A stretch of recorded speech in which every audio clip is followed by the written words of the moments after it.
Not Quite Famous, a romantic comedy of an actress on the edge. Written and produced by Heather Silvio. Book copyright 2015. Audiobook copyright 2024. East Coast. Chapter 1. Hello? I answer my cell phone. Stay away from my husband, you whore. The line disconnects before I can reply with a witty retort. But honestly, what could I say? Who was that, Gracie? Jane Romero, my roommate of 2 years, asks the question, but clearly her interest lies in the dish she's concocting. Like me, she's in her 20s, but the similarities end there. While I define petite at 5 feet 2 inches 100 pounds, she's taller with a bigger frame. Oh, and my name is actually Graciella Corsini, but everyone calls me Gracie. The angry wife, I respond, and that gets her attention. The angry wife? What are you talking about? I'm guessing that was the lovely Alicia White, I answer with a sigh. This is not going to end well. Alicia who? Jane is clearly perplexed, but probably because her attention remains half on her cooking. Jane works as a chef, and quite frequently delectable scents waft from the tiny kitchen in our 2-bedroom Midtown Manhattan apartment. Christopher's wife, I answer. I thought they had an open marriage, she says. So did I reply, already scrolling down to my married boyfriend's work number. Christopher White, please, I tell the receptionist at the fitness center who answers. Training office, Christopher White speaking. Hi, honey, it's Gracie. Your wife called. We need to talk, I tell him before he has a chance to say anything more. What? I don't respond. You'd think after a few months of dating it might have occurred to him to tell me his wife was not, in fact, accepting of our relationship. What did you say? You heard me. What did she say? He stammers out the question. Let me see. She said, stay away from my husband, you whore, or something to that effect. Crickets chirp on his end, so I continue. Not the words you expect from a woman in an open relationship. Long seconds of silence pass before he finally speaks. What do you want me to say? You lied to me, I respond. I know. Why? Why do you think? Don't answer a question with a question, I snap, noting the rise in my voice and forcing myself to take a calming breath. Why did you lie to me? Because I wanted to be with you, he finally answers. How original. Be with me or have sex with me? I ask the question, eyes closed, head tilted toward the ceiling. I never wanted to be that woman, the other woman. I hear mumbling on Christopher's end as though he is covering the receiver with his hand. I have to go, Gracie. Can we talk about this later? I don't know my answer to that question, so I simply disconnect the call. I'm dismayed to realize I've begun crying. Are you okay? Jane asks, a look of concern on her face. I will be. What happened? He lied. It was supposed to be a casual, fun relationship. Not just about sex, I hasten to add. A casual relationship that would be no stress and no pain. And he's turned me into a whore. You're not a whore, Jane contradicts immediately to help me feel better. I grab tissue paper off of the counter. The funny thing is, I'm fine with the relationship ending. I just feel like such an idiot. I should have known he was lying. How could you have known? She asks. He's a man, isn't he? I answer. Jane laughs, and as I blow my nose, I remember our conversation when Christopher and I first met. He never actually said the relationship with his wife was an open one, I realize now, until after I had provided the opening. I vividly recall the day and the conversation. Oh, how I love hot chocolate on a cold day. Sitting in a coffee shop around the corner from my apartment, enjoying my delectable beverage, I notice an attractive man enter the place. Now, New York City overflows with attractive wannabe actors and actresses. I mean, throw a stick and you'll hit a dozen. Anyway, he's tall, blonde, clearly works out. Kinda looks like a Ken doll. Nice eye candy. He notices me watching him and we smile simultaneously. It's his turn at the counter and I watch while he places his order. I continue to watch him as he gets his drink and walks over to my table. Is this seat taken? He asks. It is if you sit in it, I reply. That's good. Mr. Kendall sits down across from me. I'm Christopher. I'm Gracie. That's when I notice the wedding ring. Yes, I'm married, he says. You were flirting, I comment. Au contraire, I had only just begun to flirt, he says, clearly still flirting. Then before we go any further, let me guess. You and your wife have an understanding. Or maybe your wife just doesn't understand you.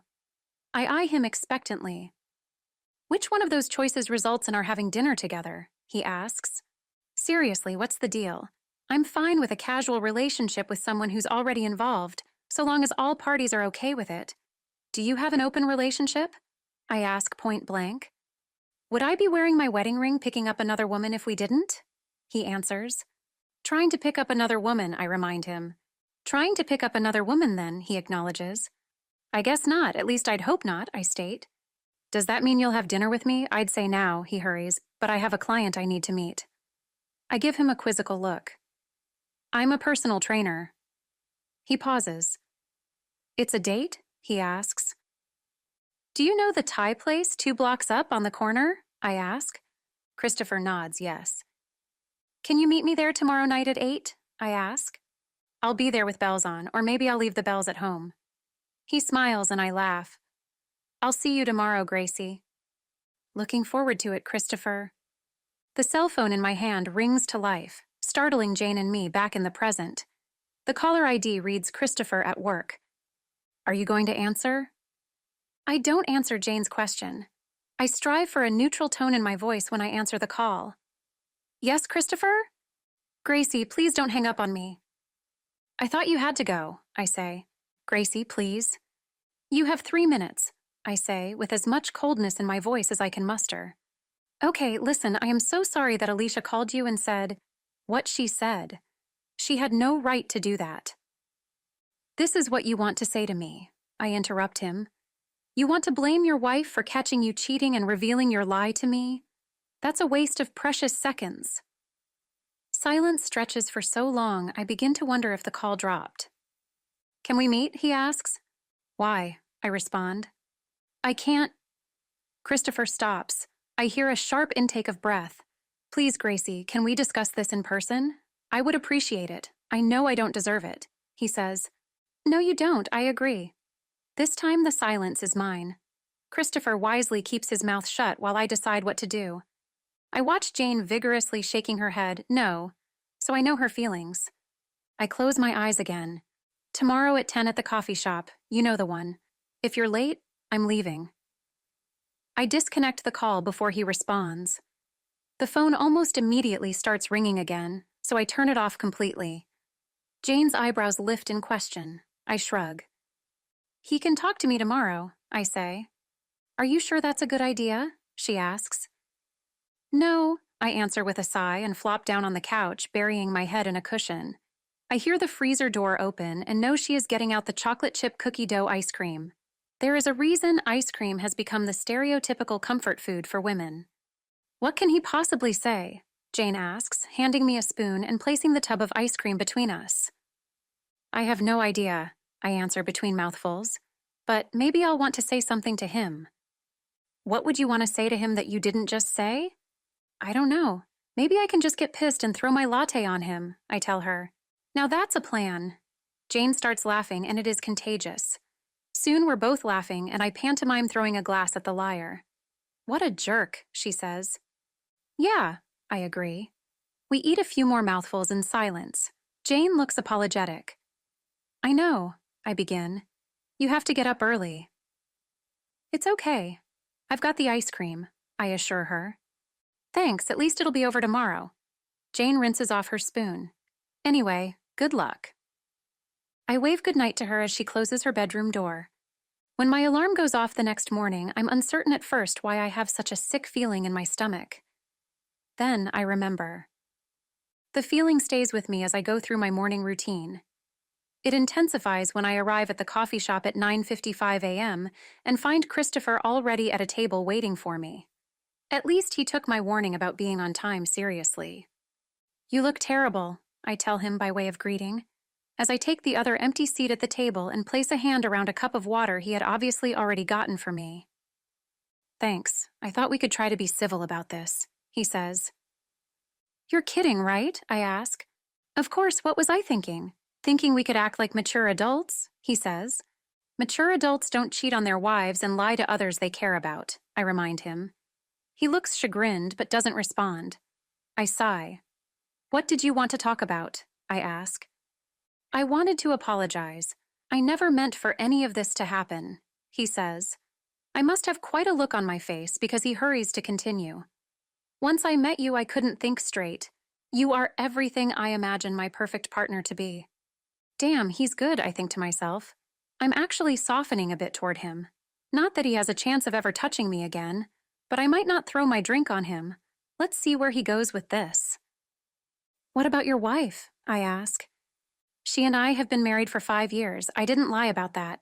But we don't have an open marriage, he admits. No, really? I ask the question, my voice fairly dripping with sarcasm. It's your standard story, he starts. You mean excuse, I interrupt. Please, let me finish. Fine, whatever. After we got married, we started drifting apart. She stopped getting the higher-paying modeling jobs and became a dancer. He paused to sip his coffee. So, she was working nights, and I was working days at the gym. Wait a minute, I interrupt again. A dancer? Is your wife a stripper? Yes, but that's not the point. About 2 years ago, she began using meth. Methamphetamine? I ask. Yes, he sounds annoyed at my repeated interruptions. The last 6 months have been particularly rough between us. The last months with you have been great. Hold up, lover boy. First off, what we had the last few months was fun, and let me stress this, casual. More importantly, I want to make sure I understand you. Of course, Christopher eagerly agrees. You lied to your crazy meth-head stripper wife about me.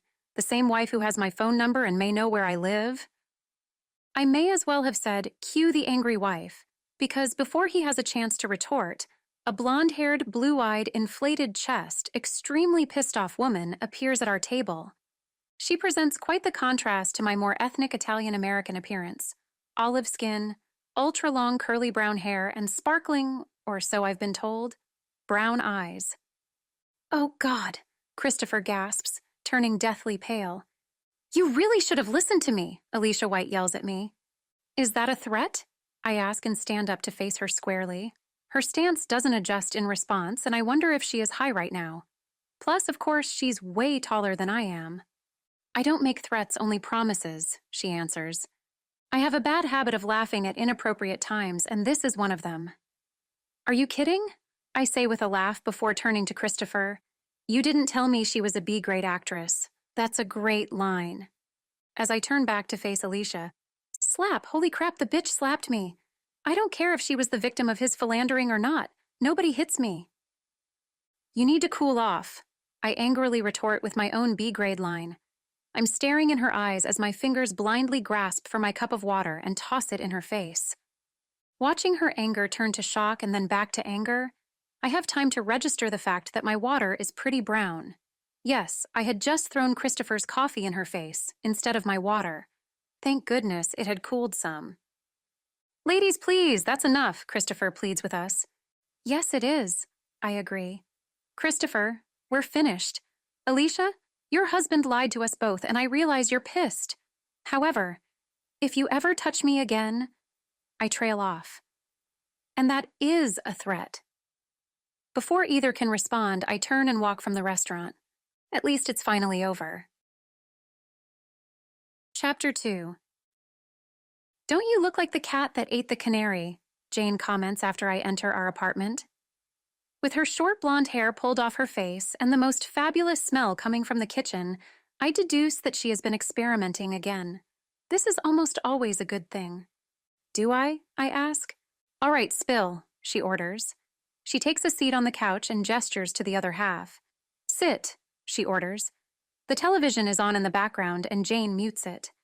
Yes, ma'am, I respond, offering a mock salute. I just spoke to Catherine about a possible job next month. It's a feature-length drama. Yes, I confess, I am an actress. I've always been on the periphery of what the popular culture would consider entertainment success. Okay, way on the periphery. I'm a professional extra, what's known in the biz as a background actor. I know what you're thinking, but I pull down a decent living. Plus, I occasionally land a commercial or an under-5 part. That's industry speak for a bit part where I actually get some lines, usually fewer than 5. Those are great because you get a big jump in pay with less work. I realize that when most people think of Hollywood, they think of, well, Hollywood as in Los Angeles, not New York. But tons of movies and television shows shoot in the Big Apple, providing a girl like me with plenty to do. They don't usually arrange bit parts and extras that far in advance, do they? Jane interrupts with her question. What? No. I am momentarily confused. That's the point. I continue excitedly. It is? Now Jane looks confused. Yes, the casting director saw one of my under 5 parts on some TV movie and thinks I'd be perfect for this role in the film, I say. What role? She asks. It's the part of the lead's former girlfriend who gets murdered. It triggers the whole plot, I exclaim. That sounds great. Wait, it also sounds like a fairly large role. I thought you didn't like more than a few lines, she says. That's true, I admit. There's a reason for that. I hesitate. What's going on? She asks. It's not that I don't want the lines, actually. It's more that I worry I couldn't do it. Jane laughs. You're kidding. She reads the look on my face. No, I guess not. Why would you think you couldn't do it? She seems genuinely perplexed. Usually the time from audition to filming is pretty short, I begin. And? She asks. And I'm severely dyslexic. I need more time to decipher and memorize than that. I say this last in a rush, and Jane's eyes widen. That's why you never do larger roles? She asks. Yeah, I admit. I wish you had told me. I would have helped you, she says. I was embarrassed. Plus, I could never do the cold reading that's usually required in an initial audition for a bigger part. Understanding dawns in Jane's eyes. That's the difference this time, she realizes. Absolutely. Filming won't be for a month, and I don't have to do a cold reading audition. I've been given the sides already, and the audition is in a week, giving me plenty of time, I say, completely excited again. If I could see myself in a mirror, I'd probably be glowing. That's fantastic. Congratulations, Jane offers warmly. Thanks. Who is that? I ask, as a face on the television screen catches my eye. I don't know, but he's hot. Jane turns the sound back up, and we listen to the story. Is she or isn't she? Julian McNamara married Lydia Strom after a whirlwind romance on the set of their last film resulted in Lydia becoming in the family way. Only, according to an anonymous source in Julian's camp, the bloom is definitely off the rose now that 6 months have passed, and Lydia doesn't look any bigger, the announcer says. Pictures of an attractive and quite slender redhead pop up on the screen, only to be replaced by a photo apparently from their wedding, dramatically cut in half by the show's editors. Is the romance over for Hearts Home breakout star Julian McNamara? The announcer asks, then moves on to a story about yet another drunk pop princess. Jane presses mute. I may have to start watching Hearts Home, I proclaim with a chuckle. No kidding, Jane agrees. How is it that soaps always seem to have the hottest men on them? She asks. Great place to get started on television and lots of roles to fill, I answer, although I suspect the question was asked rhetorically. We'll have to rent his movie. Anyway, Jane changes the subject. Congrats again on landing the audition. I know you'll do great. If you need any help, just ask. Thanks, I will. Jane stands up as my cell phone rings. I see my mother's picture on the cell phone face and decide I'm not up to chatting with her. After a few moments, the phone chirps that I have a new voicemail message. Apparently, she is coordinating a family dinner in a few weeks at my parents' place in Brooklyn, where I was born and raised. Also, I discover I have an unchecked older message from my friend, Renata, wanting to know when I'm visiting Los Angeles. I really need to call her back. Chapter 3. What are you doing here? I ask the man on my doorstep. I wanted to talk to you, Christopher answers. You know I don't like people dropping by my apartment unannounced, especially people of the ex-boyfriend who lied to his meth addict wife variety. Christopher has the good graces to cringe but does not back down. We have unfinished business, he insists. No, we don't. I said everything I needed to say last week. Oh, wait, I do have something new, I correct myself. You do? He asks. I feel slightly guilty at the glimmer of hope in his eyes. Tell your wife I'm sorry she's married to you and that you're a lying pig, I state. And, he says. Somehow he looks like he's expecting more. No, that's it. Now what did you want? I smile meanly at him. You don't have to be such a bitch, he says, face hardening. I know I don't have to. I want to. I pause and repeat my question harshly. What do you want? I wanted to talk about us, he says, sounding helpless and hopeless. There is no us. I love you. And without putting words in your mouth, I think you love me too. His confession momentarily stuns me and I soften my response. We were casual from the beginning, I remind him. Maybe in the beginning, but didn't you feel something change? He asks. Did I? I ask myself. I knew we had a lot of fun, and I certainly enjoyed spending time with him. But love? Maybe I sound shallow, but no, I don't think it was ever love. I finish my internal consideration. No, Christopher, it was never love, I tell him, though I can't help it. I'm feeling sorry for him. At least not on my end, I say.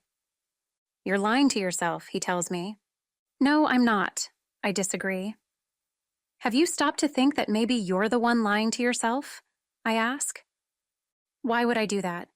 I knew the moment I met you that you were somebody special, he says. You were married, not in an open relationship, and you cheated. You should look at that. This isn't about me at all, I declare. Of course it is, Christopher insists, sounding irritated. He steps forward, and I involuntarily take a step backward. Now you back away from me? He asks, sounding hurt and angry. I think I know why you've been lying to yourself, I say. Christopher looks surprised. What? He asks. I think that you think you're in love with me, I tell him. I am in love with you, he says. No, I correct him. You're in love with the idea of me, I say. What does that even mean? He asks. I'm something new and exciting without the instability of being with a drug addict. That's ridiculous. Christopher's eyes flash angrily. It's just a theory, I back off. You know what I think? He asks. By all means, enlighten me, I say. I think you're a slut who jumps into bed with anybody who will have her. I feel like I've been slapped in the face. My blood is boiling. A second ago, you said you loved me. Now I'm a slut? You and your crazy wife deserve each other, I snap. You're right, he agrees. What? I ask. Now it's my turn to be surprised. I was in love with an idea. I thought you were a genuine free spirit who wanted me to be happy, he says. Why would my goal be to make you happy? I ask and shake my head as if clearing away the cobwebs. Never mind. I think you should leave, I state. You have all this self-righteous indignation, but you're not a dumb woman. You gave me the solution of an open marriage so you wouldn't have to feel any guilt over sleeping with a married man, he says. You have that exactly backward. You used it as a way to dupe me into your bed. Leave. Now. My voice has risen slightly, and his raises to match. Fine. He pauses, then says, I want my stuff back. Are you joking? I ask. I'm keeping the DVDs, CDs, whatever you gave me, I tell him. Some of those were loans, he says. I stare at him aghast. He's completely serious. How did I ever think he was sane? My eye catches an object on my coffee table, and I can't help myself. Too bad, I start. I'm keeping the book you gave me. I stare at him resolutely. Two can play this childish game. Fine. Consider it payment for services rendered, he retorts. Oh, please, if I required payment, you couldn't begin to afford someone like me.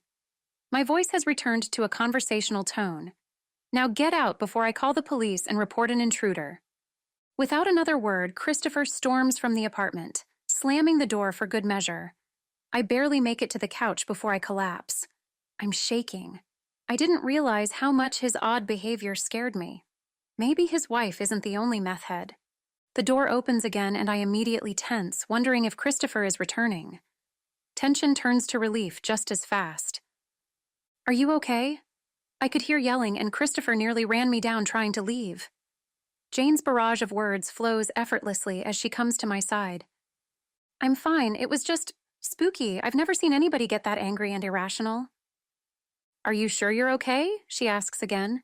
Honest, I'm fine. I'm just shaken up. A stiff drink would do wonders, I say, then laugh shakily. What happened? What was he even doing here? She continues her questions. I think it was meant to be some kind of reconciliation attempt, I answer. Oh, sure. All my attempts to win back exes involve threatening them in their homes, she says. It started out that way, but it changed, I clarify with a lopsided smile. What changed? She asks. When I didn't immediately jump back into his arms, he didn't like it, I answer. Tough shit, that's no excuse. I could hear the anger in Jane's voice. I must look worse than I imagined. Relax, he's gone now, and I doubt we'll ever hear from him again, I assure her. Never would be too soon, Jane declares, and we both laugh. Now, about that drink. Chapter 4. What a crazy day on set, I announce as I enter my apartment. Jane, seated at the kitchen table, looks upset. What is it? What's the matter? I ask. You got some messages? She answers. Messages? Nobody calls me on the landline, I say, confused. Today she did. I pause in my approach to the answering machine at the use of the feminine pronoun. My heart sinking, I walk to the machine, note that it reveals I have 20 messages, and hit play. I don't know who you think you are talking to me like that, and in front of Christopher. You're not so special. You're not even that pretty. Click where she hung up. I love him so much. You just don't understand. We were working out our problems before you came along. Why couldn't you find someone else to fuck? Click. Bitch, bitch, bitch. I'd like to rip your fucking head off and set it on fire, you fucking cunt. Click. I press stop and turn to face Jane, eyes wide. Are they all like that? I ask. Worse, they get progressively weirder and more threatening, she says. More threatening than wanting to rip my head off and set it on fire? I ask. Oh yeah, the wife is crazy creative, emphasis on crazy, Jane says. I turn back to the machine and listen to the remaining 17 messages. The last one actually consists of pulsing music, then silence, and finally one word whispered with as much malice as I've ever heard in one word. Die, Alicia White tells me in the final message. What are you going to do, Gracie? I'm calling in the experts, I answer. You're calling the cops? She asks. Hell yeah, I tell Jane as I search online for the local non-emergency police phone number. Will they do anything? She asks. I don't know, but those are some pretty specific threats. I'm not taking any chances. I'm not going to be the idiot in the horror movie who does something stupid simply to advance the plot and ends up chopped into bits before the end credits roll. I want to be in the sequel, I say. I've found the number and am dialing it on my cell phone when Jane asks, We're in a horror movie? I stop dialing and close the phone. What are you doing? I thought you were calling the cops, she says. I was, but you're right, I tell her. Usually, but about what specifically this time? Jane asks. What are they going to do? Sure, the phone calls are creepy and even threatening, but she hasn't done anything. I explain, then realize I haven't set my phone down yet. Ambivalence? I thought you didn't want to be the girl in the movie who gets chopped into bits, she says. That's still true, I agree. You can't be in the sequel if you're dead, Jane points out. That's also true. There's no denying that logic. Maybe this will be the end of it, I suggest. Jane actually snorts. I thought she was a pissed-off meth head. Exactly, I say. What do you mean exactly? She asks. In a week, she'll be focused on scoring more drugs. I'll be forgotten. She probably just needed to vent, I answer. At this point, I wonder if I'm trying to convince Jane or myself. Maybe, Jane agrees uneasily. She definitely doesn't sound convinced. Let's just wait and see what happens, I say. Hey, it's your life. Just so we're clear, though, if she shows up here, I'm stepping aside and pointing to your bedroom door, she says sweetly. Nice to know you've got my back, I reply dryly. Always, she says. Chapter 5. It's only been a week since that last awful fight with Christopher and those crazy messages, and I still feel jittery. Honestly, I'm having trouble figuring out why I've been so traumatized. It's not like he hit me or anything. He just yelled, and I yelled back. I've had this feeling all day like someone is watching me. I've even wheeled around suddenly to try and catch the person. Of course, there's never anybody there because nobody is following me. I enter my apartment building and the feeling vanishes the instant the door closes. I take the stairs to my apartment. By the time I let myself in and sit down at my computer to check email, I've completely forgotten that sense of being watched. When someone knocks on my door 10 minutes or so later, I bound over to the door with no hesitation. "Coming," I sing out. I open the door and my smile fades in an instant. I try to close my door, but her arm shoots out and she barrels her way into my apartment, into my home. "Come on in, Alicia," I mutter. As I close the door behind her, I momentarily consider running out of here. But I don't want to leave her alone in my apartment. Who knows what she would do? It has yet to occur to me that she could do more than property damage. I stand with my hands clutching the doorknob behind me, almost like a talisman. Alicia stands next to the couch staring at me. "You look terrible," I speak without thinking, and anger flares in her eyes. "You would too if your husband won't shut the fuck up." She stops, although it feels like a half-formed thought. I say nothing and she continues. "Don't you want to know what he won't shut up about?" she asks. "I assume you're going to tell me," I respond. "Smartass. One of these days you're going to say something when you shouldn't and it'll be your last," she warns. "Unless today is that day, why don't you leave?" I ask. Another person might interpret a surge of adrenaline as anxiety and thus watch her step. I apparently am merely emboldened by it. "I'll leave when I'm finished," Alicia practically snarls at me. "Are you high now?" I ask. Alicia responds by taking a few angry steps in my direction. When I lose my smirk and cower slightly, she smiles and asks, "Worried?" I force myself to release the door handle and walk nonchalantly toward her, stopping about 3 feet away. Miraculously, my voice sounds steady in my ears as I ask, "What do you want, Alicia?" "Do you think all Christopher talks about is you?" She responds. "I hope not," I say. "Well, he doesn't," she snaps. "That's good, right?" I ask in confusion. "He keeps talking about us, our relationship," she says. For some reason, inexplicable to me, this seems to make her angry. "Isn't that what most wives want?" I ask. "Not if the husband is trying to remake the relationship," she growls. If looks could kill, I'd be dead, and I'm still confused. "If there are problems, doesn't it make sense to make changes?"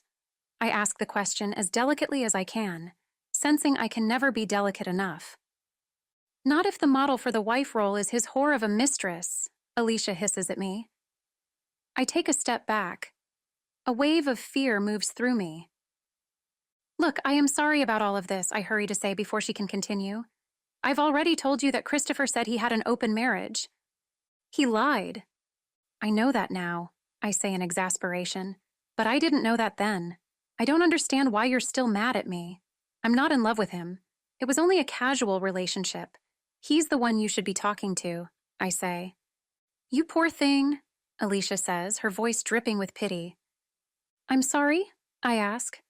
The sudden change in content and tone of the conversation startles me. The calm before the rest of the friggin' hurricane, perhaps. "You're deluding yourself," she says. "How so?" I ask with genuine curiosity. "You're either so insecure about relationships that you deliberately choose ones with no future," she begins. "I can't wait to hear my second choice," I interrupt sarcastically. "Or," Alicia stresses, "you fell in love with my husband and are attempting to reduce it to a mere fling to spare yourself a tragic emotional wound."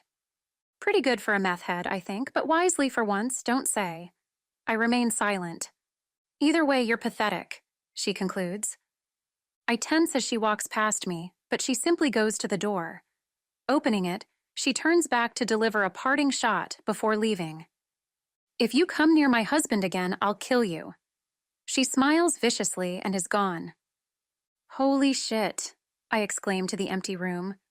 All of the adrenaline that has been coursing through my veins during our chat suddenly overwhelms me. I feel like I am going to jump out of my skin, but instead begin talking to myself as I pace around my living room. She thinks I'm pathetic? She feels sorry for me? Oh, please, I'm not the one married to a man who not only sleeps with other women, he formed an emotional attachment to at least one. I sit down on the couch with a loud exhalation. If I wanted him, I could have him, but I'm the delusional one. She can have the poor, confused man. I'm extricating myself from this mess, I declare with finality. I'm feeling calmer and I actually laugh. I was just in it for the sex, I tell the room, even if that's not true, saying it makes me calmer. So boys and girls, what did we learn from all of this? Married men are off limits. Chapter 6.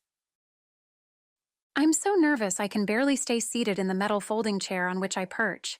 The room is closet small, as a waiting room should be, I suppose, and relatively bare. There are a half-dozen metal folding chairs and nothing else. I'd worry about the legitimacy of this production if I weren't so keenly aware of the high cost of rent in this city. I clutch my audition sides tightly in one hand, alternately running lines in my head and informing myself that I suck. Did I mention that one of the benefits of sticking to no line or bit parts is that there's never any anxiety? I mentally slap myself and tell myself to focus, that the director asked for me personally, and that I worked hard to prepare for this audition. I take a deep breath and do, in fact, feel more relaxed. There are only 4 other women apparently scheduled for this time slot, all physically different from each other and from me. Apparently, the casting director isn't interested in a specific type, except for young and attractive, of course. Ms. Corsini? The slightly built man who greeted me when I arrived interrupts my reverie with his question. Yes. You can go in now. He offers me a toothy smile that I automatically return. Break a leg, he wishes me. Thank you. Amazingly, as I enter the room, I feel all of my anxiety about the audition melt away. I've prepared for this, and I'm ready. I glance around the room, getting my bearings. It's larger than the waiting room, though not by much, and there are 3 men and a camera. An older man in glasses, wearing khakis and a button-down shirt, with the top 2 buttons undone, of course, addresses me first. I'm Benjamin Eckley, the director. I'm Roger Short, the casting director, says the scrawny, probably 30-something man in the middle. He's wearing jeans and a Ramones concert shirt.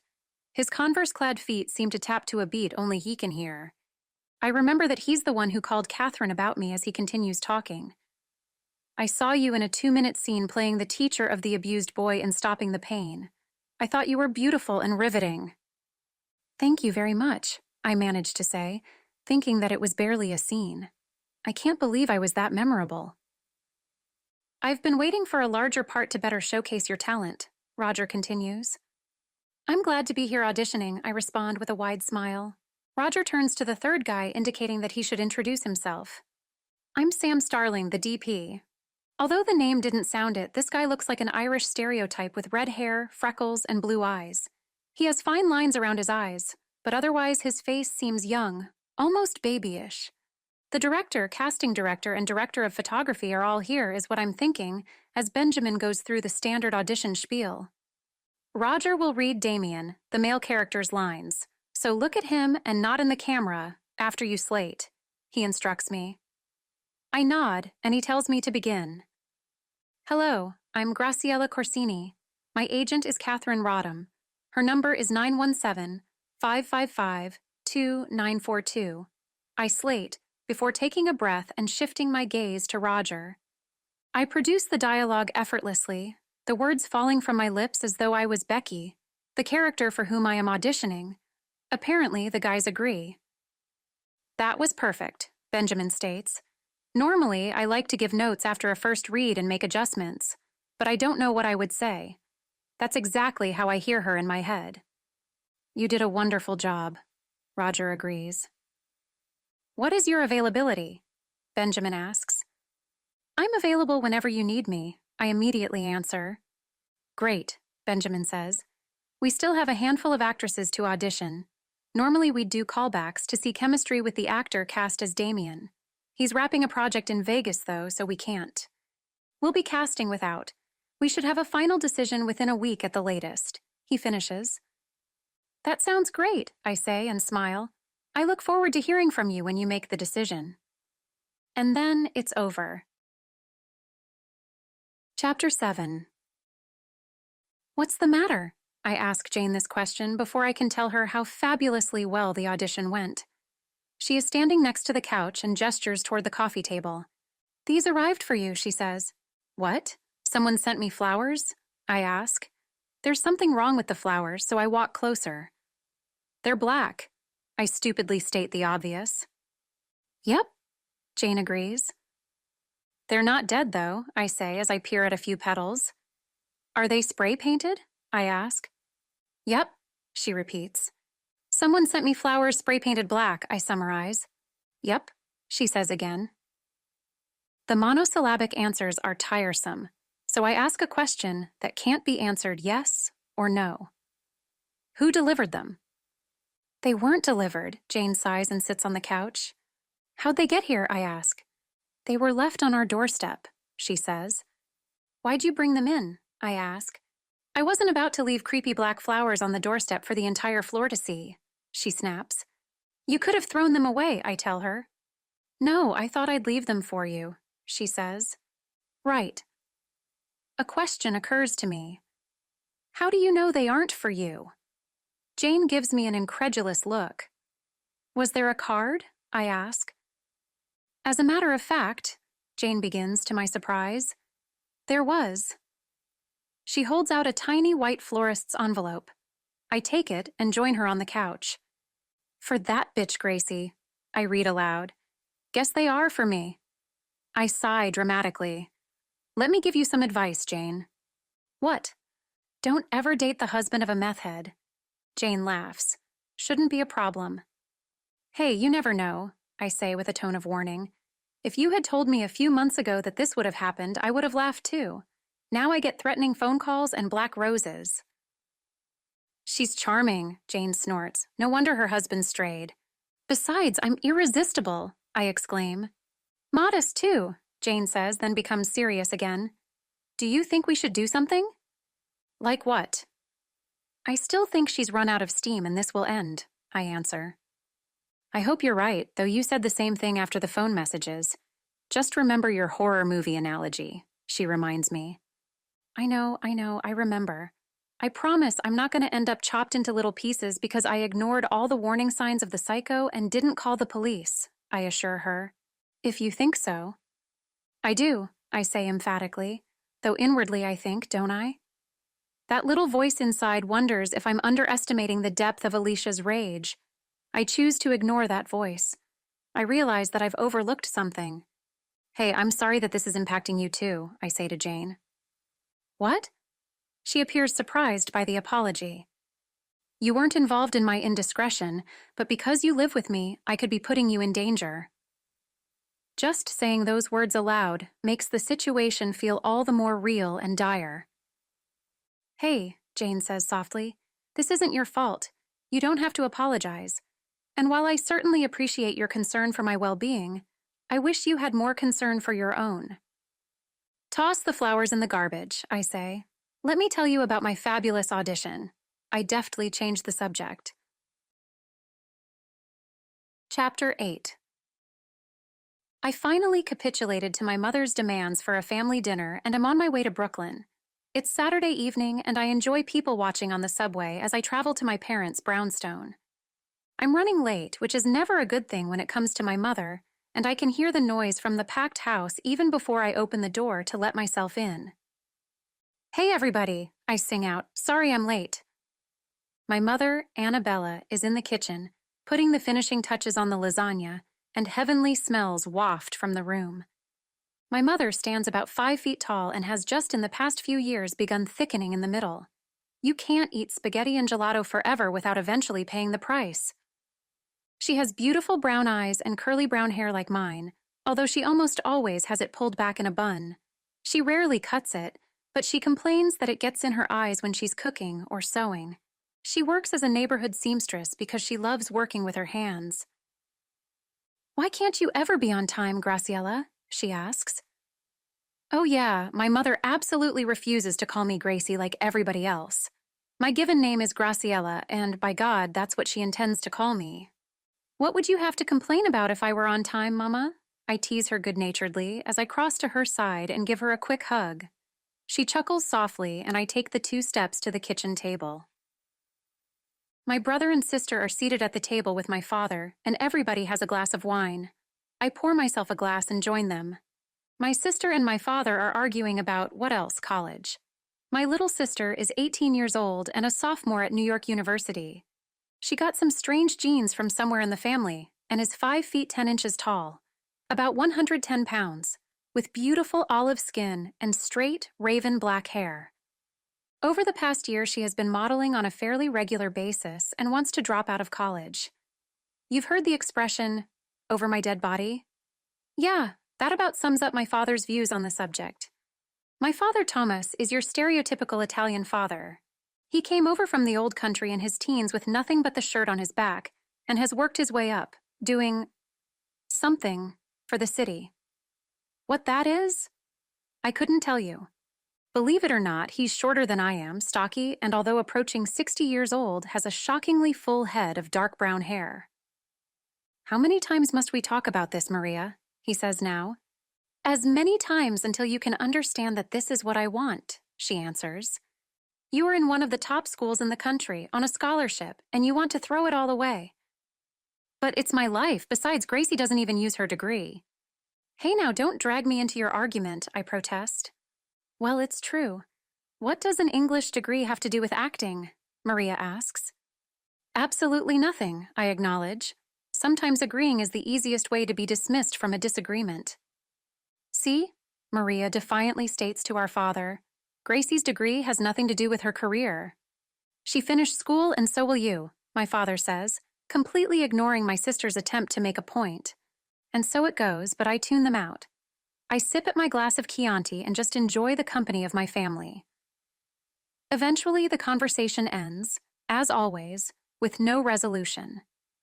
This likely suits my father just fine, because it means that Maria will remain in school while she continues to try and win him over. As much as she may threaten, she will never leave school without my parents' blessing, and they will never give it. Earth to Gracie, my older brother whispers in my direction. I focus on his face. He's another one who got some unusual genes. He's only about 5 feet 8 inches tall, but since he's a New York City fireman, he is in excellent shape. With his blonde hair and blue eyes, though, he looks like he was adopted. He turned 30 this year and has begun talking about settling down, although he continues to play the field as far as I know. Yes, Anthony, I respond with a smile. What's new with you? He asks. I landed a large supporting part in a new movie, I answer. This gets everybody's attention, and I tell them all about the audition for Becky. I begin filming next week, I finish, and they're all suitably impressed. How's Jane doing? My mother asks. She loves my roommate because Jane cooks for a living, and Mama is forever trying to get Jane to come with me to family dinners. Mama frequently says if I'm not going to bring a boy with me, I might as well bring Jane. Jane is doing well. She's been getting more dinner shifts and thinks they may be grooming her to take over as a primary chef. I think there's a term for it, but I don't know. I explain Jane's career trajectory. Dinner is ready, and my brother assists my mother in setting the food out on the table. We continue to talk about everything and nothing, often quite loudly, as we dish ourselves some of the best Italian in the city. The noise level can be intimidating to outsiders who think we're fighting with each other. In addition, if you want to actually have a chance to speak, once we're all at the table, you better be ready to interrupt. A couple of hours later, and I am ready to return to the relative quiet of the street. Hugs all around, and then I take my leave. I marvel at the members of my family as I walk back to the subway station. We tease each other and give each other a hard time, but our love is strong, and Lord help the individual who tries to mess with one of us. We're like the mafia, we take care of our own. Chapter 9. Welcome, Gracie. Thanks again for accepting the role of Becky. Benjamin Eckley, the director, greets me as I arrive on set. My part as Becky, the girlfriend of the lead character, Damien, is the largest I've ever had. I'm guessing it'll probably amount to about 20 minutes of screen time. It's like starring in a short film. But I digress. Hi, Ben. Thanks for offering me the part.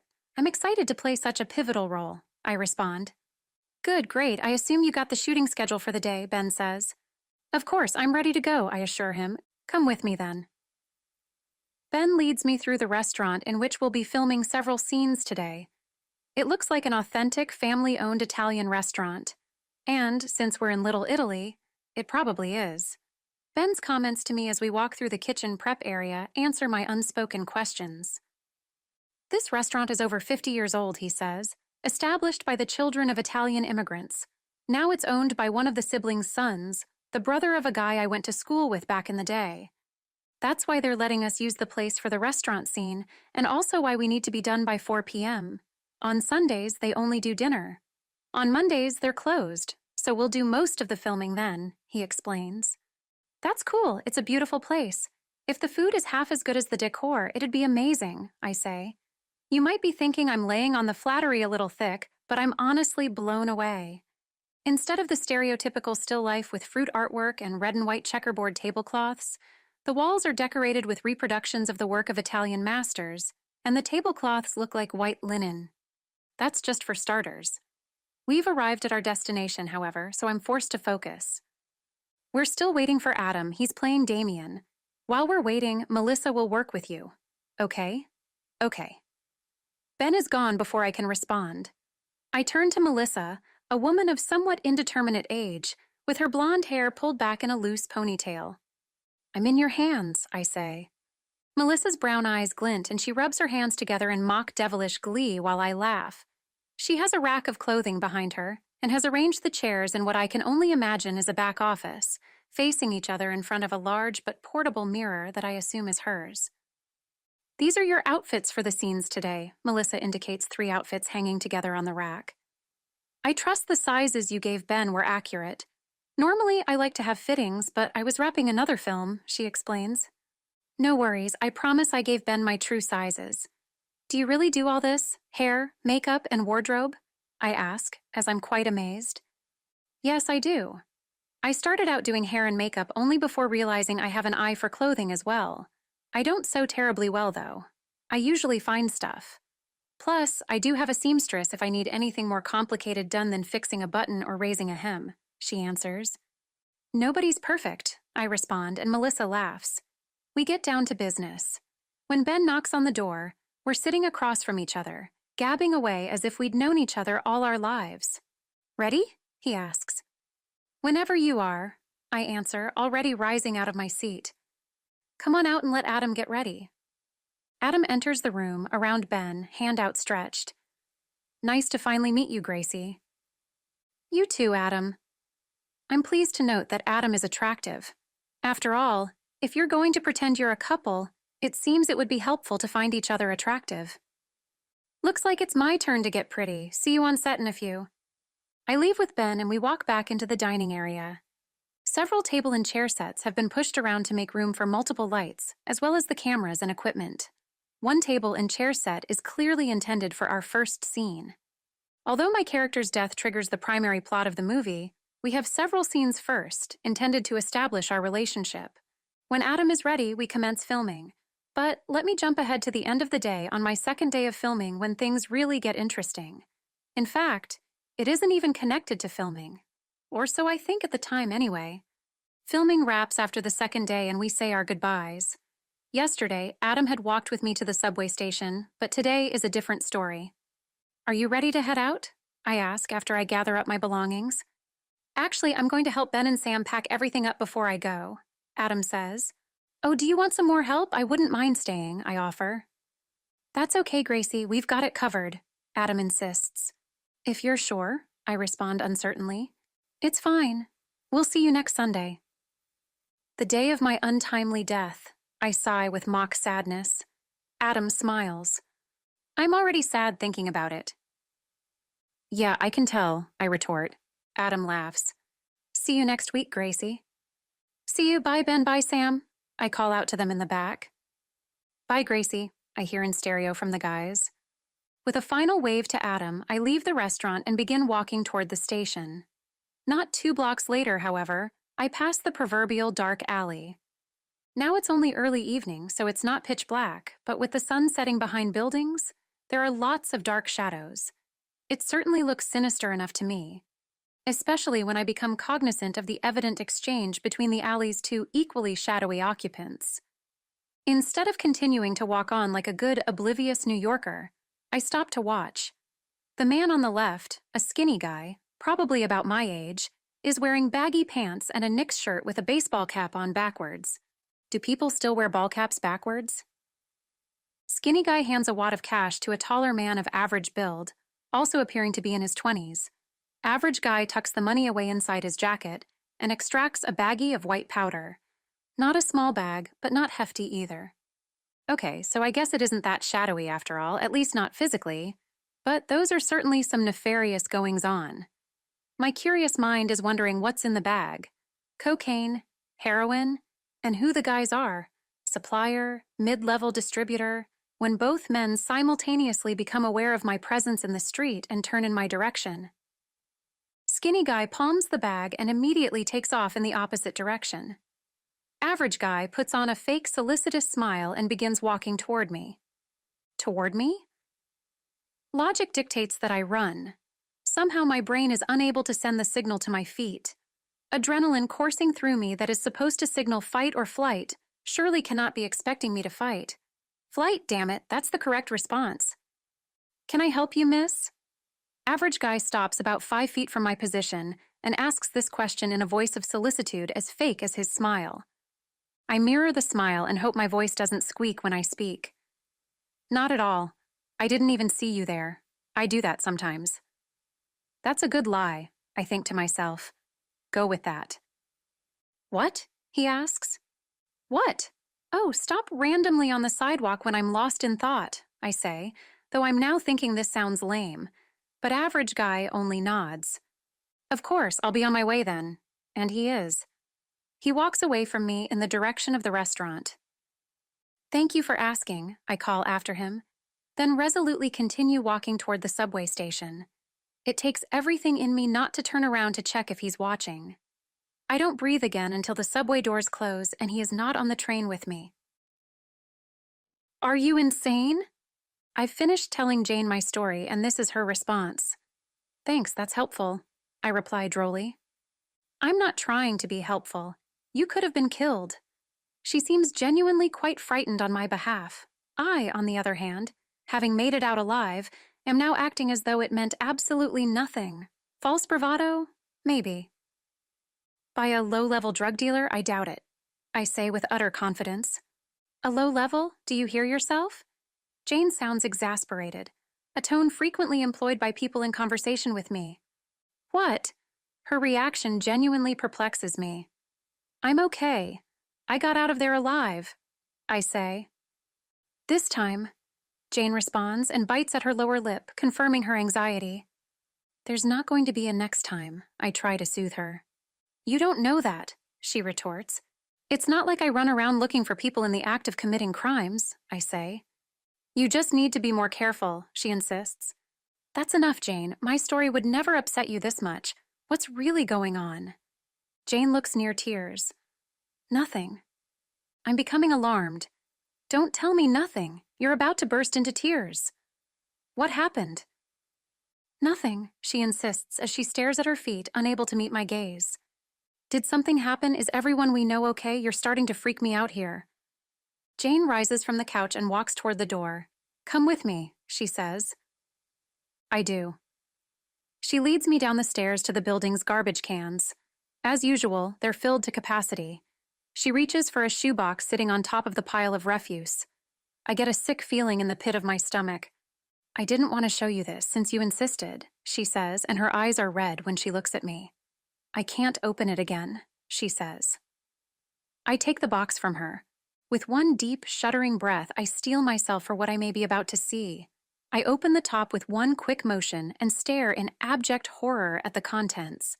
The box is filled with blood and hair. Is that a guinea pig? I can barely whisper the question. Yes, comes the reply. Jane faces away from me. It's been cut into pieces. My stomach has begun roiling in emotional protest. Yes, Jane says again. I close the lid, place the box back in a can, and immediately begin dry heaving. Thank goodness I hadn't eaten in hours. My mind is reeling. Where did that come from? I squeak out. It was on our doorstep when I got home from work this afternoon. Someone sent it? I ask. Apparently.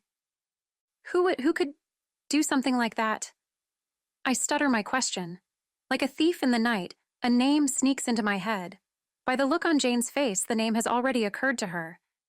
Even Alicia would never do something like this, I protest, though my protestation sounds weak to my own ears. Who else could it be? She asks. I can honestly, thankfully, think of nobody we know. Why? Why would she do that? I don't care how angry she is at me. This is horrible, I say. Haven't you seen Fatal Attraction? She asks. I shoot her a look. Let's go back upstairs, I say without answering the question. Back in the apartment, sitting on the couch, a question arises. Do you think she's calling me a pig? What? Jane sounds confused at my question. The animal in the box was a guinea pig. Do you think she meant it as a message? I ask. Calling you a pig? Jane confirms my question. Calling me a pig, I say. Doesn't that level of subtlety seem out of reach for a meth addict? She asks. Maybe. I don't know. I don't want to think about it anymore. I whine in frustration. At what point will you pull your head out of the sand? She asks. What are you talking about? Alicia left you a series of threatening messages, Jane reminds me. She sent you roses painted black. She verbally assaulted you in our home. Now she's killed and mutilated an animal.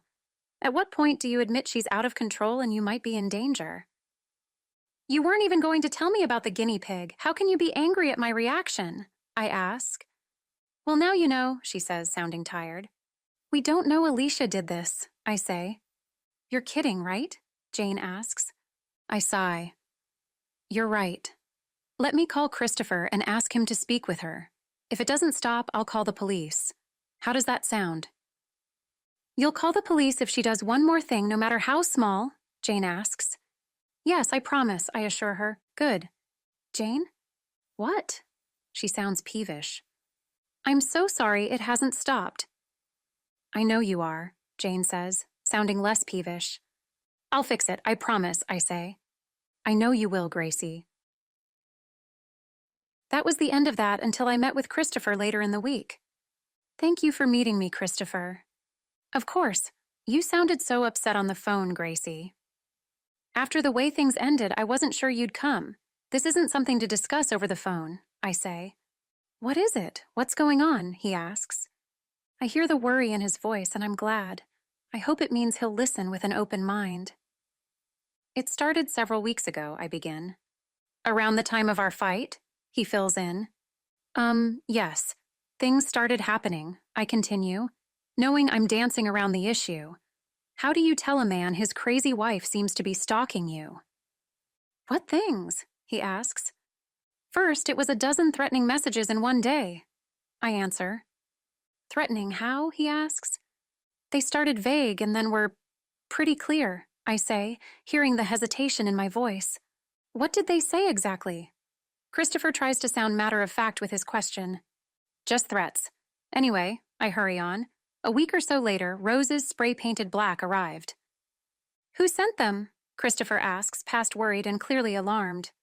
There wasn't a name on the card. I sidestep the question. Then, earlier this week, a new package arrived. I pause, and Christopher simply waits for me to finish. There was a dead guinea pig in it. Christopher's face goes white.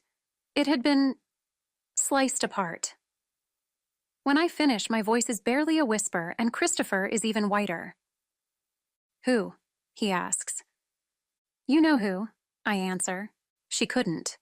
He offers protestation as weakly as I did with Jane earlier, perfunctorily, as if knowing he should defend his wife's honor. She did, I say flatly. This was after she came to my home and yelled at me, I add. She went to your apartment, he asks. Yes, I want it to stop, I demand. Of course. He seems dazed. Listen to me, I say. Our eyes meet. So far, I haven't gone to the police. My roommate has laid down the law, however. One more thing, and I mean the barest incident, and I will call the police. I understand. Do you? Part of me hates how harsh my tone has gotten, but the bigger part knows he needs to really hear me. Yes, I do. Christopher insists. I swear to God that this will stop. I can't believe she would. I must have quite a look on my face because he stops mid-sentence. Never mind. I am so sorry. He ends simply. Thank you. Suddenly, fatigue threatens to overwhelm me. Apprehension over telling a man about his psycho wife is apparently physically draining. I smile tiredly, and Christopher smiles back, the relief evident. I will take care of it tonight, I promise. I know that you'll try, Christopher. I correct him. And you know the consequences if you fail. His smile falters slightly. He stands to leave. Be well, is all he says and is gone. I unlock my phone to call Jane. Well, that was awkward, I say with no introduction or preamble. Is it done? She asks.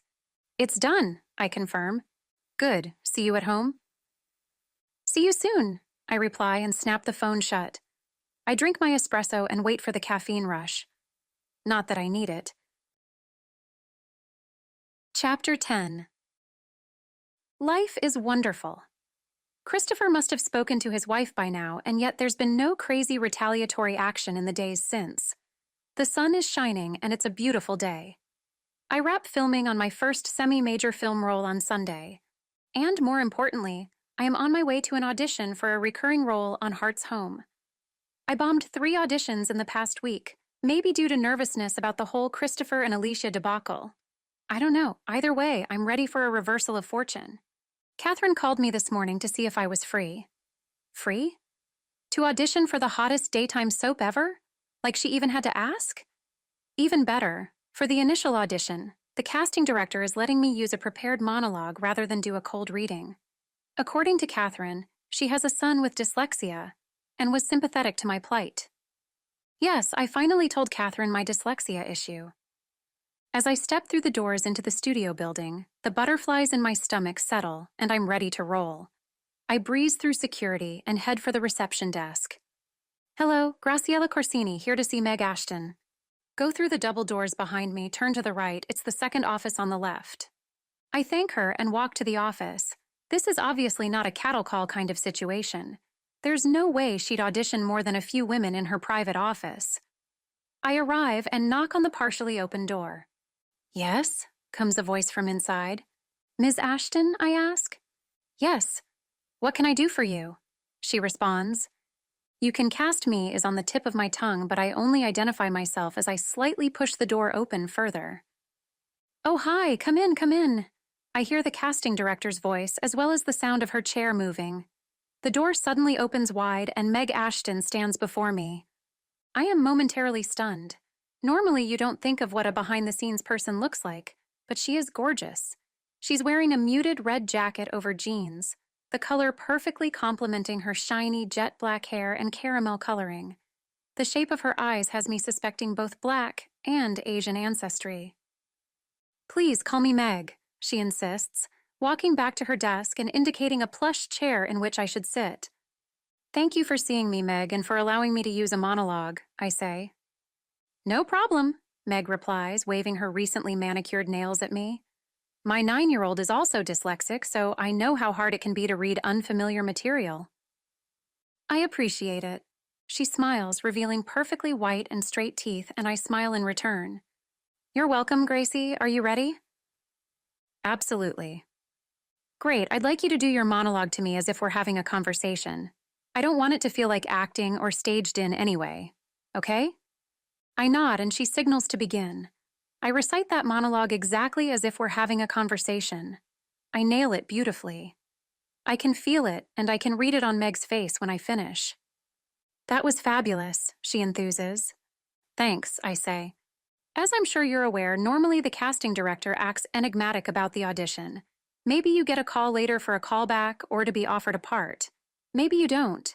She pauses expectantly. Yes, that's usually how it goes, I say, not sure what response she wants. I'm holding the actual audition tomorrow morning, and normally I would wait to see those women before inviting anyone to callbacks. I have a good feeling about you, though. I'm biting the inside flesh of my cheek in order to contain my excitement. I'd like to officially invite you to the callbacks next Tuesday morning at 9. You can schedule with the receptionist on your way out, she tells me. Thank you so much, I say, gushing just a tiny bit. This is a great opportunity. Here are the sides for the audition, Meg says, and hands me 3 pages of partial scenes, along with a character description. I trust you can have this memorized by next week, she asks. Absolutely. As long as I have several days and my roommate is available to help, I can actually memorize a fair amount of material at a time, I answer. Then I'll see you back here on Tuesday. Taking that as my cue to leave, I stand and offer my hand. It was a pleasure to meet you. I'll see you Tuesday. She smiles and nods as we shake hands goodbye. I exit, closing the door softly behind me. After confirming with the receptionist, I head for home, my brain swirling with thoughts. I open my cell phone and text message Catherine the information about callbacks on Tuesday, and then I call Jane.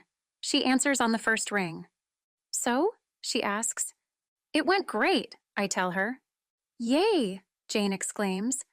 She invited me to callbacks before even holding the general audition. Fantastic, what do you have to prepare? I've got 3 pages of dialogue, can you help me? Of course, as long as you don't forget me when you're famous.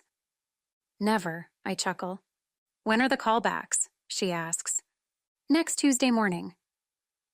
Good, that should give us plenty of time to make you perfect. I don't know about the perfect part, I reply with a laugh, but it's definitely enough time to memorize the lines. If she liked you that much, she invited you early to return. I'm thinking maybe you have a leg up on the competition. That's nice to think, but I don't want to blow anything out of proportion. She hasn't even seen anybody else. That makes sense. We'll start working tomorrow? Sounds great, Jane. See you at home later. See you, Gracie. We end the call as I reach the subway station. I don't know for sure, but I think I had a big old smile on my face all the way home. That part is mine was the refrain in my head. That part is mine. Chapter 11. I arrive in Little Italy earlier than the cast call time for my final day of filming the feature film, but of course, the crew has already arrived. I say my hellos as I walk through the restaurant back toward my makeshift dressing room. Are you ready for your death scene? Is how Melissa greets me when I enter the room. I put my hands to my throat in the universal sign of choking and pretend to roll my eyes into the back of my head. Nice, she comments with a laugh. I'm excited because I've never died on camera before. I've always wanted to be a dead body on one of those forensic shows, I tell her. That's creepy, she responds. Yeah, weird, I know. I giggle. I just think it would be a blast. You're a strange girl, Gracie. So I've been told. Melissa gets down to business. In the scenes today, Damien proposes to Becky, and shortly thereafter, while he's in the bathroom, the bad guy comes in and kills everyone in the place. Damien comes out, sees you dead on the floor, and then your part is concluded, correct? She asks. Correct, I confirm. I have a lovely cocktail dress for you to wear, and we'll do slightly more exotic makeup, with upswept hair, leaving a few loose tendrils around your face. I'll be the most beautiful dead fiancé, I comment. Hearing noise from out front, we both turn toward the open door. Seconds later, Adam pops his head in to greet us. Hello, ladies. Hey, Adam, how's it going? Pretty well, Gracie. I filmed a new commercial this week, nice payout. Congrats, commercials are great that way. No doubt. Hey, Melissa, what's your plan for me today? Hi, Adam. Melissa has gotten up and is removing a subtle pinstriped suit from the clothes rack. Go get changed into this while I do Gracie's hair and makeup. Then we'll switch, she tells him and checks her watch. I know Benjamin is hoping to begin in about 30 minutes, she informs us both. Adam takes his suit and disappears. While Melissa does my hair, I tell her about the drug deal I saw after filming the prior week. You did not see that, she exclaims, astounded. It was totally surreal, I concur. He looked right at you? She asks. He spoke to me. Weren't you scared? More afterward. I think I was too in shock at what I was seeing in the moment. I think I would have peed on myself. I laugh. I guess you don't know what you'll do until you're in the situation. I suppose, she says uncertainly. There, Melissa declares. Your hair is finished. I am quiet while she applies my makeup. Are you ready for me yet? Adam stands in the doorway, while Melissa eyes her handiwork. Just give me, she applies some final powder. 1 second. Finished. Off you go. I hop out of the chair, grab my dress, and head to the bathroom to change. I stand in front of the mirror, marveling as always about what a talented artist can do. I look, not just hot, but smokin' hot. The dress is sleeveless, fastening around my neck in a halter style. It is fitted and drapes asymmetrically to above my knees. The deep emerald color goes beautifully with my coloring. I would want to look like this when someone proposes, I tell my reflection with a smile. I exit the bathroom and hang out on set with the crew until Adam is ready.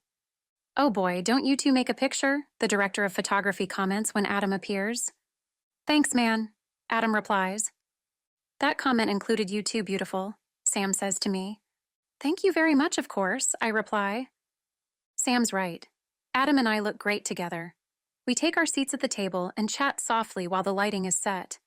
"Damien would be a fool not to propose to someone who looks like that in a dress," Adam says. "Becky would be a fool not to say yes," I say back. "Melissa mentioned you saw a drug deal just a couple of blocks from here and the guy talked to you," he says in a quieter tone. "Yeah, strange, right?" I ask. "Maybe he was trying to decide whether or not he could trust you." "Trust me?" "You know, to keep your mouth shut." I laugh. "You've seen too many movies." "I guess so," Adam agrees, chuckling with me. The director is ready, so Adam and I quit talking and focus on the scene. It takes a couple of hours to get all of the angles and distances for the proposal scene, but we finish in time for lunch. Adam, Melissa, and I are eating fabulous Italian, courtesy of the restaurant owner, when I nearly choke on the bite I just took. "Are you okay?" Adam and the others look uncertain as I cough. "I'm fine," I manage to say. They look relieved, and in a few moments I'm completely recovered, at least from the near choking. My head is still reeling from what I just saw. "Did any of you see the man who came in the front?" All heads swivel to the empty front of the restaurant. "What man?" Melissa asks.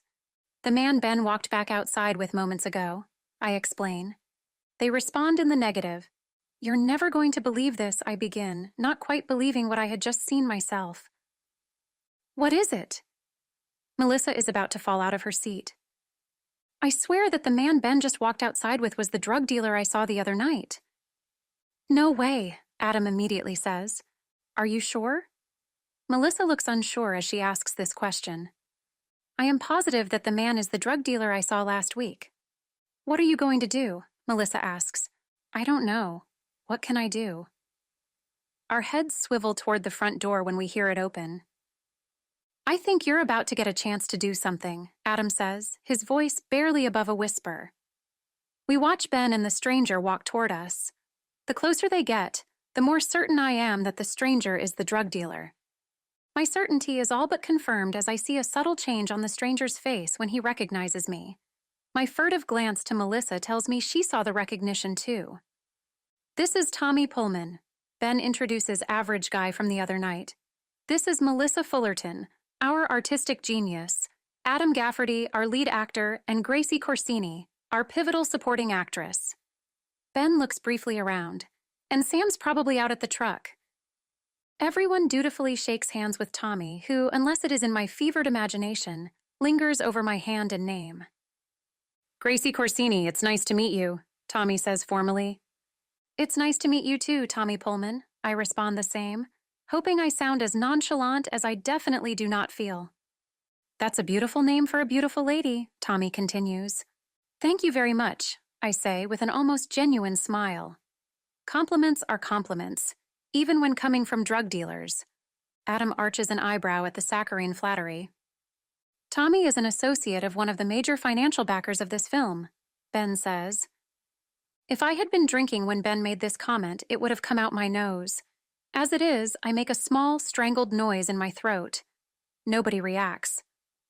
"Yes, my boss is interested in supporting the arts," Tommy tells the group. "He asked me to check on his investment. When I was here last week, Ben invited me to come back when more of the cast and crew would be present." "Who is your boss?"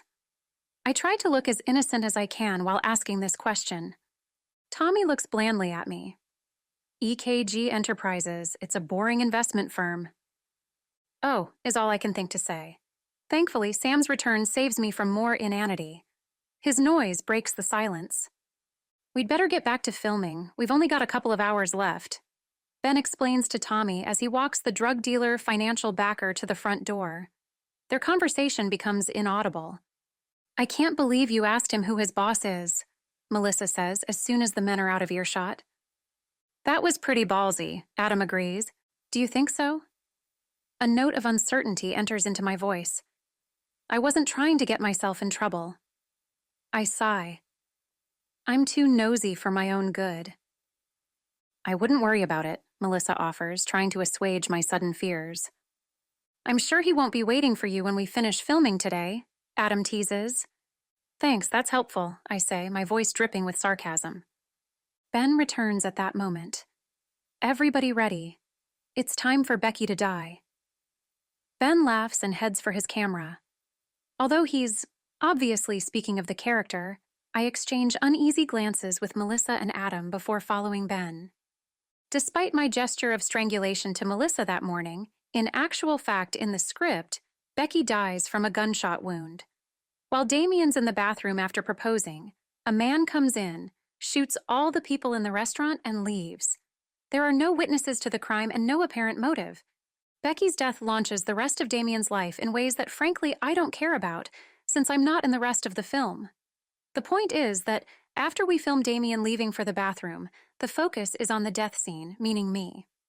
As I've spoken of briefly, we aren't filming the death itself, Ben says.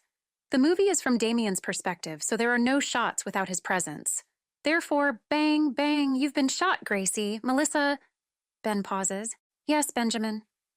Make Gracie look like she's been shot. Will do.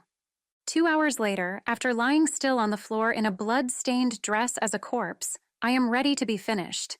It turns out that it is kind of creepy to play a dead woman. Thanks, Ben, I say, taking the offered cheek. I've cleaned up and am saying my final goodbyes. I had a blast working with you guys. I'm sure the rest of filming will be great. I can't wait for the finished film. Hugs all around, and then, as I'm headed for the door, watch out for dark alleys, Adam says. Ben looks confused. Melissa rolls her eyes, and Sam has vanished again. You know I will, Adam, I say with breezy confidence and exit the scene. All the way home, though, I keep hearing Adam's earlier comment running crazily in my head. I'm sure he won't be waiting for you when we finish filming today. Chapter 12. As I walk to the subway station, I run lines in my head. With Jane's help for the past few days, I have the scenes down cold for my Heart's Home callback. I barely register anyone around me on the street and then on the subway, as I focus inward on the dialogue. When I arrive at the studio, I am pleased to realize that all of my preparation has evidently eliminated any feelings of nervousness about callbacks. Despite my inward focus, I manage to pass through security and identify myself to the receptionist, who leads me to a small conference room down the hall from where the initial audition meeting was held. There are already 4 other girls in the room. Although I am early, I am still apparently the last one to arrive. Oh well. The receptionist leaves to get Meg Ashton, the casting director. I take the remaining empty seat on the end of a row of 5 chairs. Hi, I'm Gracie, I introduce myself to the woman seated next to me. She looks briefly startled. Some people don't believe in talking to the competition, then smiles. I'm Elizabeth, nice to meet you. You too. Have you been waiting long? No, I only got here a minute before you. Elizabeth appears like she maybe wants to say something more, but Meg arrives. Hello, ladies, how are you this morning? A chorus of fines greets the question. Great. I assume all of you read the character description along with memorizing the dialogue, she says. A murmur of assent from us. Good. Then let's jump right in. You 5 are the remaining contenders, and one of you will get the part. The energy level in the room rises on that statement. The part of Janie is a long-lost sister to Max, one of our most popular characters. She's slated to be in town for about a month, helping to plan and execute their great-grandmother Lily's 100th birthday party celebration. Naturally, this being a daytime drama, things do not go as smoothly as planned. Meg smiles widely, and we dutifully chuckle. It wouldn't be on a soap opera if it went as planned. There is a small sound room next door. I'm going to have each of you do the 3 partial scenes with Richard Garcia, the actor who plays Max. That's it. Any questions? She asks. There weren't. You'll audition in the order you arrived. I believe that makes Felicia first? Felicia follows Meg out of the room. The 4 of us remaining wait in silence. No more small talk, I guess. Felicia returns about 10 minutes later, and Dana follows Meg to the room next door. Interestingly, Felicia does not leave, but instead takes her seat. I'm dying of curiosity, as I'm sure the other women are, and still nobody says anything. I'll find out soon enough, I decide, picking a spot on the far wall to maintain focus while I continue to run lines in my head. After Dana, Judith, and Elizabeth are finished, it is finally my turn. I follow Meg into the hallway. "It's good to see you, Gracie," she says. "You too, Meg." "Any difficulty with the memorization?" she asks. "Nope, my roommate helped me," I answer as we enter another room. There are 3 chairs, one of which is occupied by an indeterminately ethnic-looking man, and a camera. I notice the camera is not set up to film the individuals who would be seated in the chairs, nor does it, in fact, even seem to be on. As Meg and I sit in the unoccupied seats, she answers my unasked questions. Due to the fast-track nature of the audition, I won't be filming the callbacks. After you've auditioned, Richard and I will discuss the 5 of you, and somebody will be offered the part this morning, she explains. Wow, that's fast, I say, and highly unusual, I think to myself. The plan is for the character to be introduced in next week's filming, so we need our actress basically to sign a contract right now, Meg continues. Makes sense, I agree, eager to show her that I'm the right actress to sign that contract. Meg introduces Richard and me to each other, we shake hands, and then we're off to the races. The first partial scene has a happy overall tone, the second is angry, and the third is sad. I do my best to not play any of them as one note. At the end, I even manage to squeeze out a single tear. When we finish, I am ready for my Emmy Award. That was wonderful, Meg says. You really nailed it, Richard agrees. Thanks, it just feels natural to me, I say. That definitely came across, Richard comments. Meg rises, and I follow suit. If you'll wait in the conference room with the others and tell them we'll make our decision shortly, Meg says, opening the door. I walk back to the conference room, practically with a bounce in my step. I just know I am getting the part. Meg says she'll be with us shortly to tell us her decision. I inform the other women as I enter the conference room and head for my seat. Several of the women nod and smile, but still nobody says anything. After what feels like an hour but was really about 10 minutes, the door to the conference room opens, and Meg and Richard enter together and approach the 5 of us. We're on the edge of our seats, waiting with bated breath. Choose your expression. We want to know the decision. First of all, let me tell you how wonderful all of you were. This was really a tough decision. When it came down to finally choosing, the choice was clear. Gracie, Meg says and looks at me. Congratulations, you got the part of Janie. While my adrenaline shoots through the stratosphere at the news, I am aware of the disappointment of the other actresses. I therefore contain myself as best as I can.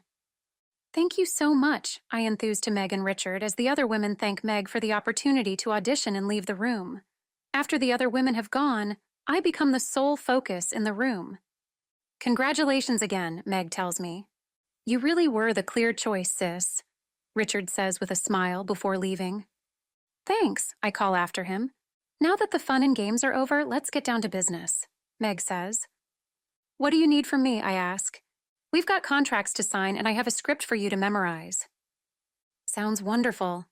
I follow Meg back to her office where we settle all the business details, faxing back and forth to Catherine as well. An agent's got to earn her percentage, after all. Meg hands me my script, instructs me when and where to be for filming next week, and I am out the door. All of this before lunch. I am flying so high on excitement that I don't immediately recognize Average Guy when I arrive at my apartment building. He and another man follow me into the lobby. I'm simply crushed, comes a familiar voice from behind. My good mood evaporates when I see who has spoken. I say nothing, and he continues. Don't tell me you don't remember me, he asks with mock indignation. I remember you, I say flatly, but with a sliver of fear. Oh, good, that will make this easier. What do you want? I am suddenly curious and strangely no longer afraid. Tommy, aka Average Guy, seems to sense my mood change. We just want to talk to you about things, creepy guy in a seersucker suit says. He speaks. I reply with attitude. Now, there's no need for attitude. This can all be amicable, Tommy insists. What are you, the mob? Is the Godfather going to put a cap in my ass? I ask. My bravado is wonderful. When am I going to learn to keep my mouth shut? Probably never. You shouldn't joke about matters you don't understand, creepy guy says. with what he probably imagines is a knowing, subtly threatening tone of voice. What is it with these guys? "You're not really with the mob, are you?" I ask, suddenly sure of the answer. They exchange a look. "Are you part of a drug cartel or something smaller?" I ask. "We're like an affiliate," Tommy says. I can't help it, but I laugh. They look nonplussed. "So you're like the junior mob or the baby mob?" I ask. Uh-oh, creepy guy is doing a better job looking menacing. The sliver of fear returns with a vengeance. "Not that it matters," I quickly attempt to backpedal. I need to get this situation under control before the fear becomes unmanageable. "I haven't seen or heard anything that would ever be repeated in polite society," I assure them. The goons smile. "See that you don't," Tommy says. And, just like that, they're gone. With their absence, I notice the fear has now gone as well. My smart mouth pops open. "Wait," I call out into the empty lobby. "Do you consider the police department polite society?" Chapter 13. "Congrats on being cast," Jane says distractedly. "But really, you're your own soap opera," she adds. Don't I know it? I have just finished telling her what happened in the lobby. "What next?" she asks. "I begin filming on Monday," I answer. "That's not what I meant," she says. "I know," I say and sigh dramatically. "I thought I'd just pretend I didn't see anything. That way I don't end up dead, or with broken kneecaps." "You can't be serious." Jane looks horrified that I wouldn't report the drug deal and the veiled threats to the authorities now that I know the identity of the dealer. "I'm not," I assure her, sighing again, though less dramatically. Jane throws a pillow at me.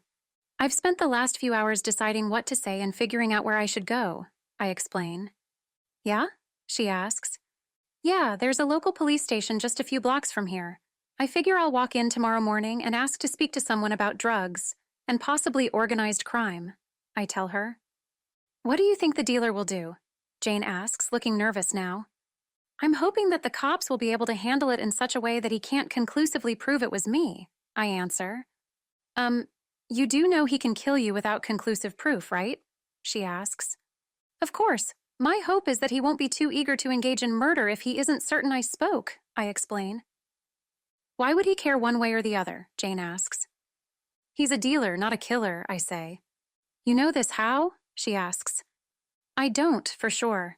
But he was the advance man for his boss's business interests. I doubt the boss would want such a visible employee to engage in permanent solutions to problems," I point out with supreme confidence. "I guess that makes sense," Jane reluctantly agrees. "Anyway, I'm going to the cops first thing in the morning," I tell her. Jane unexpectedly laughs. "What is it?" I ask. "Your life really is a soap opera.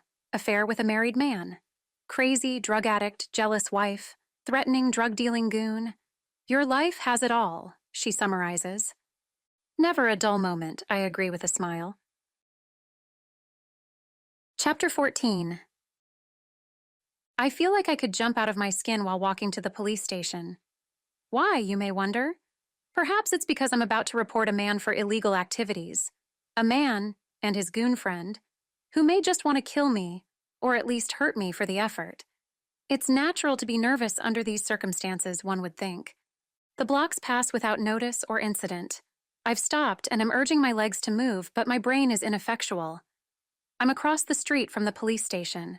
Officers enter and exit. Civilians do the same. Nobody pays anybody else any mind. What if someone followed me? What if I am being watched? My paranoid thoughts run wild, imagining a multitude of scenarios, none of which end well for me. Stop. I internally command myself and attempt to look around me in as surreptitious a manner as I can. I feel completely exposed, but, as far as I can see anyway, nobody seems to care one whit about me standing here.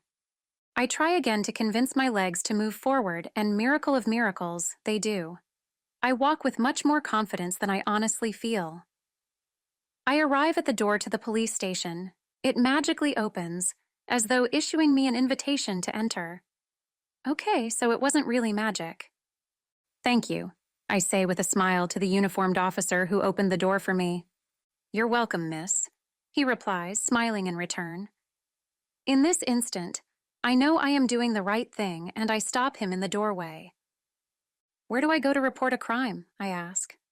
The officer points to a ruddy-faced, heavy-set older gentleman behind a counter. The desk sergeant will be happy to assist you, the officer says. Great, thanks, I say.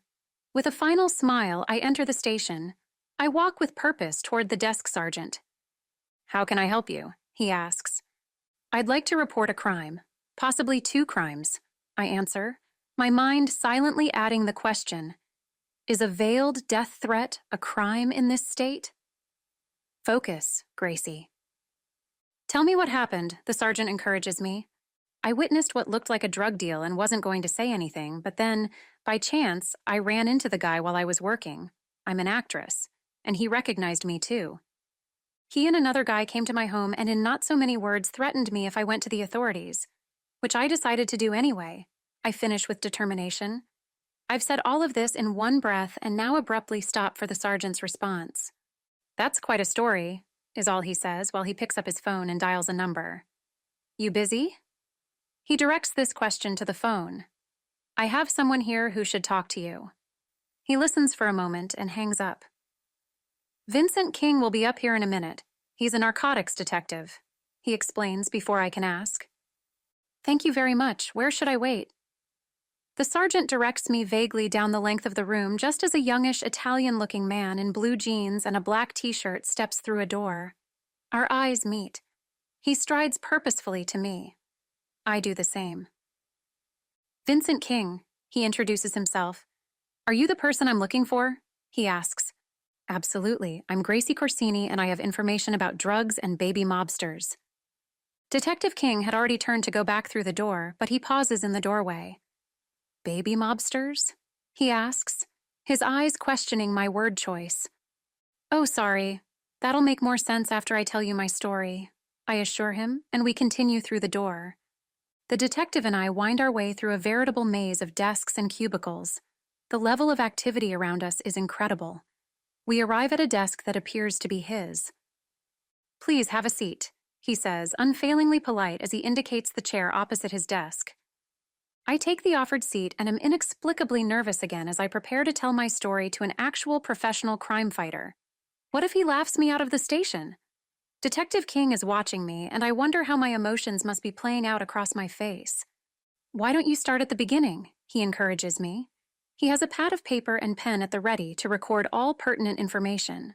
Or maybe he'll just doodle. Okay, I say while I organize the sequence of events in my mind. When I'm satisfied that I have all of the details and timeline recalled, I tell Detective King about Tommy Pullman and the goon in the seersucker suit. I notice some kind of nonverbal reaction when I say Tommy's name, but otherwise the detective simply scribbles while I talk. That's an interesting story, he offers blandly when I finish. What happens now? I ask. I can tell you we have an ongoing investigation into Mr. Pullman and his associates. The detective begins. We're hoping to flip Mr. Pullman, have him give us his boss, he adds. Does that mean my information can be more like collateral? I interrupt, using my movie and television-generated knowledge. You know, so you can call me a confidential informant and I can keep my kneecaps? I follow up. Detective King smiles at my questions. Ms. Corsini, we will do everything we can to keep you safe. Although that's not really an answer, it still makes me feel better. What's next then? I ask. For now, just sit tight. Let us continue our investigation, and when we need you, we'll call.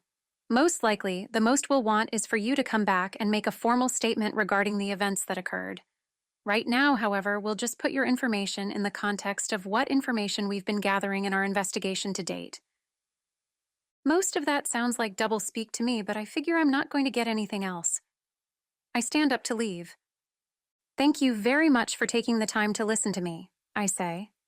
You're welcome. Thank you for coming in with your story. Not everyone would do that.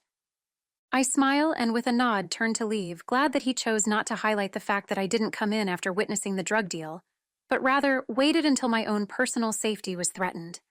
Just a typical self-absorbed person, I think with a sigh as I exit the station. At least it's over for a while. I have my first day of filming on the soap opera tomorrow. Chapter 15. Despite the time being earlier than the ass crack of dawn, I wake up before the dulcet chirping of my cell phone alarm. I shower, dress, and grab a quick bite to eat before heading to the studio.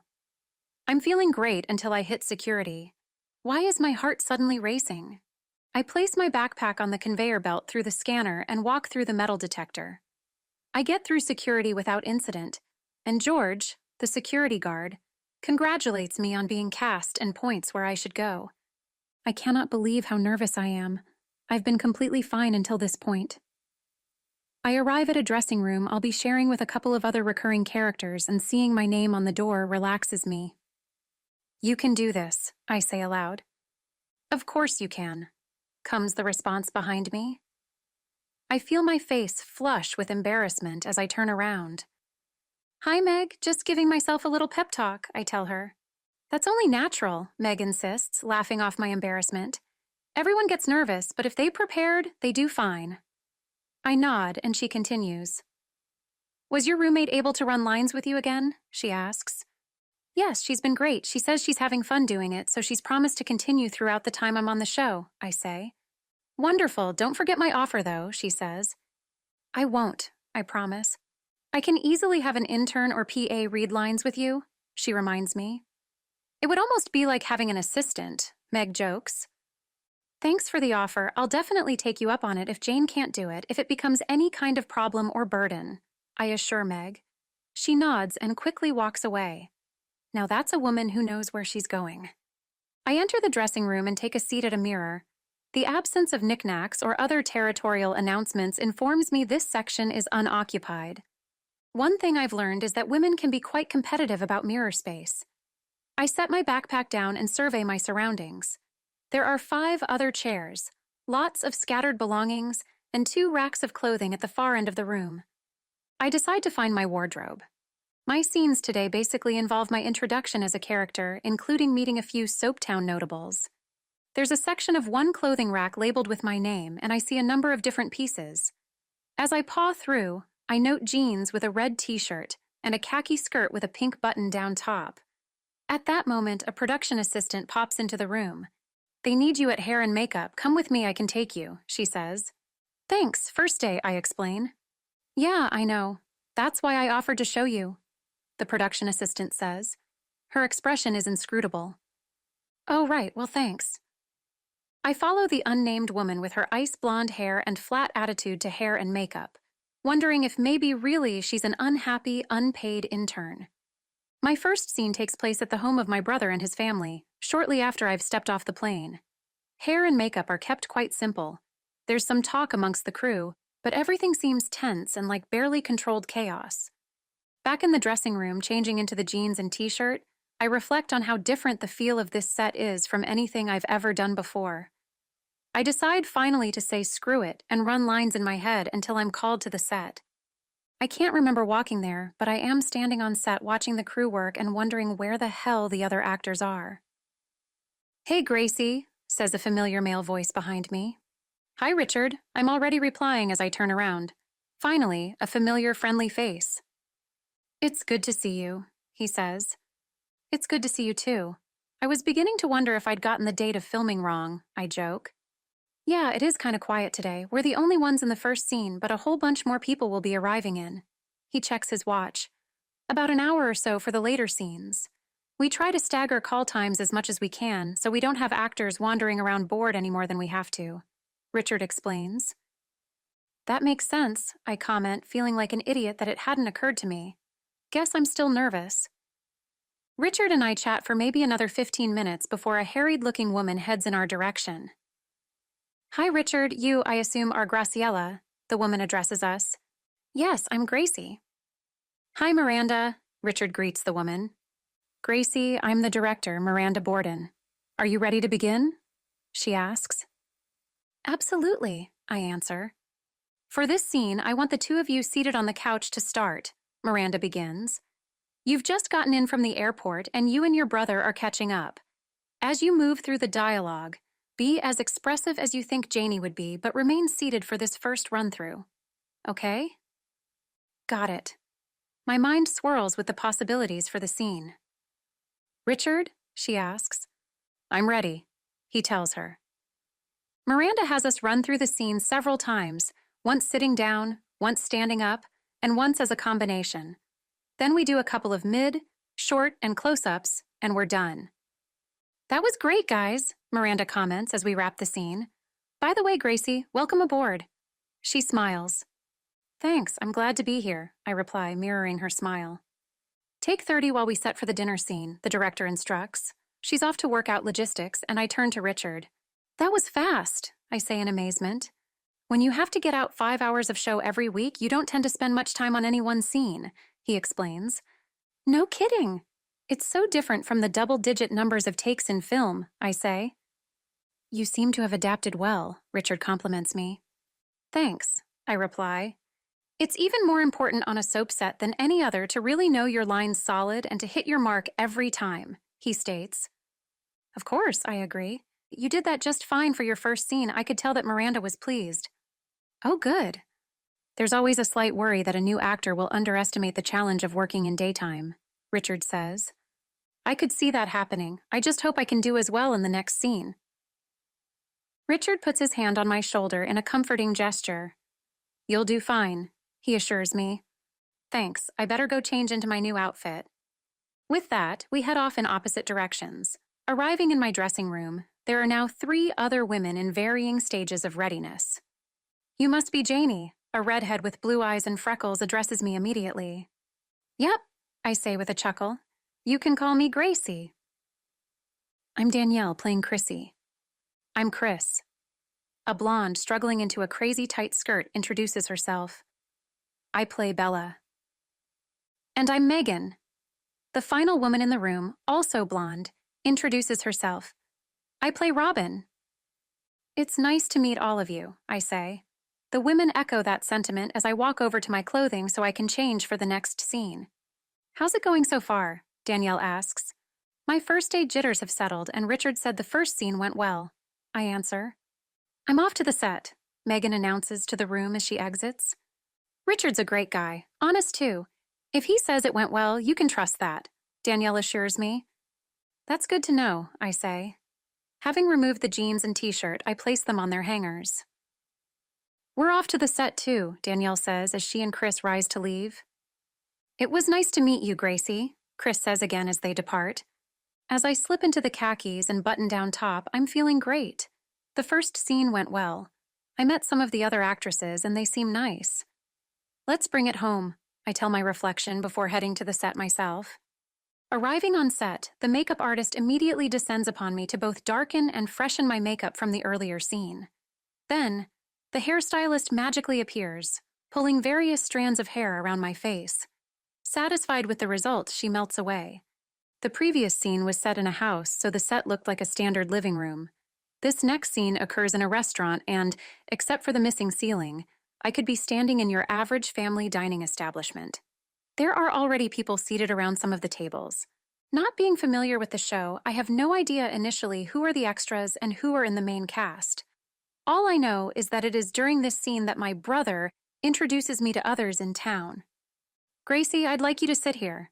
Miranda directs me to a central table. As I do, she continues. Richard, good. You're here. Please sit there next to Gracie.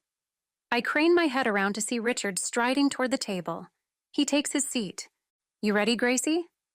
You know it, Richard. An increase in the room noise distracts me. From my experience as an extra, I know that the murmuring signals the presence of a lead actor. Again, I crane my head around. I don't immediately recognize him, as I'd only seen him before in commercials for his movie and in snippets on entertainment shows. Instead, his incredible good looks mesmerize me. He gets that reaction a lot, Richard comments dryly. What reaction? I ask, distracted from my ogling. You made a little noise in your throat, he explains. I did, I ask. Yep, and he gets that a lot, he says. I'm sure he does, I agree. My attention focused again on the hot actor. Julian. Suddenly, his name bubbles to the surface of my mind. Julian McNamara. He is the soap star who left to do a movie, it tanked, and now he's back. Judging by the reactions of others on the set, he must not have returned too long ago. For the scene, he's dressed in upscale casual, and I'm admiring the fit of the clothes when our eyes meet. Julian's expressive brown eyes fix on mine for so long that a couple of other people glance in my direction. He tilts his head and smiles, revealing beautiful, perfectly white teeth. I smile back a split second before someone draws his attention away and he breaks his gaze. Damn, I utter. I could feel the electricity between us from across the room. I'll say, Richard agrees. I look at him quizzically. Snap, crackle, and pop, he says with a knowing look. You could feel it, huh? I ask. Honey, everyone in the building could feel that. You do know he's married, right? He asks. Absolutely, I answer, but evidently without much conviction. Richard appears concerned. It's not a problem, I assert. Staying away from him or ignoring the fact that he's married? Richard asks with a smirk. Funny guy, I respond and don't answer the question. Richard's eyes focus over my shoulder and I sense a presence. Hello, Richard, comes a voice from behind me. Hi, Julian, Richard replies. Before I do anything, Julian has taken an empty seat at our table. I don't believe we've met, Julian states. No, we haven't. Today's my first day. I'm Gracie. It's nice to meet you, Gracie. Welcome to the show. He offers his hand and I accept it. Hot damn. The electricity between us is palpable. I'm speechless, but saved from having to speak by the director. Come on, Julian, that's enough of making the new girl feel welcome, she says. Okay, Julian teases. We'll talk later, he tells me, before following the director back to his table. This should be interesting, Richard says. I sigh. Look, Richard, I am not getting involved with a married man. I don't care how much snap, crackle, and pop is between us, I stress. Good to hear. I'd hate to see my new co-star get hurt. That's the end of the conversation as Miranda begins the shoot. It goes well. There are restaurant crowd shots at first, then individual bits at the few tables with main characters. I am pleased to report that I don't flub a single line. By lunchtime, we're finished filming my stuff. Just as I'm wondering what to do next, the production assistant with the icy blonde hair approaches. Here are your pages for the next 2 weeks, she says, handing me a sheaf of papers. You aren't called again until Thursday, but then it's every day thereafter. Her look asks if I understand, so I nod. She turns and walks away. I am standing there wondering if it's me she doesn't like, if it's everyone she doesn't like, or if she's just having a really bad day, when I sense an already familiar presence behind me. I turn before he speaks. Gracie. Julian, I respond. Awkward. My brain hollers. How was your first day? Julian finally asks.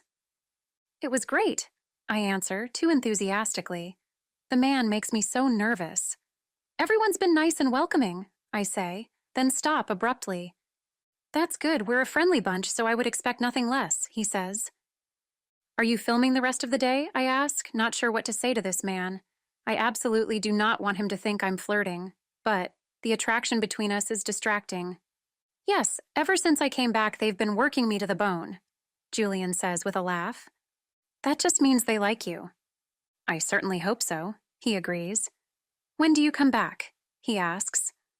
Warning bells go off in my head.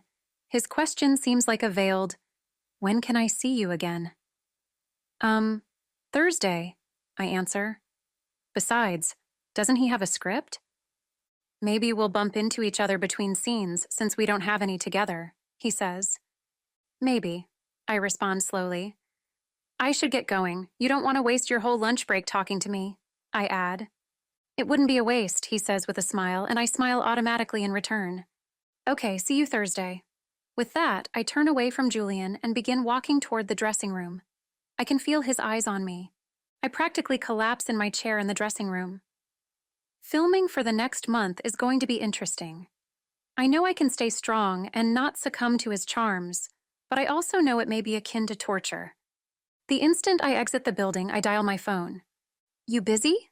I ask. Nah, Jane answers. How was your first day of filming? She asks. Depends, I answer. On what? She asks. On what aspect of the filming day? I clarify. Jane starts laughing. What is it? I ask. Who is he? She asks in response. What makes you think there's a guy involved? Who is he? Jane asks again. Julian McNamara, I answer with a sigh. Wait, do I know him? The name sounds familiar, she says. He's the most popular actor on Heart's Home right now. He had that movie earlier that flopped, I tell her. That's right. Hey, isn't he married? She asks. I mumble. Oh, Jane says with dawning understanding. Therein lies the problem, she states. You got it, I agree. What happened? Did you do something already? She asks. Of course not. Number 1, it's my first day. Number 2, he's a married coworker. Is the problem you might do something? She asks. No, the problem is that I might want to do something every time I see him, I explain. You just met him, you sound like a teenage girl. Thanks, Jane. Way to be supportive, I respond dryly. The chemistry between us was so strong that Richard even commented on it, I add. Richard is the guy who plays your brother? She asks. Right, I answer. What did he say? She asks. Snap, crackle, and pop, I repeat. Jane bursts into laughter. Again, I have to say, not very supportive, I grouse. Sorry, Jane says, not sounding very sorry. You have to admit that's funny, she continues. Yeah, I agree with a smile. Are you on your way home? She asks. Walking to the subway now, I tell her. You got a call from someone in the DA's office while I was in the shower. She wants you to call her, Jane informs me. Okay, thanks for the heads up, I respond. See you at the house, she says. See ya. I continue to head for home, on autopilot now because my head is swirling, not with thoughts of Julian, but of gangsters and dismembered body parts. God, I hope I didn't make a mistake coming forward. Hello, this message is for Graciella Corsini. This is Alicia Gregson with the District Attorney's Office. Please give me a call at your earliest convenience. My number is 212-555-7541. I listened to the message, thinking I was right to give Detective King my home line rather than my cell phone number. I could dodge the district attorney indefinitely if I chose to. With another sigh, I seem to be doing that a lot lately, I dial the number on my cell phone. May I speak to Alicia Gregson, please? I ask the receptionist who answers. This is Alicia Gregson, a woman says after the receptionist transfers the call. This is Graciella Corsini, returning your call. Ms. Corsini, thank you for getting back to me so quickly.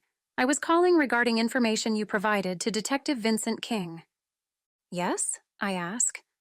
The district attorney's office plans to move forward against Thomas Pullman, she tells me.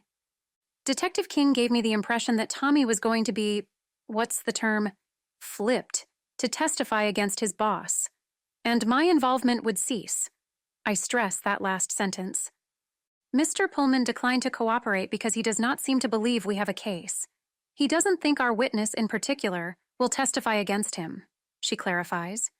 You mean me, I state. Yes. Without Mr. Pullman, we don't have a strong enough case against his boss. We've decided to convene a grand jury to hopefully indict Mr. Pullman on multiple charges, some of which stem from your encounters with him.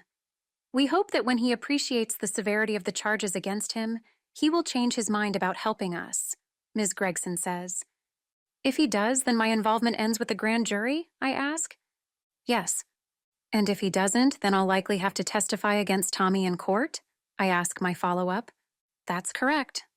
You are aware that Tommy and an associate basically threatened to kill me, right? I question her. Yes, I am. What's being done about that? I ask. After the grand jury indicts Mr. Pullman, we can either take you into protective custody or provide you with protection, she answers. Oh my, is all I can think to say. It's your decision whether or not to cooperate, of course, Ms. Gregson begins. I can only ask you to consider what happens if you don't.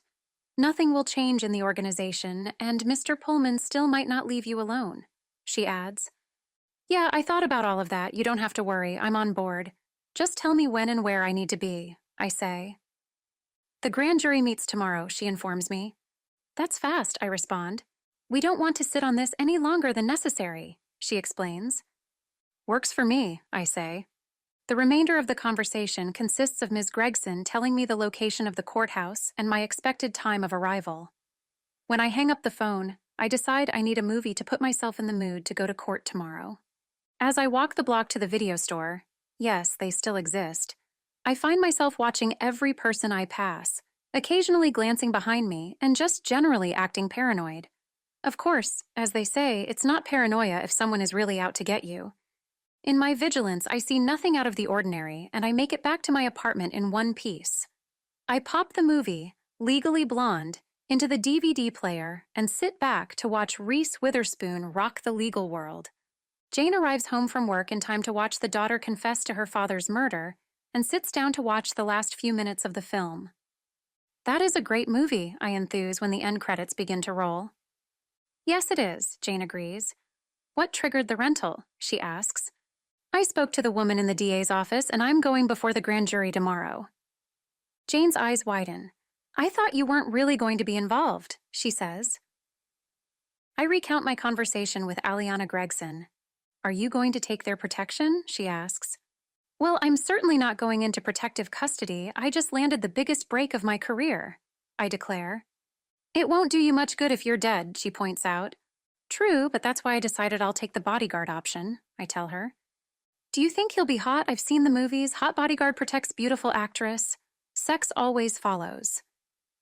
I don't know about all that, I respond between laughs. I think I'm going to run the movie back to the store so I don't have to tomorrow before court, I say. Do you want me to go with you? Jane asks. That's sweet, but it's only a block, and I doubt Tommy has heard yet that I'll be at the grand jury tomorrow, I say. Do you even know how this works? She asks. Well, no, but on TV it's only when they go to trial that there are witness lists and advance notice, I answer. If it happens that way on TV, then it must be accurate, she says, deadpan. I throw my crumpled video store receipt at Jane and head for the door. I'll be fine. I'll be right back, I assure her. The return trip to the video store is again uneventful. I slide my movie in the slot and begin walking back toward my apartment building. I make it almost to my building when... Hey, Gracie! The familiar voice freezes me. I immediately note the presence of several other people on the sidewalk and feel reasonably confident that he isn't planning to kill me. At least not right here, right now. I turn to face him. Hi, Tommy, I greet him. I hear there's a party tomorrow and you're the star, Tommy says cryptically. If there is a party tomorrow, I'm sure there's a festive occasion inspiring it, I say. Cut the crap, Gracie. You started it, Tommy, I snap. Wow, that's mature, I think to myself. I thought we had an understanding, he says. I don't know what you're talking about, I respond. Sure you do. Tommy disagrees in a low, threatening tone. The fear that is unfortunately becoming all too familiar begins blossoming. All of this adrenaline cannot be good for my system. I decide the best response is to flee. No, I really don't, I say with a sense of assertiveness I definitely do not feel, then turn to go. We're not finished here, Tommy says in that same low voice, reaching out a hand to grab my elbow. Yes, we are, I respond in an equally low voice, the fear expanding exponentially. I decide I need the possibility of reinforcements. Let go of me, I continue, much louder, attracting the attention of passers-by. Tommy lets go and raises his hands in mock surrender. No need to get upset. We're just talking here, he says. No, we're not. We're done, I tell him with finality. He looks furious but continues to smile. I turn and walk away, half tensed, waiting for him to stop me with his voice, his hand, or a bullet. None of those things happen, and I walk into my apartment building as I have 1,000 times before. I take the stairs 2 at a time and get to the apartment breathless. What happened? Jane asks this as soon as I step into the apartment. I sit on the couch, put my head between my legs, and wait for the vertigo to pass. What happened? Jane asks again, sounding alarmed. In a minute, I mumble from between my legs, and miraculously Jane waits without quizzing me further. After several minutes, I feel level enough to sit up. Jane still does not repeat her question, waiting for me to be ready. I ran into everybody's favorite life-threatening drug dealer on my way back from the video store, I start. Oh my God, she says. As you can see, nothing happened, I assure her. This time, Jane corrects me. Well, whatever. After tomorrow, I'll have protection, I say. Doesn't that mean he's more likely to try something tonight or tomorrow morning? She asks. I don't think so, I answer. Why not? She asks. I'm thinking he might believe the confrontation alone will scare me out of going to court tomorrow, I offer. You think? She questions. Yeah, I do, I say. Well, Jane sighs, I certainly hope you're right. All I know is, I won't be sleeping a wink until that man is behind bars, she states. Amen, I agree wholeheartedly. Chapter 16.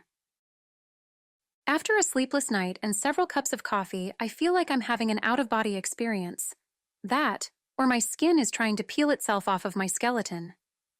Despite the jitters, I manage to look presentable when I leave my apartment. With every step, I feel an insane urge to peek over my shoulder. I know, I told Jane that I didn't think Tommy would try anything before the grand jury. And I don't, not really. But the survival instinct is strong, and this morning it is singing hosannas in my brain. My travel to the courthouse by sidewalk and subway remains trauma-free. 30 minutes before my scheduled time, I find myself across the street from the entrance.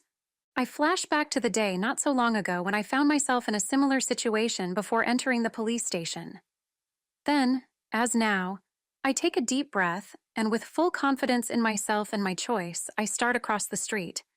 Hey lady, watch where you're walking. Oh, good job, Gracie, I think to myself. I raise my hand in a mea culpa at the taxi driver who yelled at me. Sorry, I holler back and scurry the remaining way across the street. Without any more thoughts of angry gangsters, and feeling grateful the taxi didn't squash me, I enter the building. The foyer of the building is more majestic than I would have imagined any building connected to the civil service would be, but it truly is almost cavernous, with soaring ceilings and a hushed, library-like atmosphere. I walk to a circular desk with a large information sign suspended above. I'm here for a grand jury, I begin. I'm presenting information, testifying, I clarify, not wanting her to think I'm a jury member. Go through security to the right and follow the signs. Look for the suits. That means you've found the lawyers, the woman explains with a smile. Thank you very much, I say, thinking. Who says civil servants are surly? Of course, she could be a volunteer. At security, I hand my purse to a guard for inspection while I pass through the metal detector. No alarm sounds, and the security guard returns my belongings. I walk down the hallway to the right, quickly spotting grand jury room signs. After a few twists and turns, I run into a horde of suits. Lawyers. I must be close to my destination. Excuse me. I tap a woman, Puerto Rican maybe, on the shoulder. I'm looking for Aliana Gregson. You've found me? Are you Graciella Corsini? She asks. Yes, I am, I confirm. How are you doing this morning? She asks. I sense this is not asked simply to be polite. To be completely honest, I'm a little nervous, I admit. I'd be worried if you weren't, Ms. Gregson tells me, I assume to make me feel better. It does, a bit. Today is going to be mostly boring, though, she says. Really? I ask. Believe it or not, she answers with a nod. You can't be in the room until it's your turn, so you'll spend that time in a holding area. Like a celebrity waiting in the green room before an appearance, I think, but don't say. Do you have an idea how long this will take? I ask. It can really vary. If you plan for the day, you'll be happy if we finish earlier. I can tell this is a line she's had considerable practice giving, but it makes sense. It's sort of like on a cattle call audition. Ms. Gregson takes my silence as an assent and continues. If you'll follow me, I'll show you where the room is and where the restrooms are. That's always the most important, I respond. Definitely, she agrees as we make our way a short distance down another adjacent hallway. Here we are, she announces, opening a nondescript door without any indication of the room's use. Entering the room, I note 2 wooden tables with uncomfortable-looking chairs encircling them. At least there is a window, although it overlooks a parking garage. Thanks, I say, just to say something as I set my purse on the table. You're welcome. Thank you for agreeing to appear before the grand jury, she responds. I nod. Oh, and the chairs are much more comfortable than they look, she assures me. I smile at the comment and Ms. Gregson departs. Where is everybody else? I wonder aloud as it sinks in that I'm now in this room alone. Could the prosecutor really have no other witnesses? As if in response to my questions, the door opens and 2 gentlemen in suits appear. Ms. Corsini? A portly older gentleman with white hair and matching beard asks this question. I suspect he gets asked to play Santa Claus every Christmas season. Yes, I affirm and stand up from the chair in which I had just taken a seat. Ms. Gregson was right. It was much more comfortable than it looked. I am Assistant District Attorney Leonard Myers. This is my paralegal, Jackson Gorham. I was walking as he introduced himself and his colleague, and now I offer my hand as I approach. It's nice to meet you both, I say. I wanted to let you know that you will be testifying first, Mr. Myers says. So there are others, I interrupt with my implied question. Yes, but most of the others will be discussing more circumstantial aspects of the evidence related to our case. You are an actual eyewitness to crimes committed by Mr. Pullman, he adds. A crime, I correct. Actually, Mr. Myers says with a condescending smile, his threat against you could constitute a second crime, namely intimidating a witness. Oh, I say, revising my earlier internal thought. This man is too smug to play Santa. Guess we can tell who went to law school, I respond flippantly. Mr. Myers' expression does not change, but the paralegal responds with a genuine smile that he quickly loses lest his boss see. I don't think to ask where these other people are waiting and the men leave.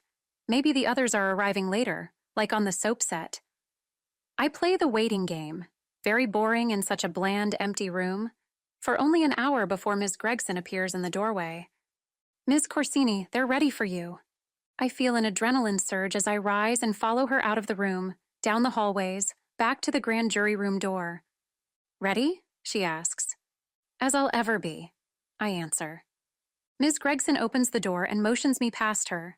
The room looks much like what I've seen on television, so I have an idea where to go even before Mr. Myers directs me to an empty raised seat behind a podium.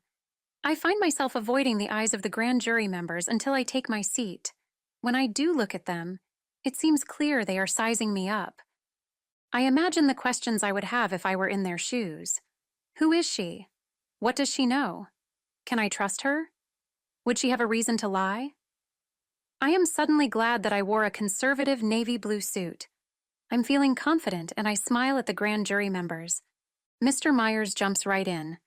Please state your name for the record. Graciella Corsini. He asks me to spell it, and I do.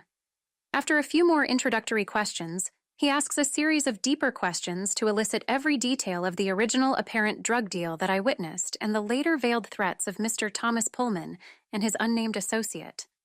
The grand jury members laugh when I use my nicknames, skinny guy, average guy, creepy guy, for the players involved.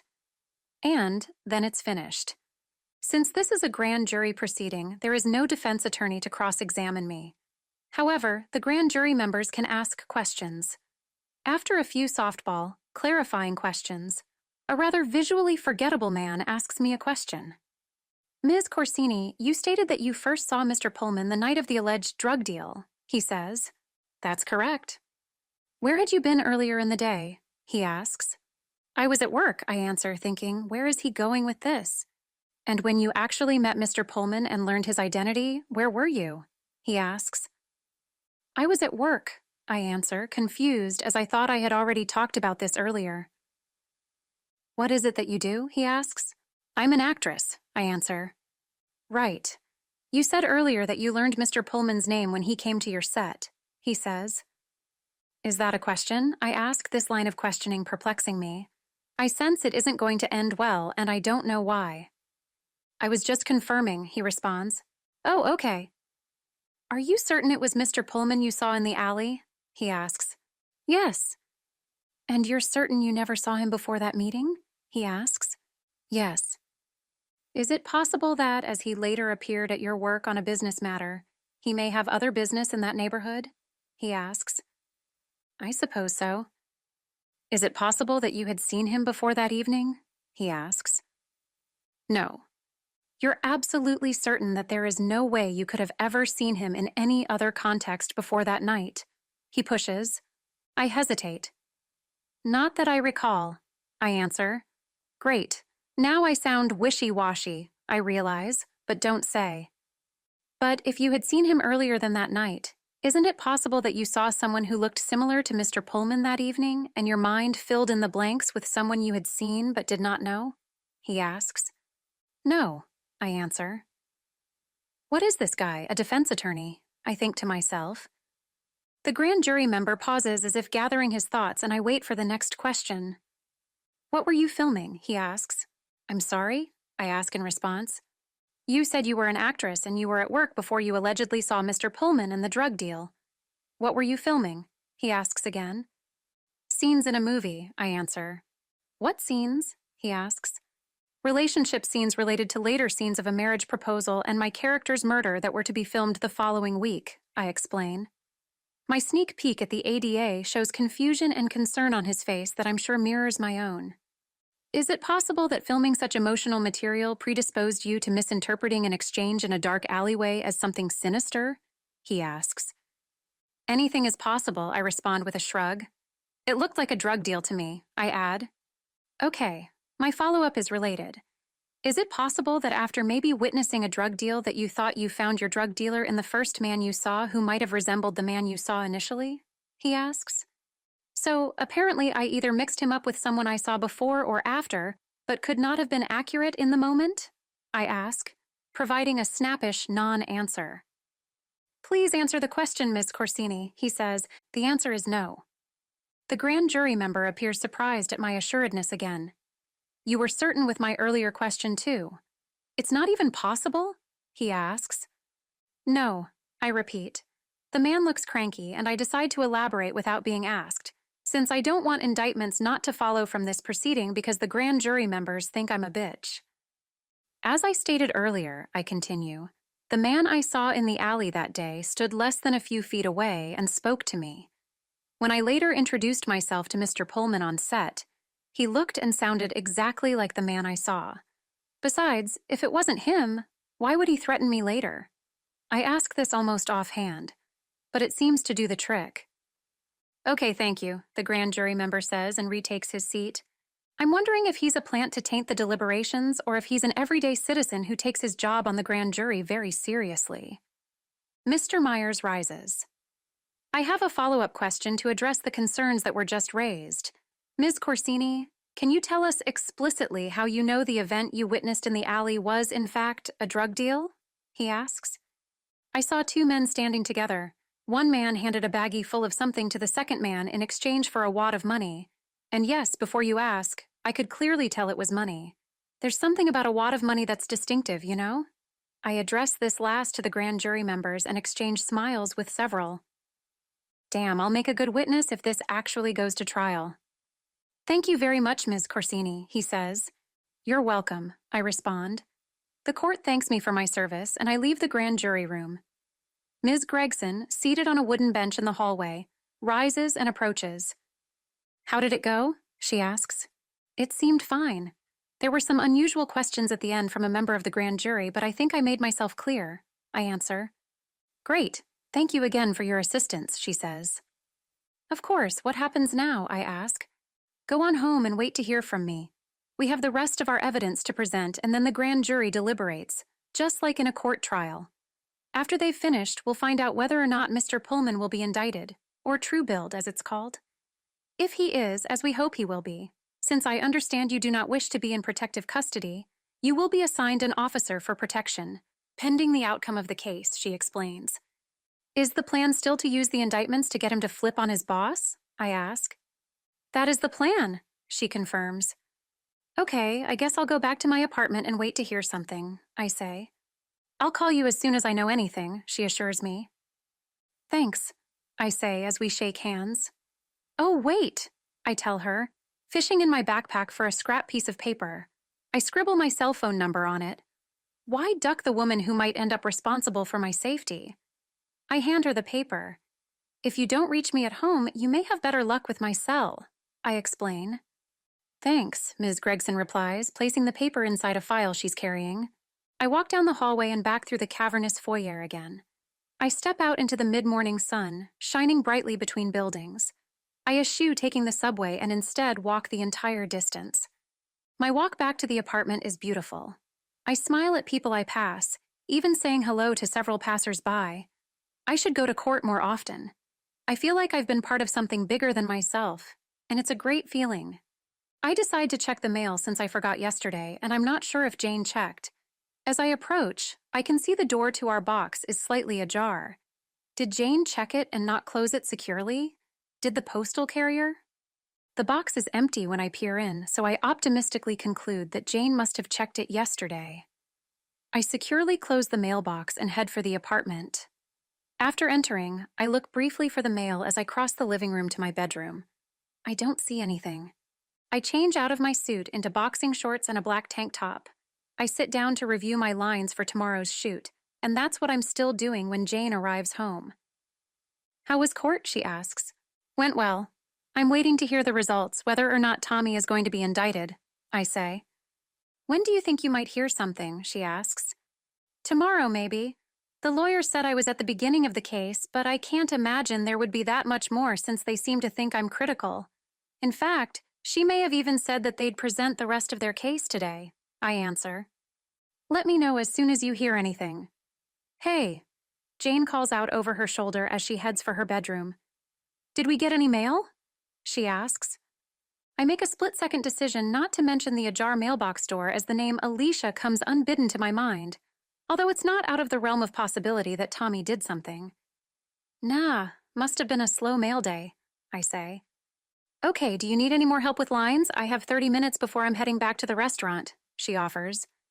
"No, I'm good, thanks. Are you doing a dinner tonight?" I ask. Jane has been successfully working her way up, meaning she's increasingly getting the coveted dinner crowd. "Yeah, Julie called in and they asked me to cover," she says. "Cool," I respond. Jane clicks the television on and I disappear into my bedroom with my script.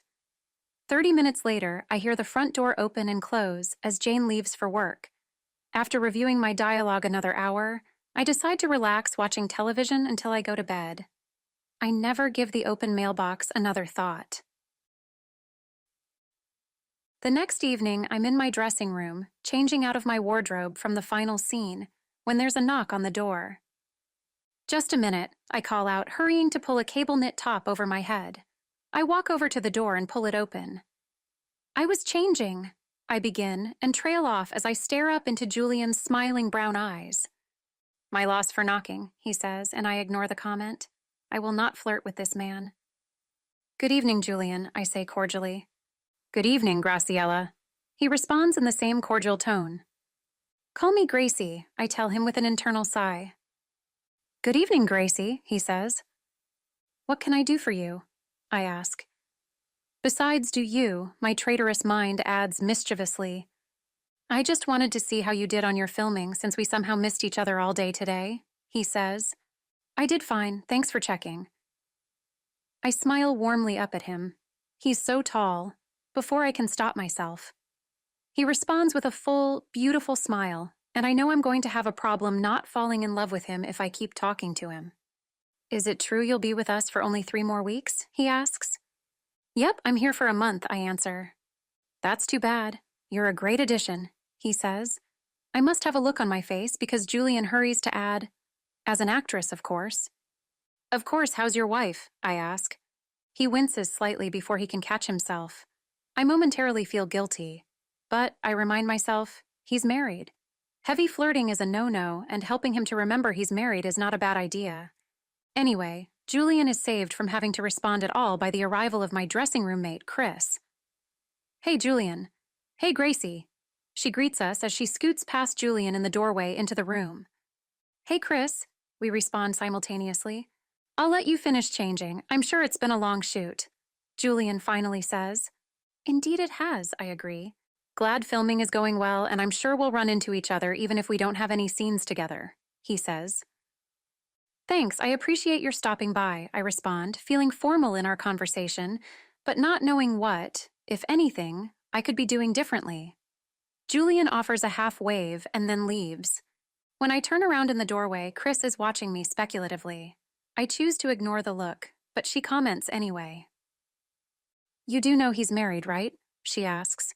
"Why does everyone feel the need to remind me of that?" I ask in return. When Chris does not respond, I continue. "Yes, I know that he is married. There is nothing going on between us," I say. "I don't think you can quite say that," Chris disagrees. "What do you mean? We haven't done anything," I say. "I believe that, but I still don't think you can say there is nothing between you. He clearly is interested in you, and although you're trying not to be, you're interested in him, she says. I've been avoiding eye contact with Chris. When she finishes that statement, I turn to look at her. I agree we have chemistry. That doesn't mean we have to act on it. I have no interest in becoming involved with a coworker at all, let alone one who is married. It just isn't going to happen. Chris laughs. I know, I've just never seen him behave this way toward a woman before. Really? I ask. Even before he was married, she says. How long have you known him? I ask. Oh, wow, for years. I used to be a regular here and so worked much more closely with Julian. Since I've been dropped back to a recurring character, not as much, but I can honestly say that his behavior is unusual, she says. Do you think I should do anything differently? I ask. I don't think there's anything you could be doing differently. Based on what I just saw, anyway, I think you're cool. You're being polite and expressing interest in him as a coworker without suggesting you would be open for something more. Even if both of you might want that, she adds. That's good to know. I wouldn't want rumors to develop, I say. As long as you limit your encounters with Julian to inside of this building, I wouldn't worry about that, she says. Anything else, I begin. Would be off limits and not a good idea, Chris continues emphatically. I can do that. Thanks for the advice. Besides, I'm only here for 3 more weeks, I say. Chris laughs again. I wouldn't count on a time frame to keep you from temptation. You're fighting some pretty strong chemistry. I've finished changing and gather my belongings together as I respond. We're both adults. We can handle a little chemistry, I say. Good luck, Chris says. She is changing out of her wardrobe as I leave the room. I think about my conversation with Julian and Chris's advice and warnings all the way home. This whole situation is crazy. How is it that I've managed to attract the most uneligible non-bachelor, and he's a coworker? The ringing of my cell phone interrupts my thoughts. Hello? I manage to just answer the call before it goes to voicemail. Gracie Corsini, please. This is Gracie. Gracie, this is Alicia Gregson from the District Attorney's Office. Do you have a minute? My heart begins beating at 1,000 beats per minute. Of course, I say, and am amazed at how calm I sound. This is it. The grand jury chose to indict Thomas Pullman on all charges, she tells me, and my brain shouts, yes! He will now have to go to court later this week to submit a plea of guilty or not guilty to the charges, she continues. That's wonderful. Congratulations, I say. Thank you, but we owe you a great deal for your willingness to go before the grand jury and tell your story. Let me tell you what will happen from here. My office has been communicating with Mr. Pullman's attorney regarding our willingness to make a deal. In exchange for him flipping on his boss, I interject. Exactly. Thus far, they have been resistant to the idea. Now that the indictments have come down, Mr. Pullman and his attorney may be in a more cooperative mood, she says. I certainly hope so, I say. As for you, as we discussed, I've arranged for a police officer to provide protection.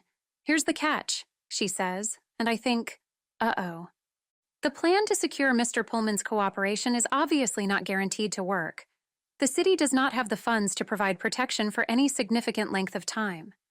The only reason it was authorized at all is because this is connected to fighting racketeering, she says. What does that mean for me, I ask.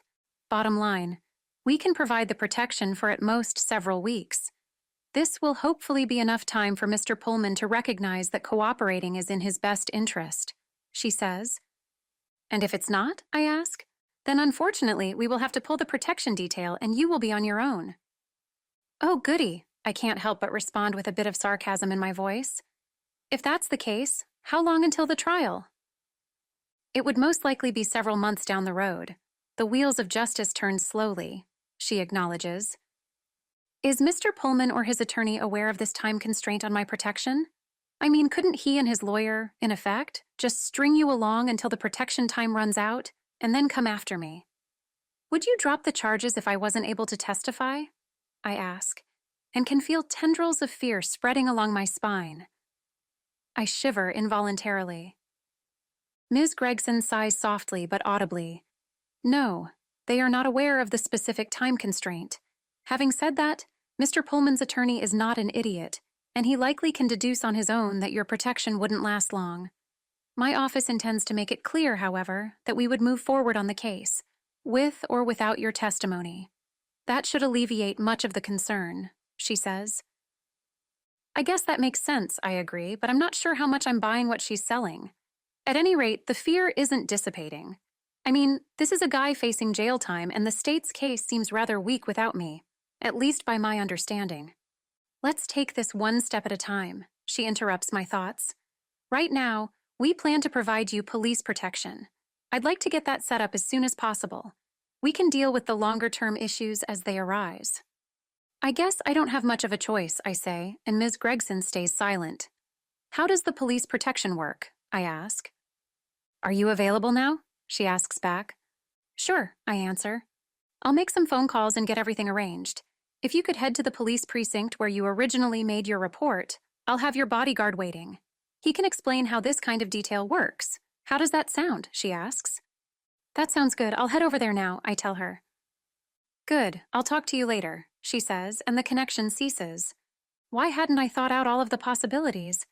It seemed highly likely to me that Tommy would simply bide his time until my protection was pulled and then, wham, he could take me out.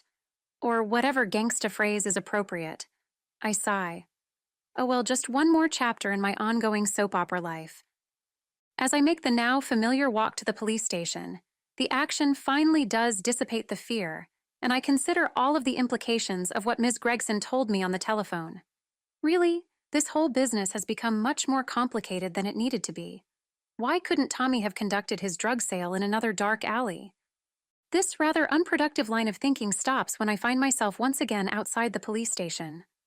Unlike before, I enter the station with confidence and stride purposefully over to the desk sergeant.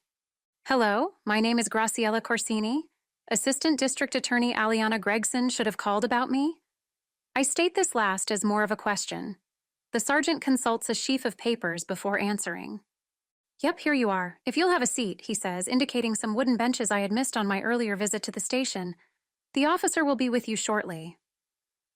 Thank you very much. I turn and head toward the benches.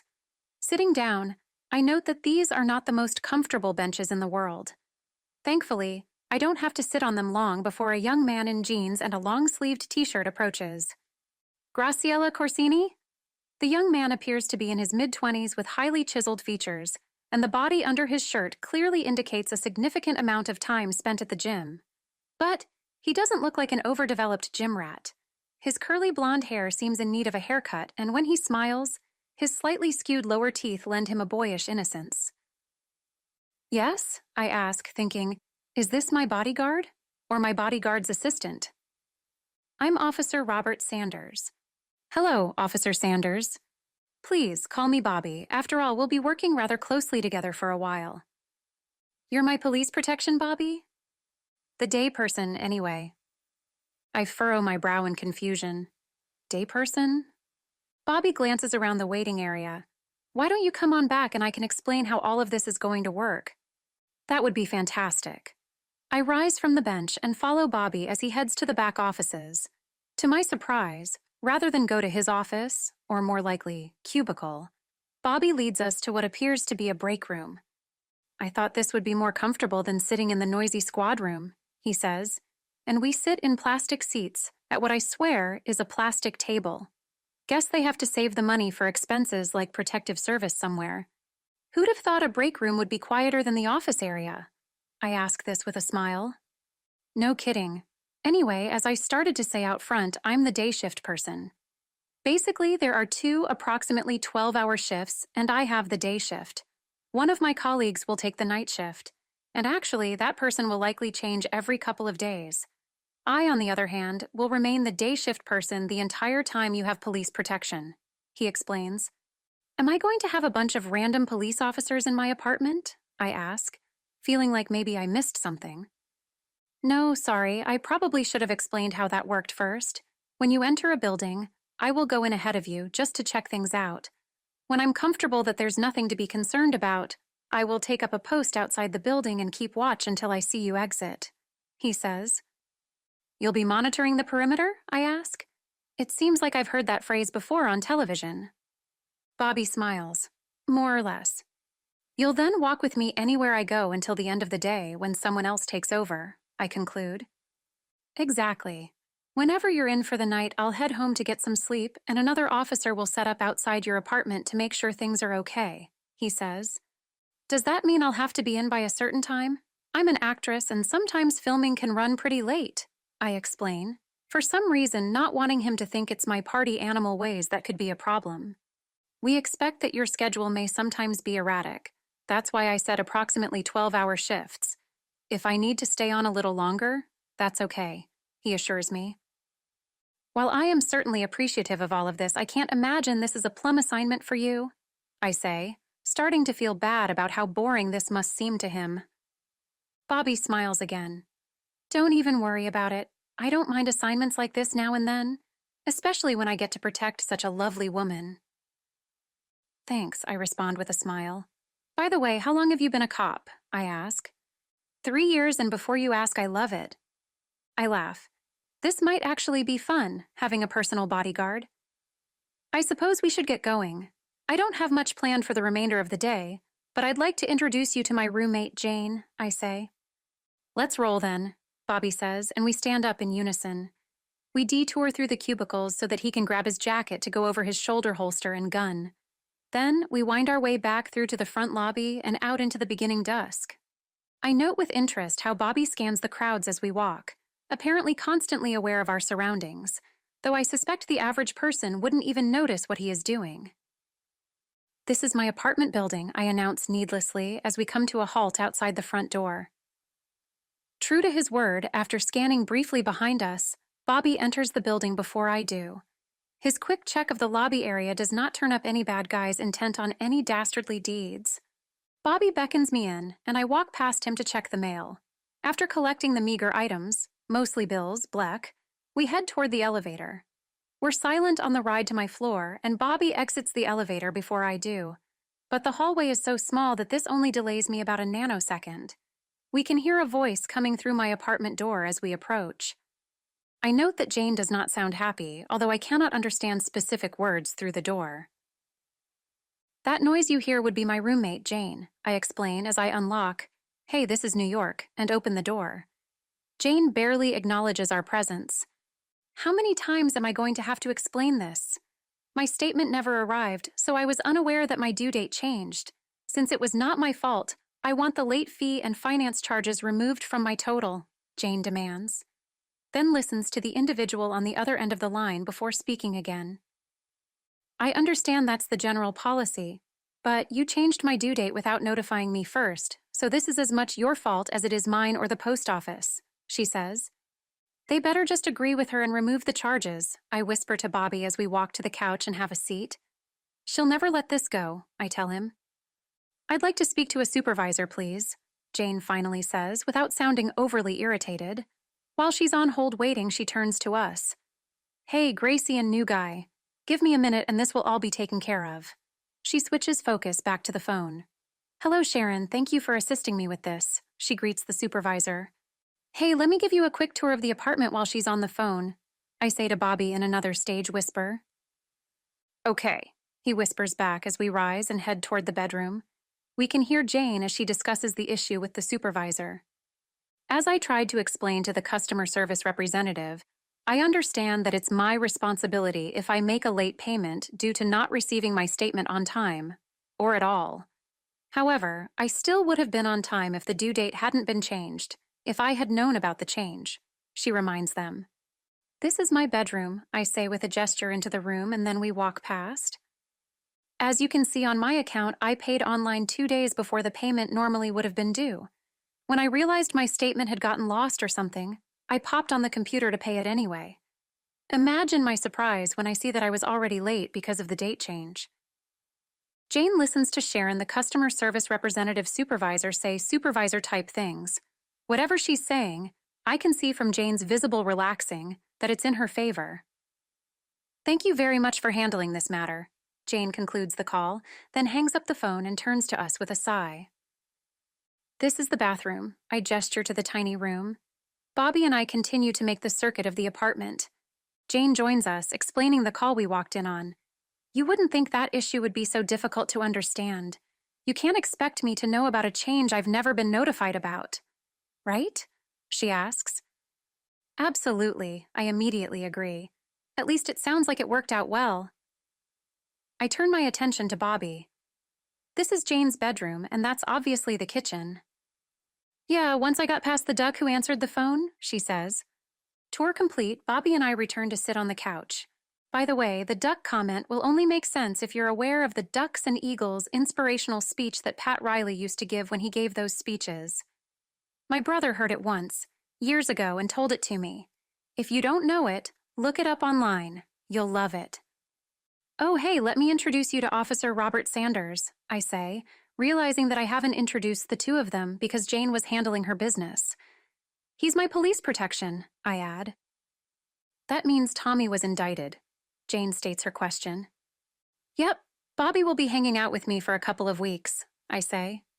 It's nice to meet you, Bobby, Jane says, coming over to offer him her hand. You as well, Jane, Bobby replies as they shake hands. Are you going to be staying in the apartment? Jane clearly wants to know this because we don't exactly have a ton of room for an additional person. Not at all, Bobby laughs and explains the situation to Jane.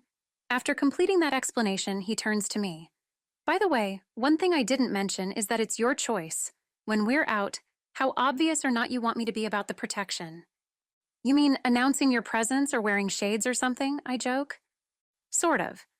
I can make it very clear to people that I am a bodyguard of some kind, or I can be fairly subtle, he explains. Which would you recommend? Jane asks this question.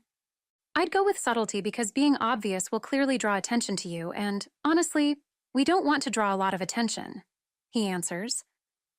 What about the idea of making it clear to Tommy or any of his thugs that I'm under police protection? I ask this out of curiosity more than because I advocate this position. That is why some officers prefer to be more in your face than I do. I happen to feel that extra attention is never a good thing. Besides, it's likely that any associates of Tommy would recognize I'm a police officer anyway. Your more competent criminals seem to have a sixth sense about that. You've convinced me, I declare. Let's go with subtlety. I have a couple of quick questions, and then I'll leave you two to your evening, he says. Fire away, I respond. I didn't notice one, but I want to make sure there are no other entrances to the apartment besides the front door. The apartment isn't big enough to have more than one entrance, Jane comments with a laugh. Do all of the windows have locks on them? He asks. Jane and I look at each other while we think about that.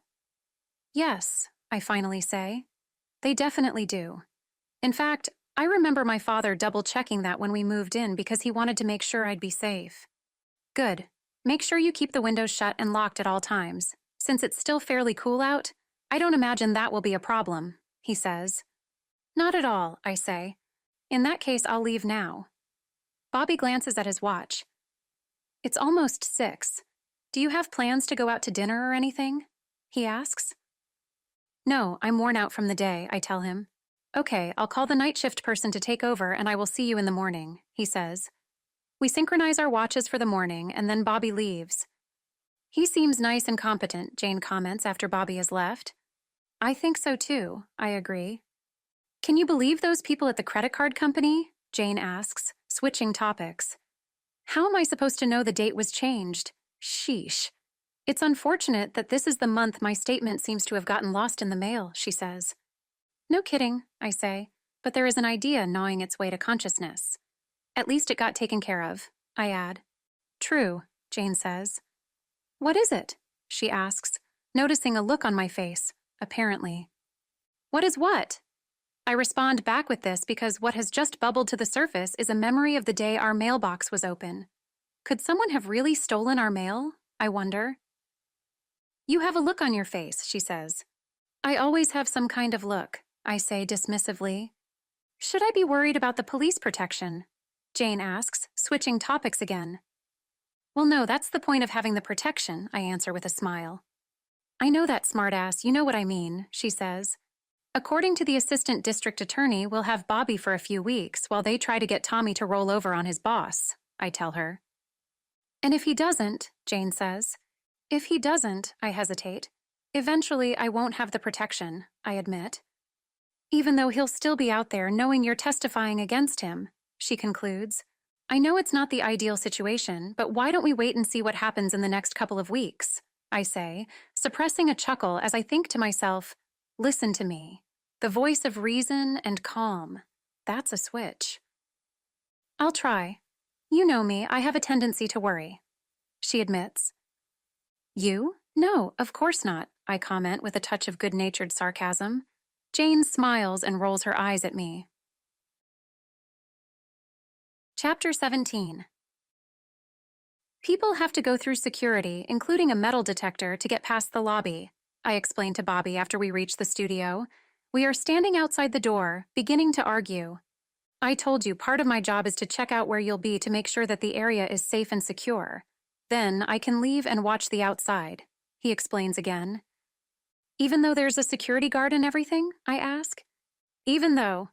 Listen, I get that you aren't thrilled about having me where you work, but this is part of the safety package we offer. I can't say I'm doing everything I can if you prevent me from doing everything I was trained to do, he patiently points out. I feel myself relenting. You'll just go in, check the rooms, and then wait out here for me? I ask. That's it, nothing to it, he assures me. Okay, let's go. I consent and open the studio door. Bobby steps past me to enter first and heads to the security guard, who has risen to greet us. I'm Officer Robert Sanders, he begins, reaching for his badge. I've been assigned to protect Ms. Corsini. George, the security guard, analyzes the badge and, apparently satisfied, allows him to pass through the area without going through the metal detector. I, on the other hand, still have to do those things. After I am inspected and also pass muster, I lead Bobby through the maze of hallways to my dressing room. Of course, when I was hoping this would be a quick in-and-out inspection, all three of my dressing room mates are present. Danielle, Megan, Chris, this is Bobby. He's, checking things out. He won't be staying, I say weakly. The three women greet him in a friendly but slightly disinterested manner as they are focused on preparing for their upcoming scenes. This is actually a good thing, because I hopefully won't have to explain the long, ridiculous story of my police escort. Everything looks fine, Gracie, Bobby says quietly. I'll wait for you outside. Give me a call when you're finished filming, okay? He asks. Will do, I reply with a saucy salute. As I do, I notice Julian has arrived in our doorway. Oh, this should be fun. Well, interesting anyway. Good morning, Julian. How was your weekend? I ask. It was fine, Gracie. How was yours? He asks in response. Our formal exchange is not lost on Bobby, and Julian's presence has even pulled the women's attention. It was fine, I answer. Julian stares back and forth between Bobby and me. With a sigh, I continue. Julian, this is Bobby. Bobby, this is Julian. The two men shake hands, and I can see them visually sizing each other up. Good grief. I can see the question on Julian's face, but he simply says he'll see us later and departs. He likes you, Bobby says with certainty. Chris makes a noise of assent, and the other two women act as though they've suddenly become deaf and blind and missed the entire exchange. He's married, I respond as if this negates his statement. Bobby smiles at me but drops the subject. Call me, he repeats and then leaves. I wait for one of the women to say something as I change into my wardrobe for the first scene, and they do not disappoint. I told you, Chris says in a knowing tone. There's nothing going on between us, I try again in vain to assert. He never visited this room before you arrived, Megan chimes in. That's true, Danielle agrees. Listen, seriously, I obviously can't say what's in his mind, but I do not get involved with married men. I can't stress this enough. Please, please, let this go. I find myself pleading with them. Relax, Gracie, we're just teasing you, Chris says. I am saved from any more commentary from the peanut gallery by the presence of the icy blonde from my first day. 5 minutes, she imparts her wisdom and then begins to depart the room. Hey, I stop her, suddenly inspired. Maybe if I'm nice to her, she'll thaw out.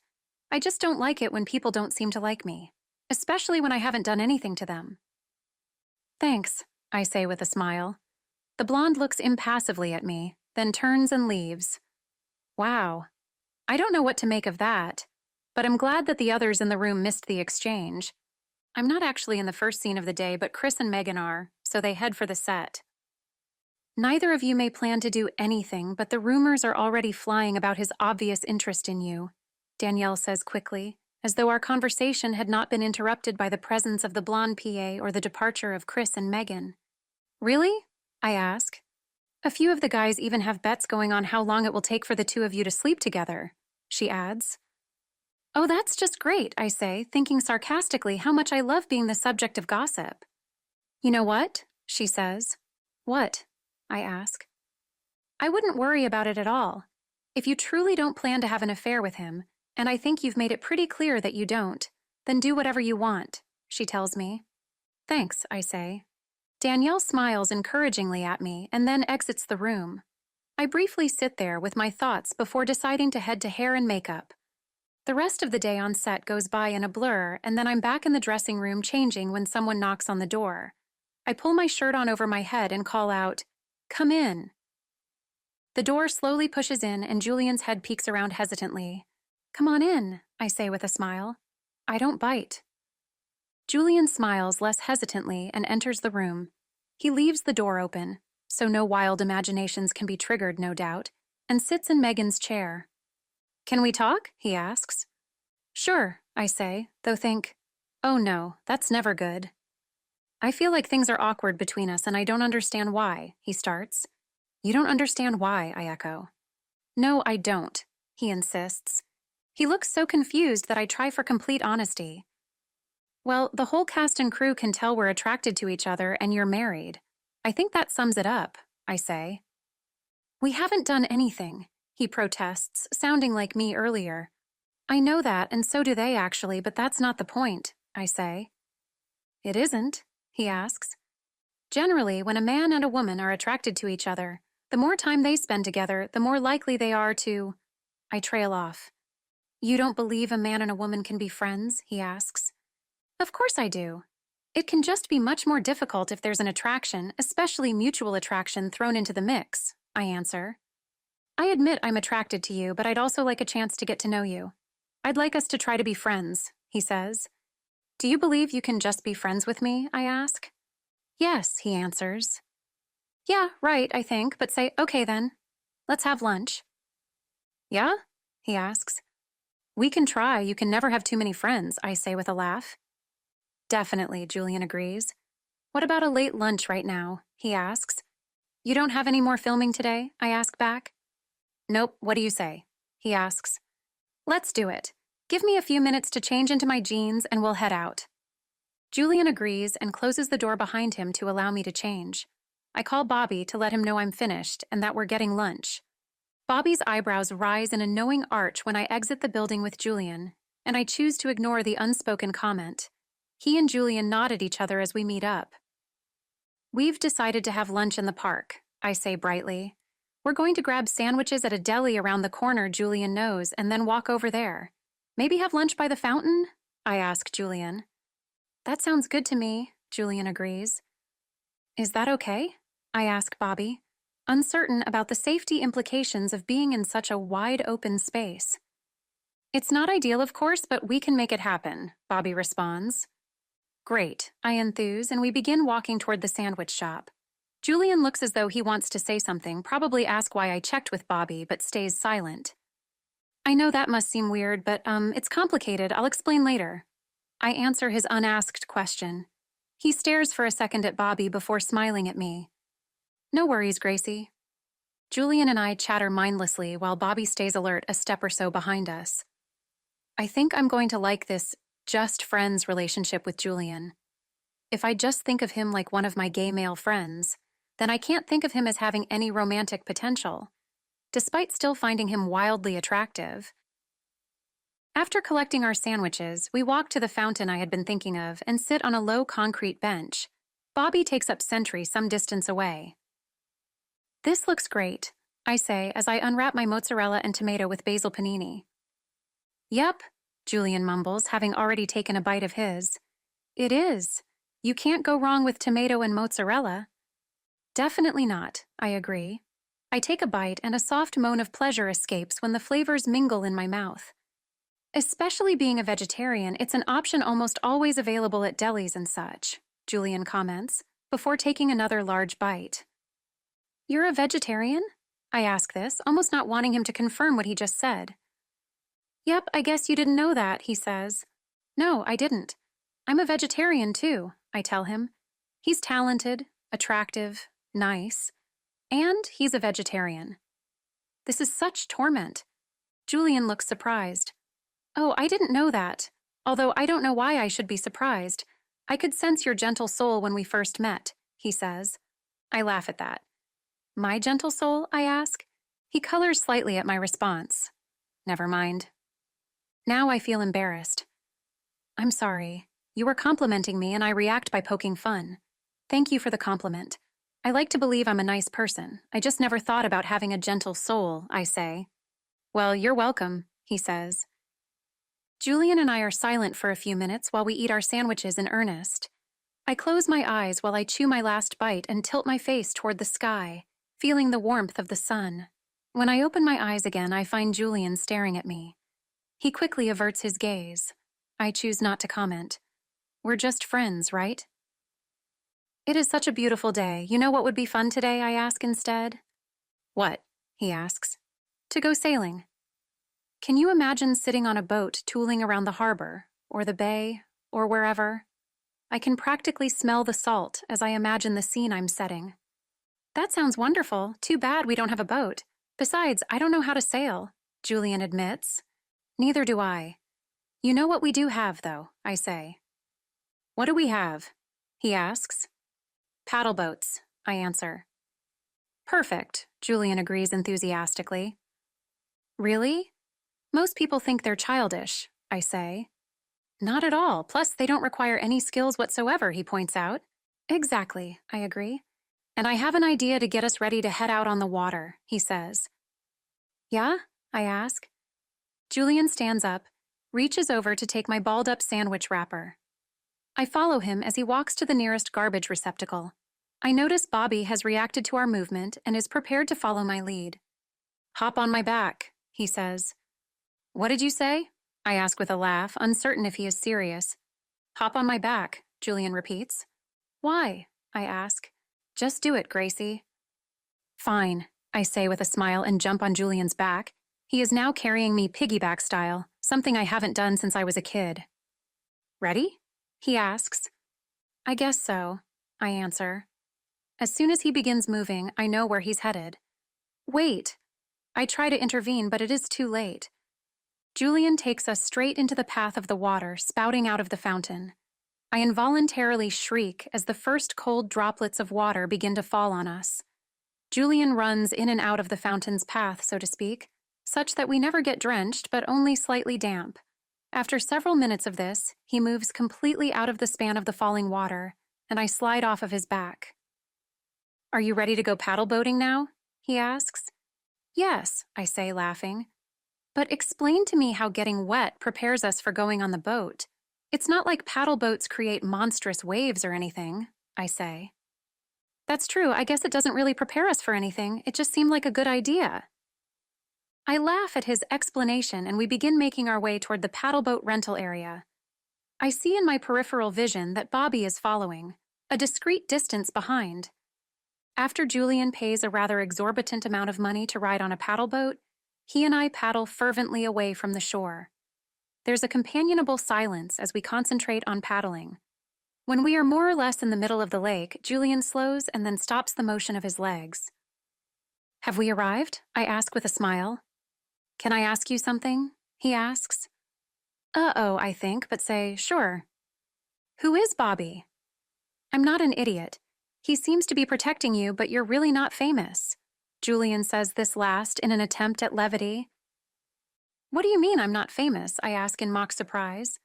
Well, you're not quite famous, he responds with a smile. I laugh. Yeah, he's protecting me. Don't worry, though. You're probably not in any danger. I quip. I'm not worried about me. I'm wondering if I should be worried about you, he says.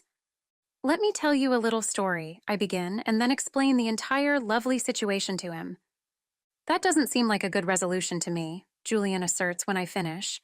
You have a bodyguard for an indeterminate, but probably short amount of time, while this asshole may or may not decide to flip on his boss. And if any of that doesn't work out, well, too bad for Gracie, he says. You seem more upset about this than I am, I comment. Well, Julian seems uncertain what to say, and this uncertainty calms him down. I just don't want you to get hurt, he finishes. Neither do I, and neither does Bobby. That's why he's here, I say. I suppose so, he reluctantly agrees. Do you think I should have just ignored the whole thing and not gotten involved? I ask. Of course not, he retorts. Then accept what it is and let's move on, I say, touching his arm lightly. It'll all work out. Things usually do. Julian flashes his brilliant smile. You are absolutely right. Let's talk about something else. And so we engage in getting to know you chit-chat as we lazily meander around the lake. I haven't wanted to say anything, but the devil in my brain forces my mouth to speak. This is probably none of my business, but is your wife really pregnant? I regret the question the instant the words leave my lips as I see his mouth tighten into an unhappy line. You know what? Never mind. Forget I even asked. I quickly try to backpedal. It's none of my business. Julian sighs. No, it's okay. Friends talk about their personal lives, right? He offers me a tired smile. I nod, but say nothing. To answer your question, no, she isn't pregnant. Was she ever pregnant? I don't know. She insists that she was and miscarried the baby. I don't know what to believe. Since I've already gone and made an ass out of myself, I continue with my inappropriate personal questions. Would you have married her if you hadn't thought she was pregnant? Julian pauses so long I think he isn't going to answer the question, and then he does. No, probably not, he says quietly. Will you stay with her? I can't believe I'm asking him these questions, but I feel like I need to know them somehow. I don't know. He stares morosely out across the water. I lean over my side of the boat and use my hands to splash as much water on him as I can. What the? He looks startled, but the morose look disappears. I just thought you maybe were feeling too dry. I was helping, I tell him with my most innocent expression. Then allow me to help as well. Julian leans over his side of the boat and begins splashing me back. It's somewhat physically awkward, leaning over the side of the boat like that, but we laugh as we splash each other like children. Enough, I finally say. I'm soaked. You started it, he points out. That's mature, I respond. Who lied and said I was mature, he asks. We smile at each other and warning bells begin going off in my mind. You are veering out of the friend zone. Danger, Gracie Corsini. Danger. As much fun as this has been, I begin and glance at my watch. It's getting late and I should probably be getting home, I say. If you must, he says. Yes, I must. Thank you for a wonderful time. You're welcome. Thanks for the great paddle boat suggestion. We have been paddling back to shore while speaking and soon find ourselves back on dry land. I notice Bobby nearby watching me and the surrounding people. I see your bodyguard seems ready to go, Julian comments. Yeah, he probably didn't much like the open spaces of this entire afternoon, but I did. I say this last and then am flooded with uncertainty. If this were a date, this would be when we would lock lips. Since we're just friends, I am at a loss as to the proper protocol. Julian seems to be equally flummoxed. Well then, I guess this is goodbye. I'm not filming again until next week, so I'll see you then, he says. Okay, I'll see you then. Enjoy your time off, I respond. We exchange an awkward, quick hug. As Julian walks away, I realize the thought that I won't see him again until the following week saddens me. Get a grip. I mentally shake myself. This is ridiculous. You don't feel this way about any of your other friends, I remind myself. Yeah, and there's a reason for that. I tell my inner self to shut up and turn my attention to Bobby, who is walking up to me. Are you ready to go? He asks. Yes, I reply without much enthusiasm. What's the matter? I thought you had a good time today? He asks. That's what's the matter, I tell him. Understood, he says knowingly and falls silent.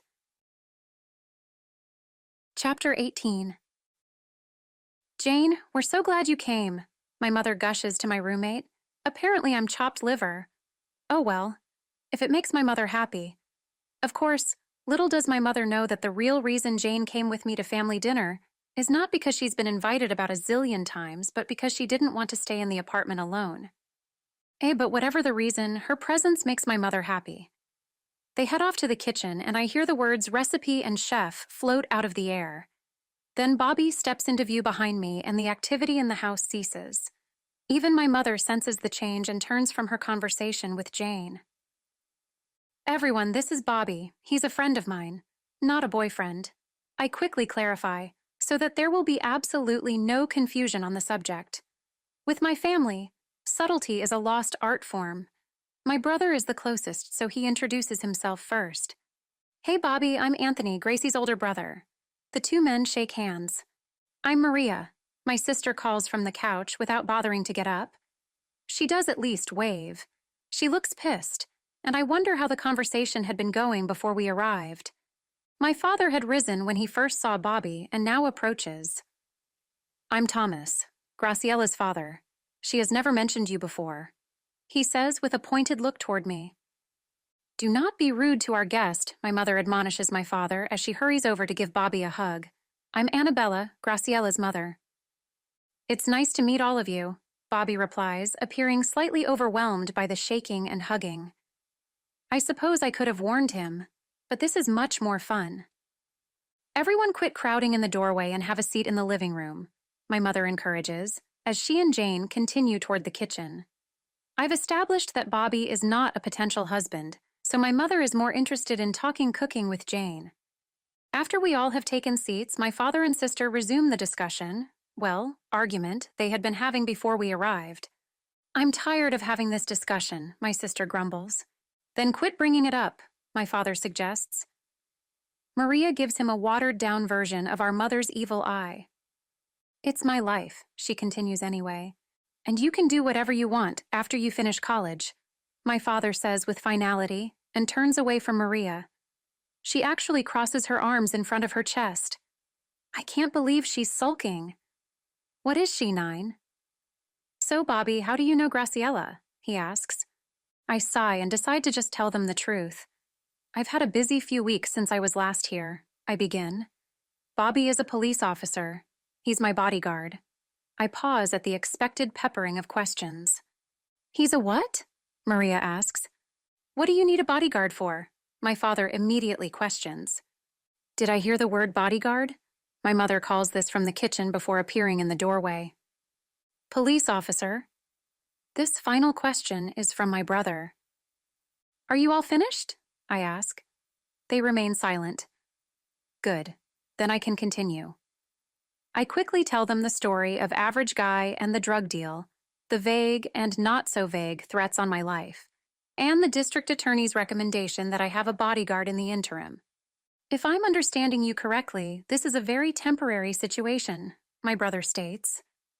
Yes, I assure the family, though my thoughts continue. Did I forget to mention the high likelihood that Tommy won't flip on his boss and I'll be without protection for months? Oops, my bad. What my family doesn't know keeps my mother from having a coronary.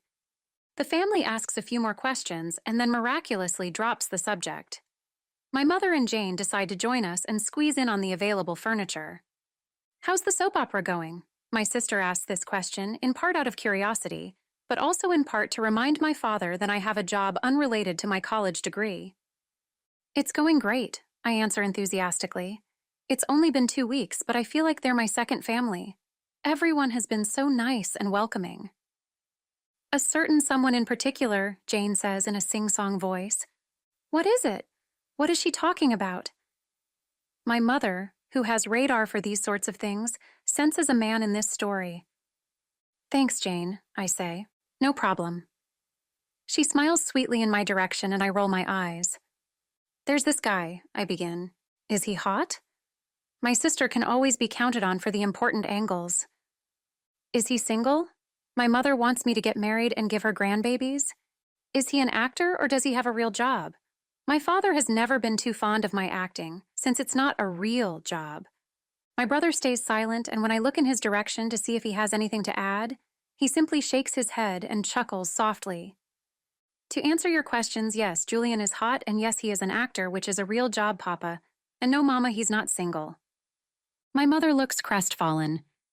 For the moment, Jane chimes in again. Seriously, Jane, could you try not to help so much? I ask.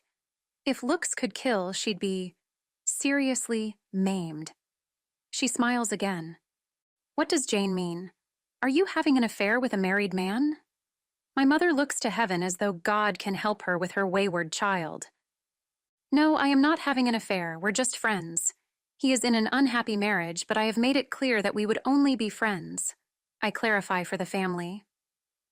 An unhappy marriage? My mother asks this, and I notice she now has a look of consideration on her face.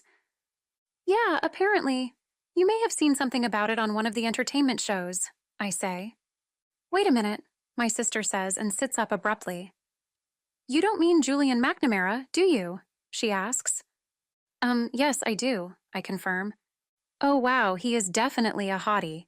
And yeah, he does seem to be in an unhappy marriage. Don't worry, Mama, if anyone is worth leaving his wife for, it's Gracie, Maria says. My mother looks horrified by my sister's comment.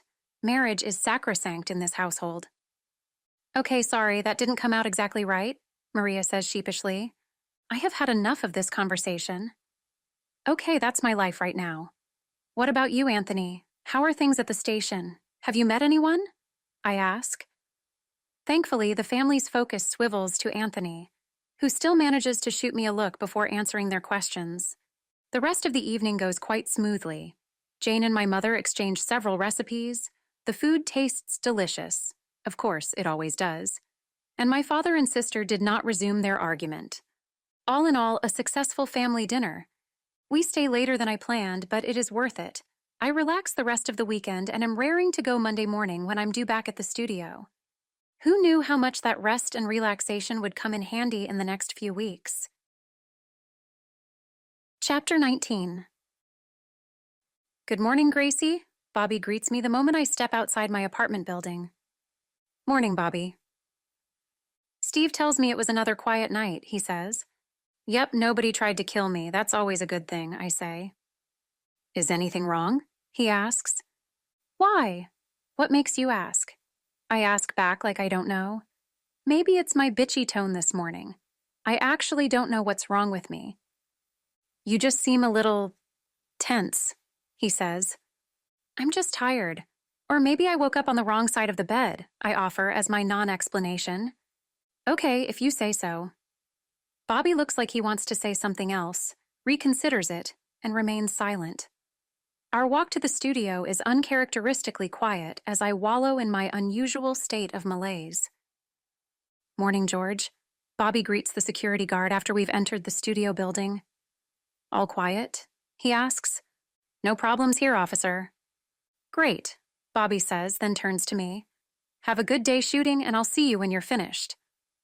Sounds good, I respond before smiling brightly as a wordless apology for earlier and head toward the dressing room. I continue to muse about my attitude. I realize as I approach my dressing room that I am feeling perkier, more like my normal self. What does this mean? Maybe I'm tired of having a bodyguard? Although I definitely like the added layer of protection having Bobby affords me. My arrival at the dressing room saves me from further musings. Danielle is the only one of my mates already present. She's brushing her flaming red hair as she seems to be critically eyeing her wardrobe for her first scene of the day. Do you think the purple in this shirt clashes with my hair color? She asks. What did you say? I ask, then focus fully on her and the color concern. No, not at all. Actually, I think the purple makes the red in your hair stand out even more. It doesn't stand out too much? She asks. Not at all. I think it looks great, I assure her. Hi, Gracie, comes a voice from the door. I notice my heart does a little flip-flop. Oh, God, that's not good. Good morning, Julian, I respond before even turning. I didn't think you were filming this week, I add. They added some scenes, he explains, then asks, How was your weekend? Great, I did family dinner on Saturday. That's always fun, or at least interesting, I amend. Your family's in the area? Danielle joins the conversation with this question. Yeah, my mother, father, and brother live in Brooklyn. My sister lives in Manhattan, I tell them. That's nice. My family lives in Minnesota, and I only get to see them about twice a year. What about you, Julian? You never talk about your family. Danielle directs the conversation. Most of my family lives in Southern California. I see them on major holidays, and if I'm out there filming, Julian says. though seems a bit baffled about how this conversation came about. He turns back to me. Anyway, Gracie, before I head over to hair and makeup, I wanted to see if you wanted to get lunch tomorrow. I have an early day, and I noticed you do too. I can see Danielle's look in the mirror and hope Julian missed it. That sounds great. We'll figure out the details tomorrow, I say. Talk to you then, he says. Interesting, Danielle begins after he leaves. It's just lunch, I respond. It's still interesting, she repeats. We're just friends, I say. I didn't say you weren't, she points out. I sigh and choose to opt out of the conversation. A few minutes later, while I'm changing my clothing, Danielle heads toward the door. Very interesting, she says with a smile before ducking out as I sail a balled-up sock in her direction. We're just friends, I mutter to my reflection. So what if my mood instantly improved when he arrived? So what if my heart goes pitter-pat when he's near? Good Lord, I sound like an 80s rock ballad. Chapter 20. How was filming today? Bobby asks. It went well, I respond as he joins me outside the studio door. And your boyfriend? He asks. Very funny, I tell him as I give him a slight shove. He smiles. You mean he's not your boyfriend? He asks. You know damn well he's not, I retort tartly. When are you seeing him next? He asks. Lunch tomorrow, I answer without thinking. Bobby says knowingly. You know, friends have lunch too, I point out. I didn't say anything, he objects. Your noise said it all, I say. Sheesh, why couldn't people give it a rest? Sorry, I'll stop, he tells me. Thanks. We move on to more mundane topics as we continue the trek to my apartment. I see a familiar figure as we near the entrance to my building and groan inwardly. My family members never make the journey down here. This can't be good. Hey, Papa, I call out and he turns in surprise. Oh, good, you are home, Graciella. Well, almost, I correct him with a smile. He doesn't return the smile. Who died? I ask.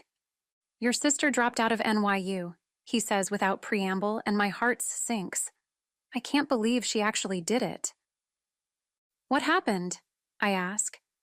I open the door to the building, wait for Bobby to do his check, and then wave to him as he silently moves off to wherever he goes to protect me. My father follows me inside. Does it matter? She dropped out. You have to talk some sense into her, he says. Now wait just a minute. I don't want to get in the middle of this. It's Maria's choice whether or not to stay in school. I decline. Bullshit, my father says angrily, and my eyebrows just about shoot off of my forehead. My father never curses. It would offend a saint or something. Oh, wait, he's still talking. And tell her to go back, he finishes as I open the door to my apartment. Jane's mouth opens in surprise when she sees our guest. Papa, I can't tell her to go back. It's her life. If she wants to leave, there truly isn't anything you can do. What made her leave now? She's been talking about this forever. I ask, genuinely curious what on earth could have happened for her to actually drop out. I don't know. She said something about a contract. It doesn't matter. Education is the most important thing. She must go back, he declares, then glares at me stubbornly. I sigh, knowing this will never end if I don't capitulate. If I promise to talk to her, will you relax? I ask. Yes, tell her to go back, he says. I'll talk to her, but I'm not making any promises, I warn him, although I am fairly certain this will fall on deaf ears. Yes, you will talk to her. She will return to school. It will be all right, he says. My father is nodding to himself. Yep, deaf ears. Okay, Papa, I'll talk to her. Do you want to stay for dinner since you came all the way down here? I ask. No, your mother's cooking is better, he says. Thanks, I say with a laugh, since this is absolutely the truth. You could have called, I remind him. Not as pushy to make a call, my father says with a sly smile as he heads for the door. I'll remember that, I respond and give him a quick hug as he leaves. I shut the door behind him with another sigh. What are you going to do? My roommate asks. Jane, I have no idea. I guess I'll have to drag her ass out to talk to me. Okay, Maria, spill. I order my sister before she can even sit. I called and invited her out to dinner, probably before my father even reached the exit to my apartment building. Sensing the inevitability of my harassing her, she agreed. Was it Mama or Papa? She asks. Papa, and he came in person, I emphasize. No way! He never comes into Manhattan, Maria says, eyes widening in shock. And he cursed. That's how big of a tragedy this apparently is, I explain, as though this needs any explanation. Tell me about this contract Papa mentioned. I've been offered a contract with one of the biggest cosmetics companies in the world, she says. Really? Yes, I'm going to be in all of their advertising, she continues. Holy cow! Print and television, she says with obvious excitement. It's so cool. And the money is spectacular, she adds. I can only imagine. I certainly understand why you dropped out. Shoot, I probably would have too, if I have been given that opportunity. Maria's eyes well up. Hey, why are you crying? I ask. Thank you. For what? I haven't done anything. For understanding. You'll help, right? She asks. You're most certainly welcome. Help with what? I ask this, already knowing the answer. You can explain to Mama and Papa why this is a good thing and they'll be okay with it, she says with enthusiasm, already imagining the issue blowing over because of my divine intervention. Oh boy. I'll talk to them, but I can't guarantee anything will come of it, I tell her, expecting this warning to go over about as well as the warning to my father. Thank you, thank you, thank you. You'll fix this, she says happily. Yep, that went over well. After that lovely bit of conversation, we spend the rest of our dinner discussing low-key topics, and I return home in time to get 8 hours of much-needed beauty sleep before filming the next day. Chapter 21. Good morning, Bobby, I greet my ever-present bodyguard in the morning. Morning, Gracie. Did you sleep well? Yes, I did. How about you? Great. We lapse into silence after this witty exchange as we walk to the studio. I notice I am feeling cranky again. I think I'm tiring of my constant protector. Of course, I immediately feel guilty because he's risking his life, at least in theory, by providing the protection. I decide to try harder. What do you do for fun after you've protected me all day? I ask. My partner and I typically just hang at our apartment, although last night we went out to a jazz concert at the park. Partner? Jazz? I think to myself. Wow, he's busted all of my cop stereotypes in one statement. You like jazz? I ask. Absolutely, do you? He asks. Not really. I'm more of a blues gal myself. Blues is good too, he comments, and we smile. The rest of the walk feels more natural, but I am still beginning to feel that the era of my agreeing to protection is coming to a close. We part at the studio door. Hey, Georgie, I sing out as I head through security. Hi, Miss Gracie. I walk practically with a bounce in my step to the dressing room. Man, I love my job, and not just because of a certain coworker. Danielle is again the only one in the room when I arrive. I guess the others have had a pretty light filming schedule. Or they might be filming when I'm not here, I realize. Hey, Danielle, we finally get to work together, I greet her as I throw my things on the counter. That's right, we're finally in the same scene, she says. Despite nearly 3 weeks of filming and seeing Danielle almost every day, we have yet to have a scene together. However, the scene this morning is one involving a fairly large chunk of the town. It's a rather involved scene and the only one I'm filming today. Where are you and Julian going for lunch? She asks. I don't know yet, I answer automatically while pulling a shirt on over my head. Oh, right. She was here yesterday when he invited me to lunch. It's just lunch, I continue immediately. My, aren't we defensive? She asks with a hint of smile. Why do you guys keep ragging on me? I ask almost absent-mindedly while pulling on my skirt. Why do you let it get to you? She responds. Oh, never mind, I say with a sigh. The Ice Queen saves me from further conversation. You're needed in hair and makeup, the PA with the icy blonde hair announces and then tries to vanish. I stop her before she can leave. Thanks, I begin. She seems to be looking through me rather than at me. Why doesn't she like me? Seriously, everybody likes me. I see you all the time, but I don't even know your name, I say encouragingly. You're needed in hair and makeup, she repeats as though I said nothing, and this time she successfully vanishes before I can speak again. Thank you, Ice Queen, I mumble irritably. Danielle laughs and I flush, not realizing I had said that loud enough to be heard. Sorry, that was rude, I say. No, that's perfect. Do you think she even has a name? Danielle asks. I don't know. I've never heard her introduce herself. That's why I tried to ask. Have you ever seen her smile? I ask, and Danielle shakes her head in the negative. Are you ready? I ask. Then we're off to hair and makeup. In 15 minutes, we're on set, ready to film. Any word on the trial? Richard greets me with this question every day on set. He's really worried about the whole thing. Nothing yet. I'm getting tired of the bodyguard thing, I admit. Maybe you just need a new bodyguard. Are you volunteering? I tease Richard. Not at all, but I bet I could guess who'd jump at the chance, he responds, and his eyes veer off my face to look across the room. I know, of course, who he is looking at. Yeah, I say in a dismissive tone, although my gaze follows his sightline. Julian offers a wave when he sees me. I wave back, feeling but ignoring Richard's speculative gaze. You're playing with fire, Gracie, he says softly. I tear my gaze from Julian and face Richard, in more ways than one. How many times do I have to tell everybody we're just friends? As many times as it takes to convince yourself that that's enough. Wow, that's deep, I say sarcastically, then immediately regret the tone. I'm sorry. I know you mean well, I say. I don't want to see either of you get hurt.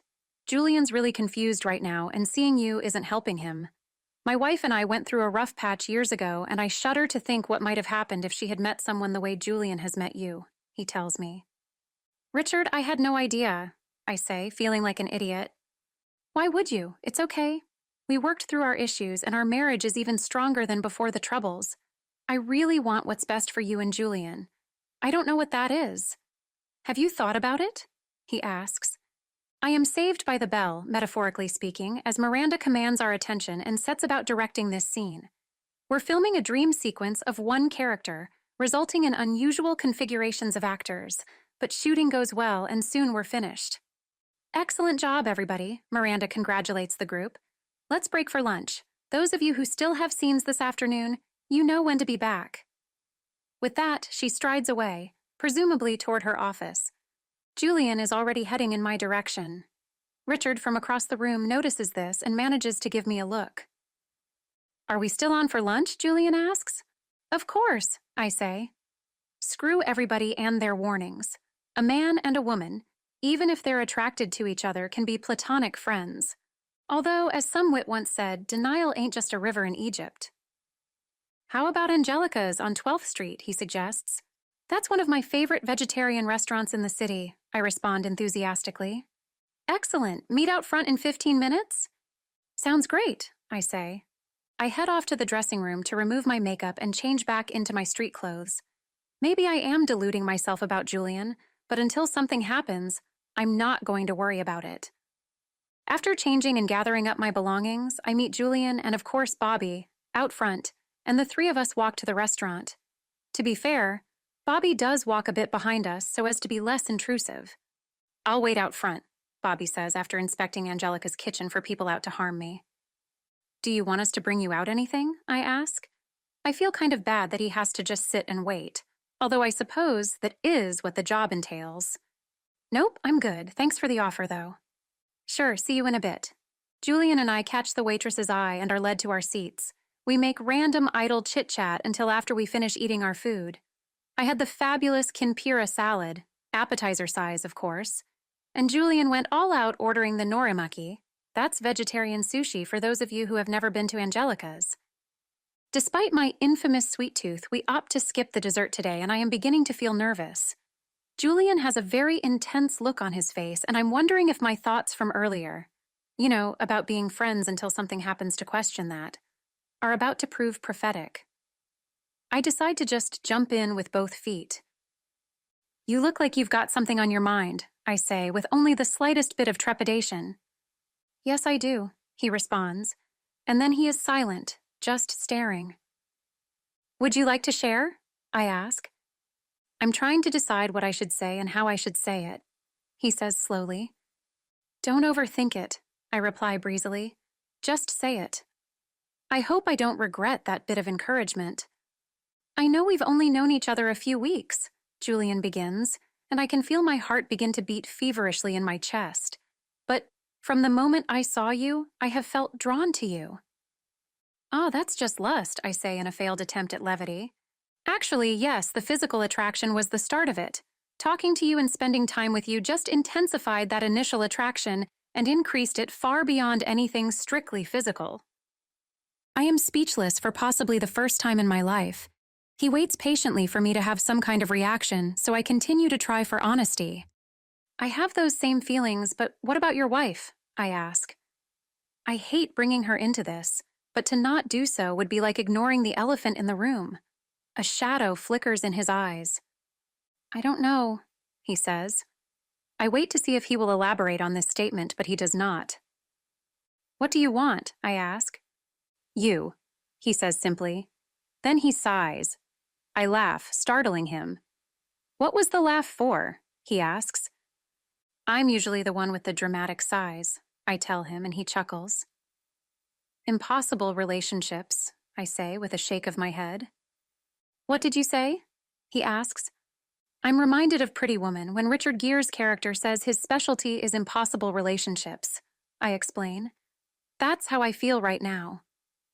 What do you want? He asks me the same question. You, of course, but it isn't about that, I say. It isn't, he asks. No, it isn't. I won't be a mistress, and I don't want to be the cause of any distress, I assert. You're already the cause of my distress, he counters. You're a funny guy, I say. Yeah, I try, Julian says with a smile that quickly fades. I wouldn't want you to be a mistress. I don't know what to do. I believe that marriage is forever, he says.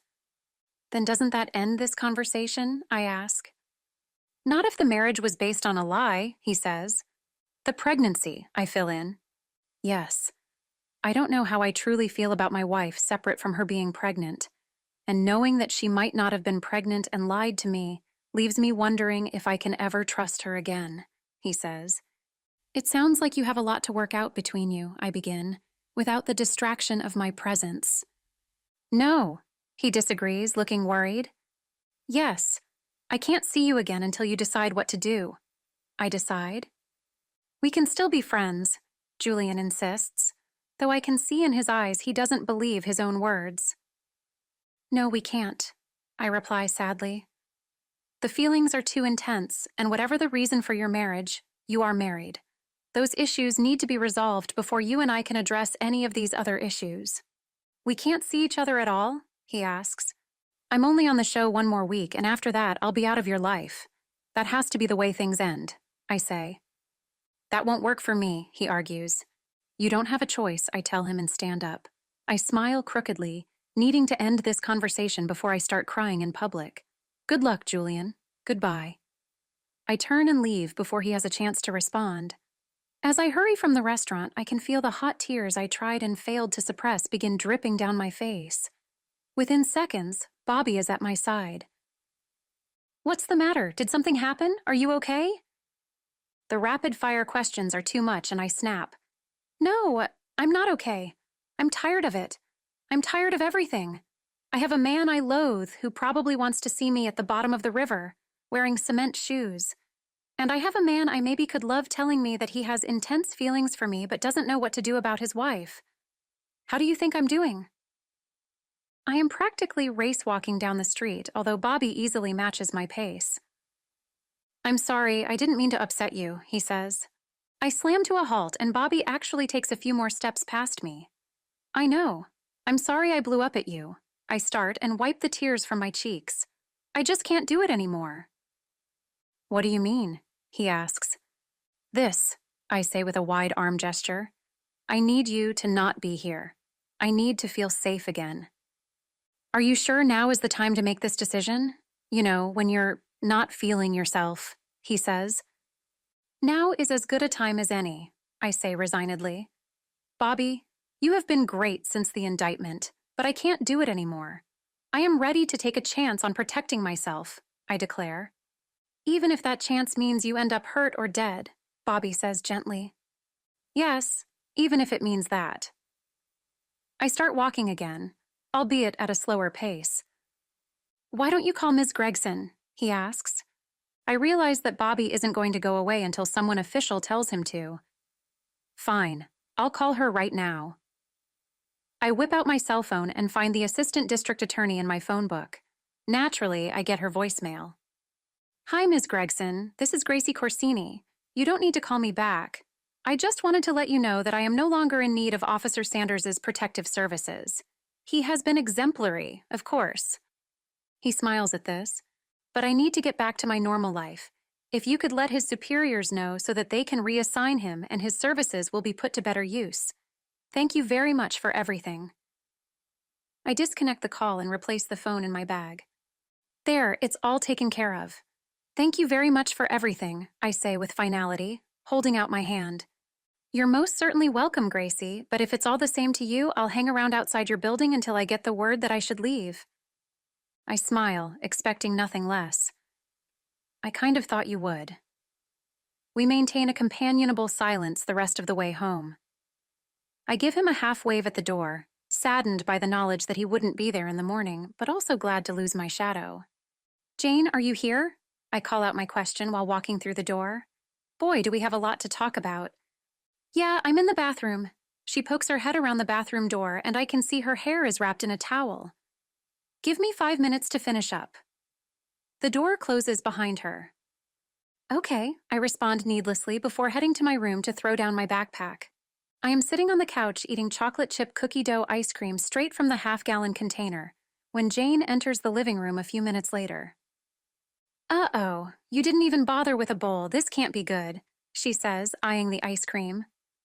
Oh no, everything's fine, I say in a chipper tone.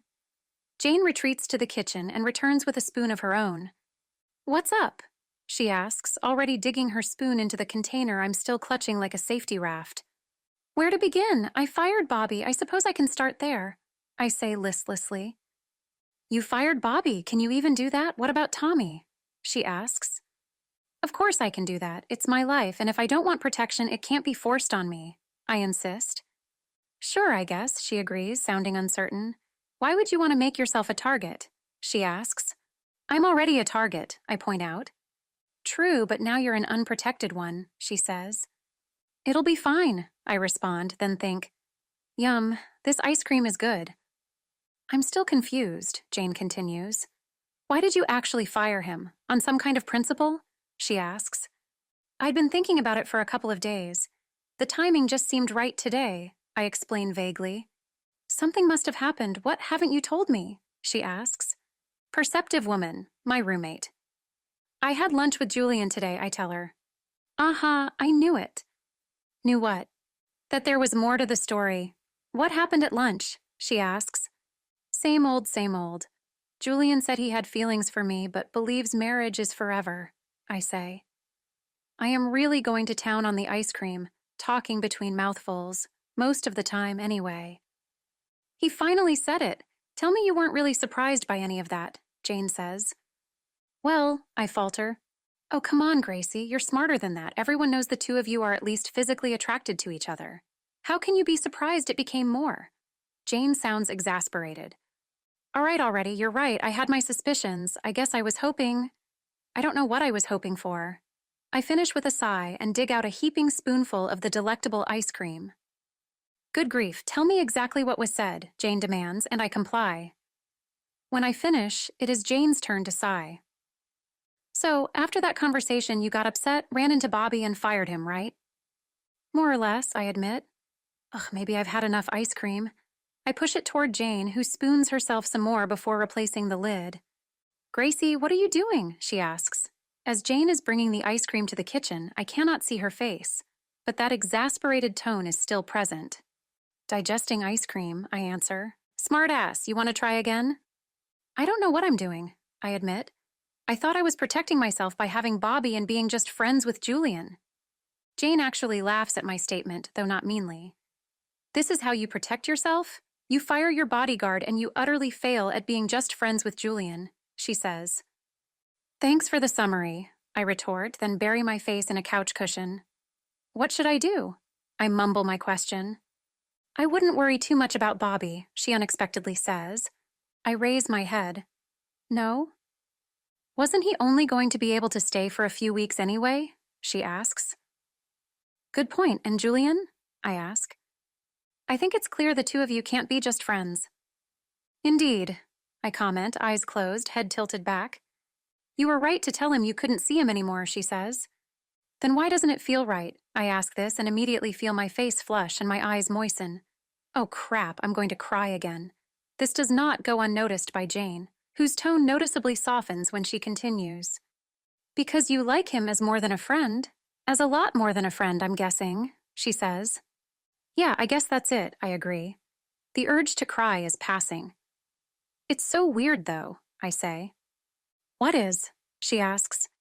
I've only known him a few weeks. I never thought you could fall for someone so quickly, I say. Where do you think the phrase love at first sight comes from? She asks. Yeah, but I always chalked that up to lust at first sight, I respond. Jane laughs, then grows serious. Will you be able to avoid him at work? You have what, a week and a half left? She asks. Yes, and yes to your questions, I answer.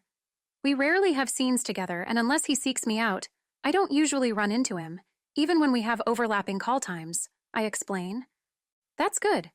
I say get through the rest of the filming and move on with your life, Jane offers as her final piece of advice. I'll do my best, I say with a genuine smile. I have 2 more days of filming this week and 2 next week. I can do this, I state.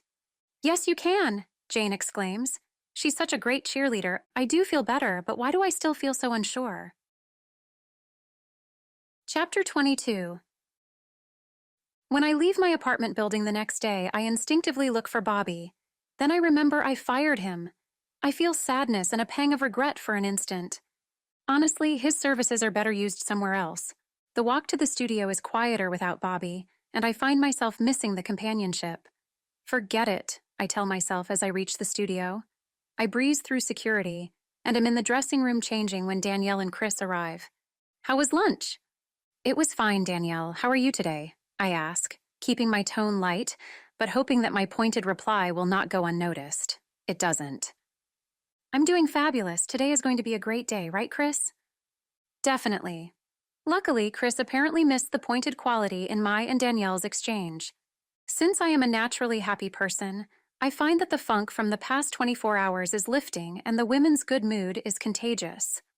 Filming goes well, and I am still feeling fine when Richard stops me as I'm leaving for the day. Did something happen yesterday? He asks. What do you mean? I ask. With Julian, he elaborates. Why do you ask me? I ask. Have you seen him today? He asks in response. No, I haven't. What is this about? I ask directly. He seems to have woken up on the wrong side of the bed this morning, Richard explains, and for some inexplicable reason, I feel guilty. Why would you think I have anything to do with that? Has anyone asked his wife? I ask, but catch myself. Watch the tone, Gracie, I remind myself. Richard gives me a look. That answers my question. Look, everyone was right. We can't be just friends. We realized that yesterday, I explain. I'm sorry, Gracie, Richard says with feeling. I know you really like him. Yeah, well, I don't want to get hurt any more than I already have, I add. I think you guys made the right decision. Thanks, I say. He has issues he needs to work out, and who knows what may happen. Richard trails off. I'm going to live my life and let the future take care of itself, I declare. Good for you, Gracie. Anyway, sorry to hold you up. No worries, Richard. I'll see you next week, he says. You're not filming tomorrow? I ask. Nope. See you Monday then, I say, and walk toward the exit as Richard walks back toward his dressing room. While I'm sorry to hear Julian is upset, there isn't anything I can do about it, so I try to forget it. The next day's filming passes in a blur. So far, so good, I think to myself as I leave the studio. I've managed to avoid Julian both days of filming and only have 2 more days left next week. I should feel pretty successful. Why do I feel such a sense of regret? Thankfully, the ringing of my cell phone interrupts that most unhelpful line of thinking. I glance at the screen and, recognizing the number of the district attorney's office, immediately decline to answer. Whatever Ms. Gregson has to say, she can leave it in a message. If Tommy flipped or not, a message can convey that information. If she's calling about Bobby, I really don't want to hear it. After about a minute, the phone chirps that I have a new message. I unlock the phone and select my new voice message. Hello, Ms. Corsini. This is Alicia Gregson calling. I've heard that you no longer require protective services. Obviously, that's your decision, although I do wish you had discussed it with me first. Anyway, I have important news regarding the case. Please call me at your earliest convenience. She recites her number and then disconnects the call. I delete the message and pop the phone into my backpack. Her tone was not suggestive of good news, and I'd just as soon delay hearing bad. I'll call her tomorrow. Just then, I sense a presence before me. Oh, the irony. I gaze into the smug, vaguely threatening countenance of my favorite drug lord, Tommy Pullman. Hi, Tommy. I greet him with as much indifference as I can muster and move to walk around him. He seems about to impede my path, thinks better of the maneuver, perhaps recalling our last encounter, and falls into step beside me. Hi, Gracie, how's it going? Oh, goody, small talk with a gangsta, I think, but say, it's going well. How are you? I'm doing well on this grand day, he answers. I squint at him, trying to decipher his game, and he grins broadly at me. Why is that? I ask. I guess you haven't heard. He pauses. Heard what? I ask somewhat perfunctorily, although I am curious. I'm thinking of the call from Alicia Gregson that I didn't take. I won't bore you with the details, but there's been problems with the case against me. You're all that's left. My heart skips a beat. What are you talking about? I ask. Just what I said. The case has been reduced to he said, she said, and you know the unreliability of eyewitness testimony, he says. Studying those law books again, I respond dryly. It pays to be well educated. Besides the evaporation of the case, witnesses recant or, his eyes narrow, though a fixed smile remains. Witnesses disappear. I break off eye contact, and although I continue to walk, my insides feel still, almost frozen. I look back over at him. Is that a threat? I ask quietly. Of course not. You must have misunderstood my point. Tommy's face transforms into a mask of contriteness. I guess I did, I retort with a hint of anger creeping into my voice. I was just informing you about the finer points of the law and what it means for such a weak case, he says. Consider your message delivered, I say, my voice filled now with a cold fury. How dare he threaten me? Only keep in mind, weak or not, I never back down, and you're going to jail, I say, then abruptly smile brightly and even laugh. This results in a look of confusion from Tommy, as well as a brief flash of anger in his eyes. You should leave now, I tell him. And amazingly, with a small nod of his head, he melts away into the throng of passers-by. Could my life be any more surreal and dramatic? I ask myself as I retrieve my cell phone from my backpack and auto-dial the district attorney's office. Guess I better find out just what Tommy was talking about. I quickly get Ms. Gregson on the phone. I just missed your call. What's the news? I chatter breezily. Let me reiterate that I wish you had spoken with me first before relieving your protective officer. She begins, and I jump in before she can continue. Ms. Gregson, Bobby wasn't going to be able to guard me forever. I didn't think it was a big deal to let him go a few days or maybe a couple of weeks before he would have been reassigned anyway. Can you tell me what's going on with the case? Your message didn't sound promising. I hear a soft sigh from her end of the line. There have been some new developments. She pauses. Yes? We've decided to drop the charges, she finally states. What? We've had difficulties with other aspects of the case, and when it came right down to it, you're the only witness or even evidence we have remaining, she admits. And I'm not enough, I say flatly. This sucks, I think to myself. Unfortunately, no. We were unable to convince Mr. Pullman to testify against his boss, she says. That's too bad, but I thought you said we had a reasonably good case, albeit largely circumstantial, I say. That's true, but with these difficulties, even the circumstantial evidence is not available to us, she explains vaguely. What happened? I ask. This whole conversation was maddening. Another sigh. I'm not at liberty to discuss the specifics. Fine, whatever. Does Tommy know the charges have been dropped? I ask. He will shortly. We're filing the paperwork today, she says. That's good, given that he and I just had the most lovely chat, I say offhand, as though it is no big deal that a gangster drug dealer was chatting with me on the sidewalk. What? She asks with a sharp intake of breath. He never really threatened me, but the meaning was clear, I say, after recounting the conversation as best as I can. We'd never prove the conversation was meant to intimidate. At any rate, that should be the last you see of him. Once his attorney informs him that the case has been dropped, she tells me. I certainly hope so, I exclaim. It might suck that the charges were dropped, but at least the silver lining is that I'm no longer any kind of threat to him. I realize that Ms. Gregson has still been speaking. I'm sorry, I interrupt. I missed that. I was apologizing for putting you through all of this stress for nothing. She sounds genuinely contrite, and I notice I'm not even angry. It's not your fault. You did everything you could. Honestly, it's not like he's going to stop doing what he's doing. You'll get him next time, I say. I'm sure we will, she agrees, and I can hear the smile in her voice. If anything changes, I'll contact you, but otherwise I think you can safely conclude that your involvement with the district attorney's office has come to a close. Thanks for everything and good luck, I respond. Good luck to you too, Gracie. The line disconnects and I put my phone away. I have an odd feeling of unfinished business now, but simply shrug it off. It's over. There's nothing I can do about it. Time to move on to bigger and better things, starting with the wrap of filming on the soap opera and avoiding Julian for 2 last days. Oi. Good morning, George, I sing out to the security guard as I waltz through the foyer of the studio building and walk toward my dressing room. None of my roommates are present when I arrive. I toss my backpack on the counter and turn toward my wardrobe for the scenes today. I have only 2, both designed for the final preparation of my great-grandmother Lily's 100th birthday party. As I recall from my script, one of the scenes is with Richard and the other is in the restaurant arranging the setting for the party. Julian is not in either scene, so I do not anticipate difficulty avoiding him today.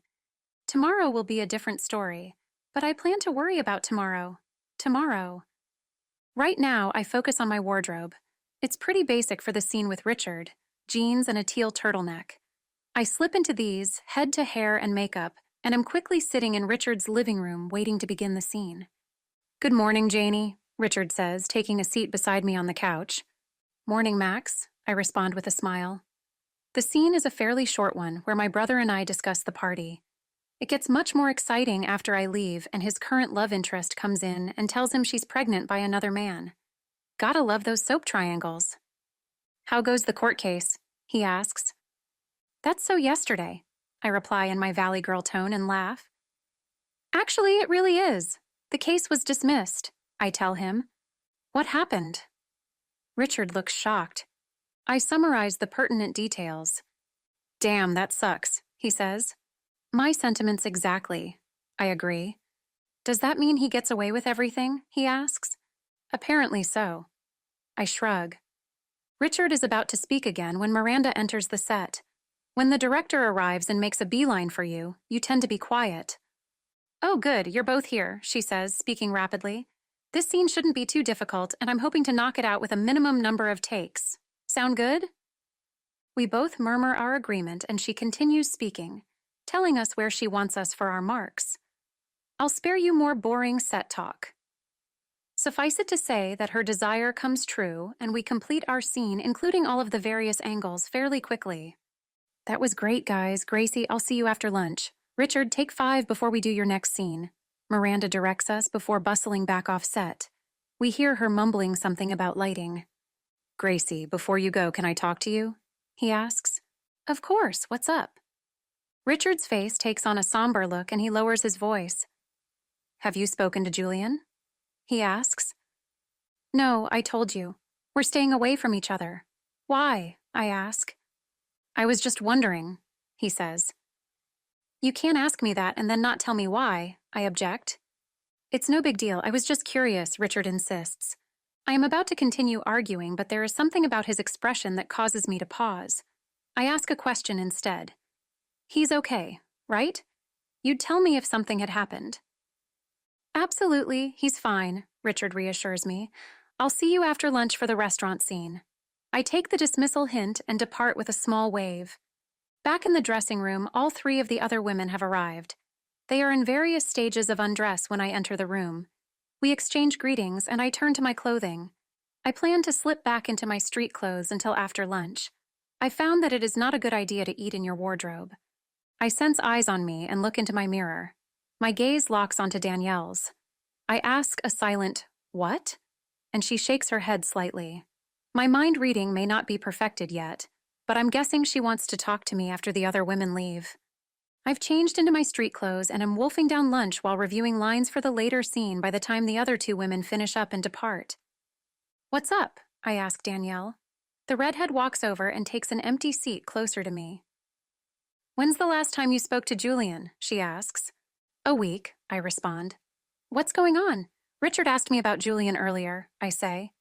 "What did he tell you?" She seems unusually cautious. "Nothing. Please don't you do the same. You guys can't ask me about him like this and then leave me hanging. Please." I see uncertainty in her blue eyes, but she apparently decides to tell me. "Julian missed a couple of days of filming last week. Luckily, they weren't too difficult to write him out of, but it's not good," she says. I wait for the "and." "And then on Friday," she continues, "Richard and I overheard him on his cell phone." Again, I wait for her to continue. She doesn't. "Did you hear something bad?" I ask. Danielle breaks eye contact before answering. "Julian moved out." It takes a second for that to sink in. My eyes widen just as Danielle resumes eye contact. "You mean?" I ask.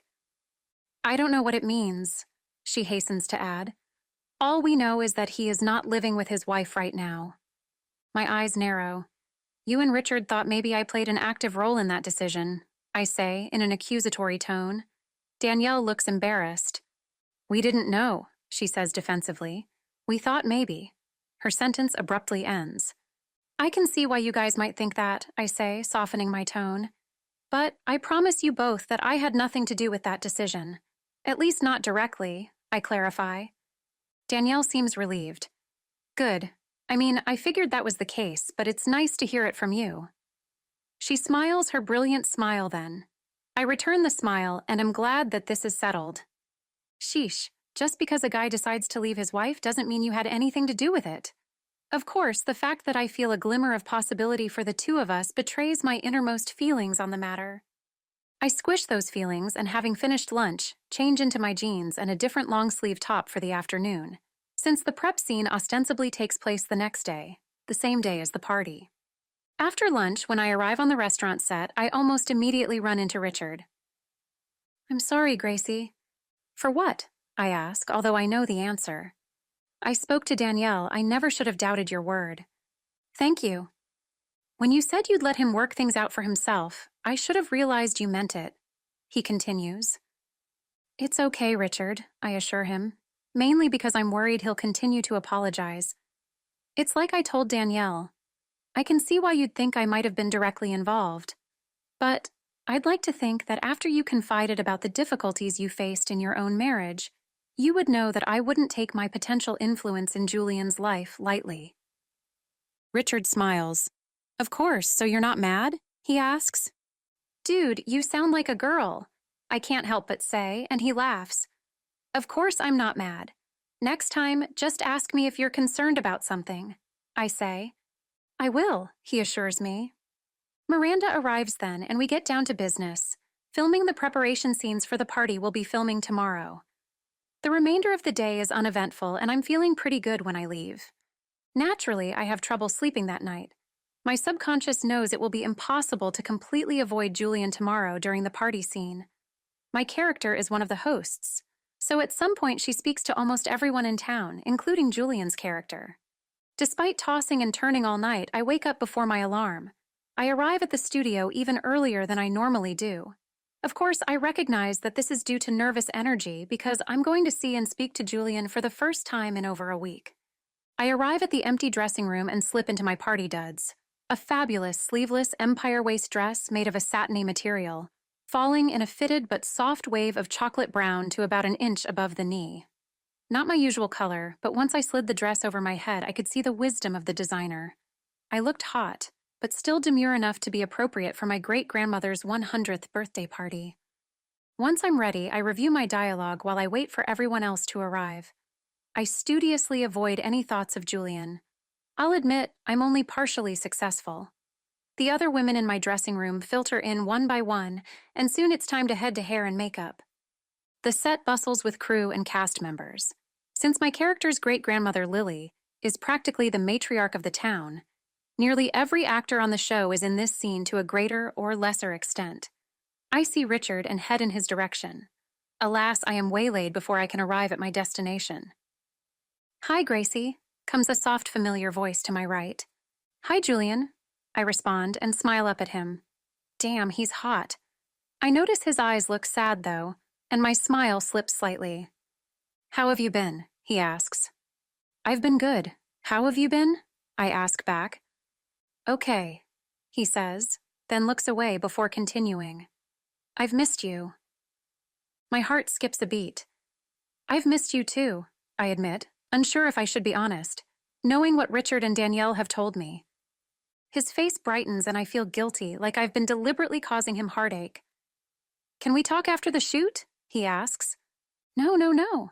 Well, not unless you're leaving your wife, is what I instantly think. "Of course," is what I actually say.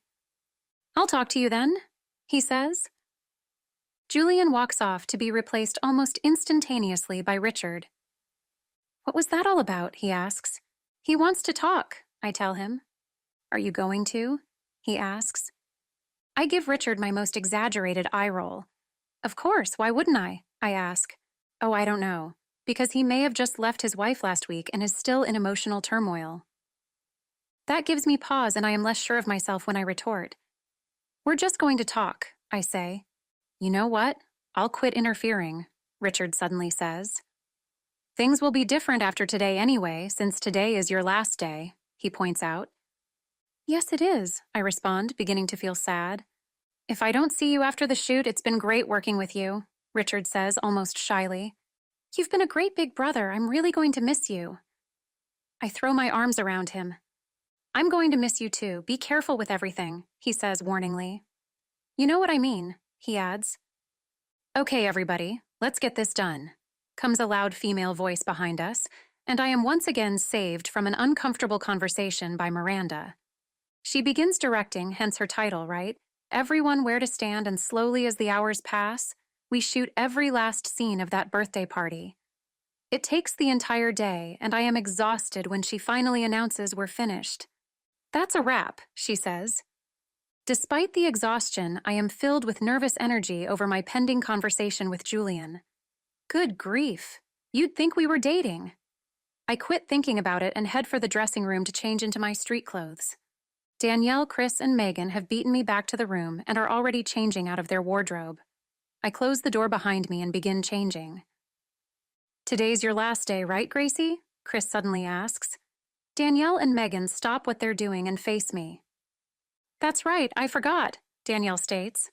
"We're going to miss you, Gracie," Megan says, and the others chime in with similar sentiments. "I'm going to miss you guys, too." I'm feeling emotional again. The women approach me and we exchange hugs. Who knows? "Maybe you'll be back in 6 months for a guest appearance," Danielle offers, and the others nod. "That would be cool," Megan adds. "Yeah, it would," I agree. Now that the goodbyes have been offered, it feels awkward to still be there.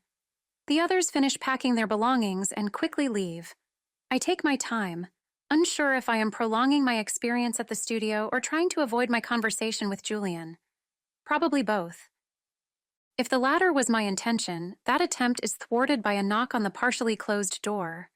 It opens wider, and I turn to see Julian standing on the threshold. "Hey, Julian," I greet him warmly. There's no reason this conversation can't go well, I've decided. "Hey, Gracie, I know today is your last day, so I wanted to talk to you before you left," he says. "Of course, come on in," I invite and gesture at the many vacated seats. He chooses the closest one to me. I can already feel the physical heat between us. "What did you want to talk about?"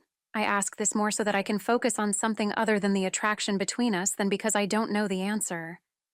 He ignores the obviousness of my question and rather than comment on it, actually answers it. "I'd like to talk about the restaurant." Believe it or not, I am momentarily confused and then realize he's talking about when I fled the restaurant in emotional agony. "Oh, that," I say nonchalantly. Julian smiles. I know admitting we have feelings for each other was hard, he begins. Because you're married, I remind him. Yes, because I'm married, he agrees. I've never had feelings for someone like this before. I ache for you every day we're not together. This last week has been terrible, he says. I'm sorry, I say, and am genuinely unhappy that his feelings for me have caused this much pain. He shakes off my apology. That's not the point. I don't know what to do about this, he finally admits helplessly. What do you want from me, I ask. I don't know. How strong are your feelings for me? He asks. Pretty strong, I acknowledge, though I've noted we are steadfastly avoiding use of the L word. What do you want? He asks me as he had before in the restaurant. I decide to go all in. I want you, I answer with the barest honesty I can muster. It is difficult maintaining eye contact. I feel like we're about to bore holes into each other's skulls with the intensities of our gazes. Yeah, me too, he agrees quietly. He reaches out to take my hands in his and, Lord help me, I let him. What about your wife? I try to inject some reality into this conversation. I've moved out, he says. And? I ask. And what? He asks in response. Are you planning to divorce? I hesitate to push, but if we're going no holds barred here, then this is it. I can feel the pressure of his hands on mine before he answers. I don't know. I told you how important the bonds of marriage are to me. Then nothing really has changed, I conclude sadly and withdraw my hands from his. What do you mean? I've taken a step. I moved out. He insists with boyish sincerity. I realize that, but you're still married and I can't be involved with a married man, I insist, though I can feel my resolve weakening. I don't know if he could sense the change in my demeanor, but there he is, leaning in to kiss me. I don't fight him off, try to stop him in any way. Instead, I allow his lips to touch mine, softly then with more pressure. The kiss is sweet, almost chaste, but still sends shockwaves through my body. If this keeps up, I won't be able to construct a coherent thought. And that's not good.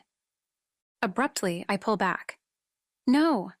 I say this with more intensity than planned. He looks startled, his eyes still heavy with desire.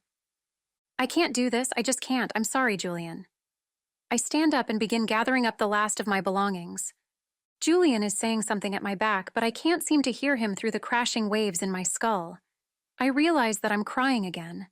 I turn to face him, and my tears stop his flow of words. Julian, you know how I feel. That isn't going to change anytime soon. But we were right the other day when we decided to stay apart. If you think there's even a chance for your marriage, then we can't see each other. If you decide that your marriage is over and that what we have is too important, then get a divorce and give me a call.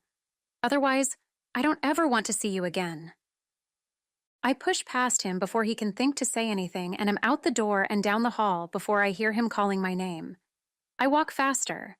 I don't know if he has chosen to follow me, but I reach security without incident and push through the double doors. I am already charging down the sidewalk when it registers that George called out my name as I went past. I am lucky not to get killed as I jaywalk left and right and push my way onto the subway car. I am oblivious to the stares, some appearing concerned, though nobody says anything, and eventually I reach my apartment door. Hey, Gracie, how was the last day of filming? Jane manages to ask this entire question as I'm pushing through the front door. The smile immediately falls from her face when she sees my tear-stained cheeks and puffy red-rimmed eyes. Oh my God, what happened?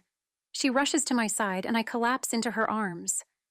I can't believe I'm being such a girl about this, I sob, honestly feeling like an idiot. Being a girl about what? Jane asks this as she maneuvers us over to the couch. I sit, staring morosely ahead and fill Jane in on what was said between Julian and myself. Oh, Gracie, I'm so sorry. I can't even imagine how that must have been for you, she tells me. I really barely know him. I can't believe this is affecting me so strongly. Love is strange, Jane quips. Love? Who said anything about love? I ask. You're kidding, right? She asks. What do you mean? Didn't you hear me say I barely know him? I half-heartedly argue. Jane smiles sympathetically. I don't care if you know someone for a day or 10 years. When it's love, you know. This is how you act when you can't have it, she says, gesturing at me. That makes me sound, I don't know. I sigh as I am unable to finish the thought. You know what I mean, she says. Yeah, I know. I don't know why I'm so surprised anyway, I say. He moved out of his home away from his wife, Jane reminds me. That's true. After Richard and Danielle told me he had moved out, I felt this tiny flicker of hope. But he's still so indecisive, I say. Why don't you try looking at it from another perspective? He's serious about his wedding vows. I look at her in confusion.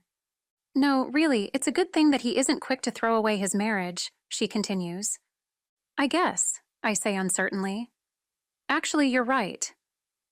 I brighten at the thought. It shows that he takes his commitments seriously.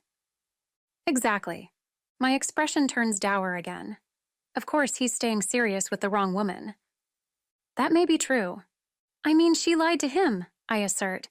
That appears to be the case. How can he stay with her? I ask.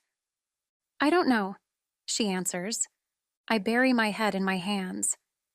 I'm torturing myself with this, I mumble. What did you say? She asks. I lift my head. I said, I'm torturing myself with this. That would also appear to be the case. Something about the way Jane states that strikes me as funny, and I begin laughing. Jane joins in, probably just relieved that I'm not openly sobbing anymore, but her laughter trails off as mine takes on a hysterical edge. Gracie? Tears are running down my face from the laughter, not sadness, but I can see that Jane is worried about my reaction. I wave a hand at her. It's okay, I assure her, though she does not look particularly reassured. She waits patiently until my laughter and my tears dry up. Now what? Jane asks. I'm going to Los Angeles. Until I say the words, I had not been fully sure what my plan would be. After uttering them, I am convinced that this is the right thing for me to do. Wait, what? Jane clearly did not read my train of thought on this one. It's all too much, I begin. Christopher and Alicia, Tommy, Julian, I finish softly. And going to LA will cure all of that? Jane sounds skeptical. Cure? Probably not, but it will get me away from all of this. Don't worry about the rent. I can still take care of that. Jane looks hurt, as if that would be my primary concern. I'm sorry, I say contritely. I just want you to be happy. And if going to California, she says it like a dirty word, we'll do that. Then by all means, leave tomorrow. That might be a bit too soon, I say with a chuckle. But you have the right idea. Thanks, I add. For what? She asks. For just being you and being there with me through everything this year, I say. What are friends for? She asks. I hope Renata feels the same way, I say with a smile. This confuses Jane. Who? My friend Renata, who doesn't know she's going to be hosting me during my trip to Los Angeles, I answer. I'm sure she won't mind. I retrieve my cell phone from my backpack and auto-dial Renata. I guess we'll see, I say to Jane as the phone rings 3,000 miles away. Hey, girl, I say with considerable enthusiasm when Renata answers the phone. Gracie, long time no talk. About time you called me back. What's up? She asks. I need a break from the city, I begin without preamble. Are you coming out here? She asks. If you'll have me, I answer. Naturally, she says. Excellent, you rock, girl, I enthuse. When are you coming? She asks. As soon as I get things straightened out on this end. Oh, and after I tell my family, I add as an afterthought, realizing that my mother will kill me if I leave without a family dinner first. I inwardly sigh at the notion. You haven't told your mother yet? Renata attended the University of California at Los Angeles with me. She met my mother when I moved in and out of the city. That was enough to be aware of the risks of the evil eye my mother perfected. I'm going to, I promise. I laugh. She'll kill me too, just for helping you if you don't give her a heads up, Renata says in a warning tone. I know, I swear I will not board the plane before telling her. Not that she can see it, but I raise my free hand in mock surrender. In person, Renata orders. In person, I repeat, feeling like maybe we need to do a cross-country pinky swear before Renata will believe me. Okay, sounds cool. Ring me when you have the flight info and I will pick you up at the airport, Renata says. Will do. Talk later. We terminate the call and I turn to face Jane. Want to go to family dinner on Saturday? She smiles. Jane loves my family, and they'll be thrilled to see her so soon after the last family dinner. Absolutely. Chapter 23. It's Saturday night. My flight leaves for California first thing tomorrow morning. My mother hates when I go anywhere for a long time, and I suspect I'll be in LA for at least a month. More likely 2 or 3. I think I'll leave it open-ended with her, however. I'll be more specific regarding the length of my stay once I've gotten settled in with Renata. I'm just being courteous, you understand. I wouldn't want to give my mother incorrect information. Besides, she can't kill me long distance. Tell her after dinner, Jane suggests, as I open the front door of my parents' home. I immediately hear my brother and sister in separate conversations with my father and mother, respectively. How do they always get here before me? I stage whisper to Jane as we walk through the doorway. Jane does not answer me, instead sniffing the air like a dog, trying to determine tonight's entree. Because we know how to be on time, my brother replies instead. I very maturely stick my tongue out at him, and he laughs. He and our father pause in their conversation to greet us properly and then resume their talk about the New England Patriots. My father is a fan, my brother is not. Jane and I continue through to the kitchen, joining my mother and sister, who are sitting at the table. That smells wonderful, Annabella, Jane comments, heading immediately toward the stove. My mother rises and joins her over the bubbling contents of the various pots and pans. I sit next to my sister, who leans over conspiratorially. Have you said anything? She asks this quietly, but it is a small kitchen, and I'm amazed that our mother doesn't seem to hear. Since she knows nothing about Los Angeles, I assume she means her modeling contract. No, Maria, not yet, I whisper back. She starts to add something but stops when I give her a sharp jerk of my head in the universal sign to shut up. This does not go unnoticed by my mother. What are you doing, telling secrets? My mother fixes a stare on us that would make any interrogator proud. I look pointedly at Maria before answering. Of course we are, I confirm brightly. My mother is not a moron, so why try to lie? Maria gasps, and my mother's eyes narrow. All will be revealed in due course. I smile at my mother and avoid eye contact with my sister, though I sense her mouth is likely agape. Hey, it was the best non-lie, non-answer I could think of. Even Jane, standing next to my mother, looks like she wants to edge out of the kitchen to the relative safety of the living room. Naturally, my brother and father choose right then to appear in the kitchen doorway. That smells great, Mama, Anthony enthuses, then notices the unspoken tension. It'll be another 10 minutes, my mother informs him, apparently, to the great surprise of the ladies in the room, deciding to let the questioning go. With a quick glance at me, she returns to stirring the meal and speaking with Jane. Maria and I look at each other, and I have to stifle the urge to giggle. Maria abruptly rises. I'll set the table, she announces. Conversations resume, but everything seems awkward when at last the food is complete and we're all seated around the table. I wait until we've just about finished before I speak the unspoken. I'm leaving for Los Angeles tomorrow, I announce. Going to visit Renata? Anthony, correctly, assumes. Yes, I answer without elaboration. When will you be back? My mother asks this, and I know not to provide another non-answer. I don't know, I answer truthfully.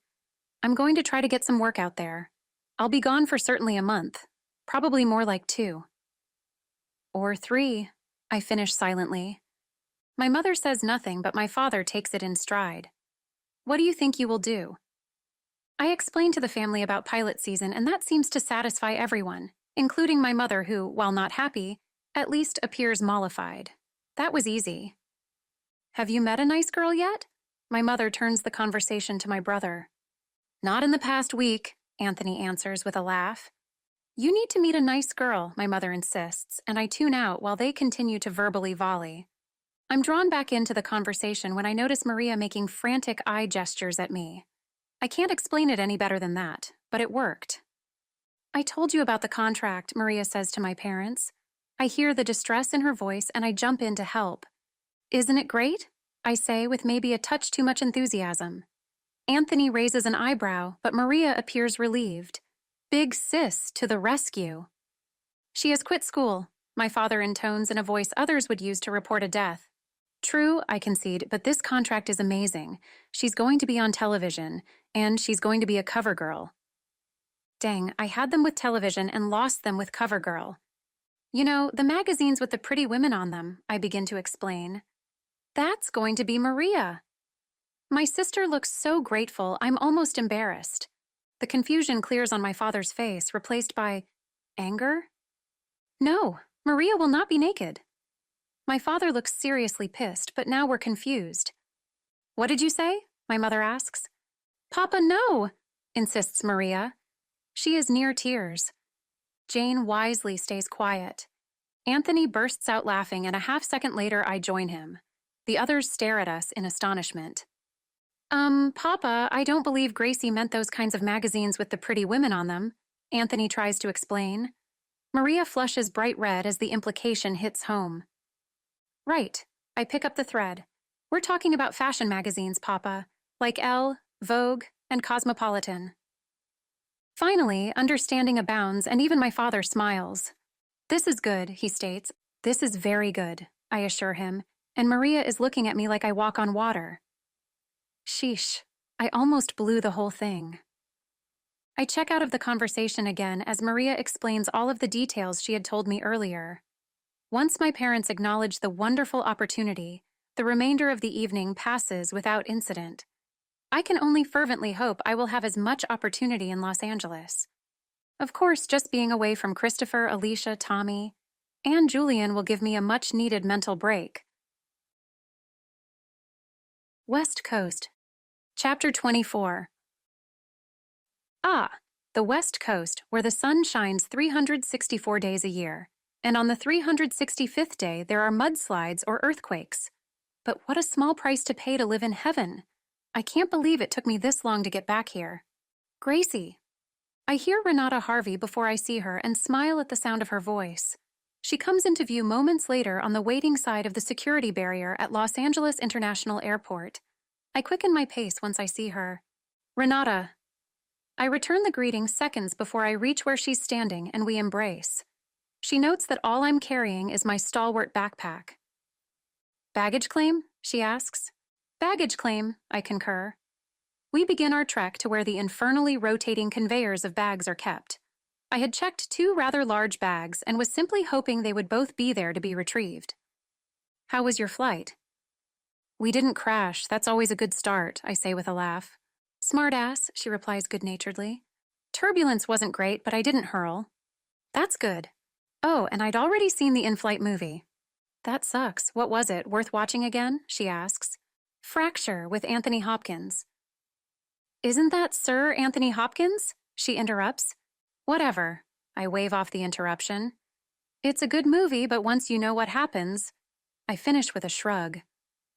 I'm so glad you're here. She unexpectedly squeals and gives me a hug. Me too. We're going to have so much fun. We continue to chat idly while we retrieve my bags, both accounted for, thank you, airport gods, and walk to her car, parked way in the back of short-term parking. Good thing we're young and healthy, I quip. Seriously, I couldn't believe how crowded the parking was. It's a Sunday, she exclaims. Yeah, but it's LAX. Good point, she admits as we reach her brand new Toyota Prius. She unlocks the doors and pops the trunk. Nice car. Thanks. Is it teal? Yep, she says proudly. When your father owns a successful dealership, it's not that hard to get an impossible-to-get color, she adds. Perks are nice, I agree. Indeed. I'm guessing you didn't pay sticker, I joke.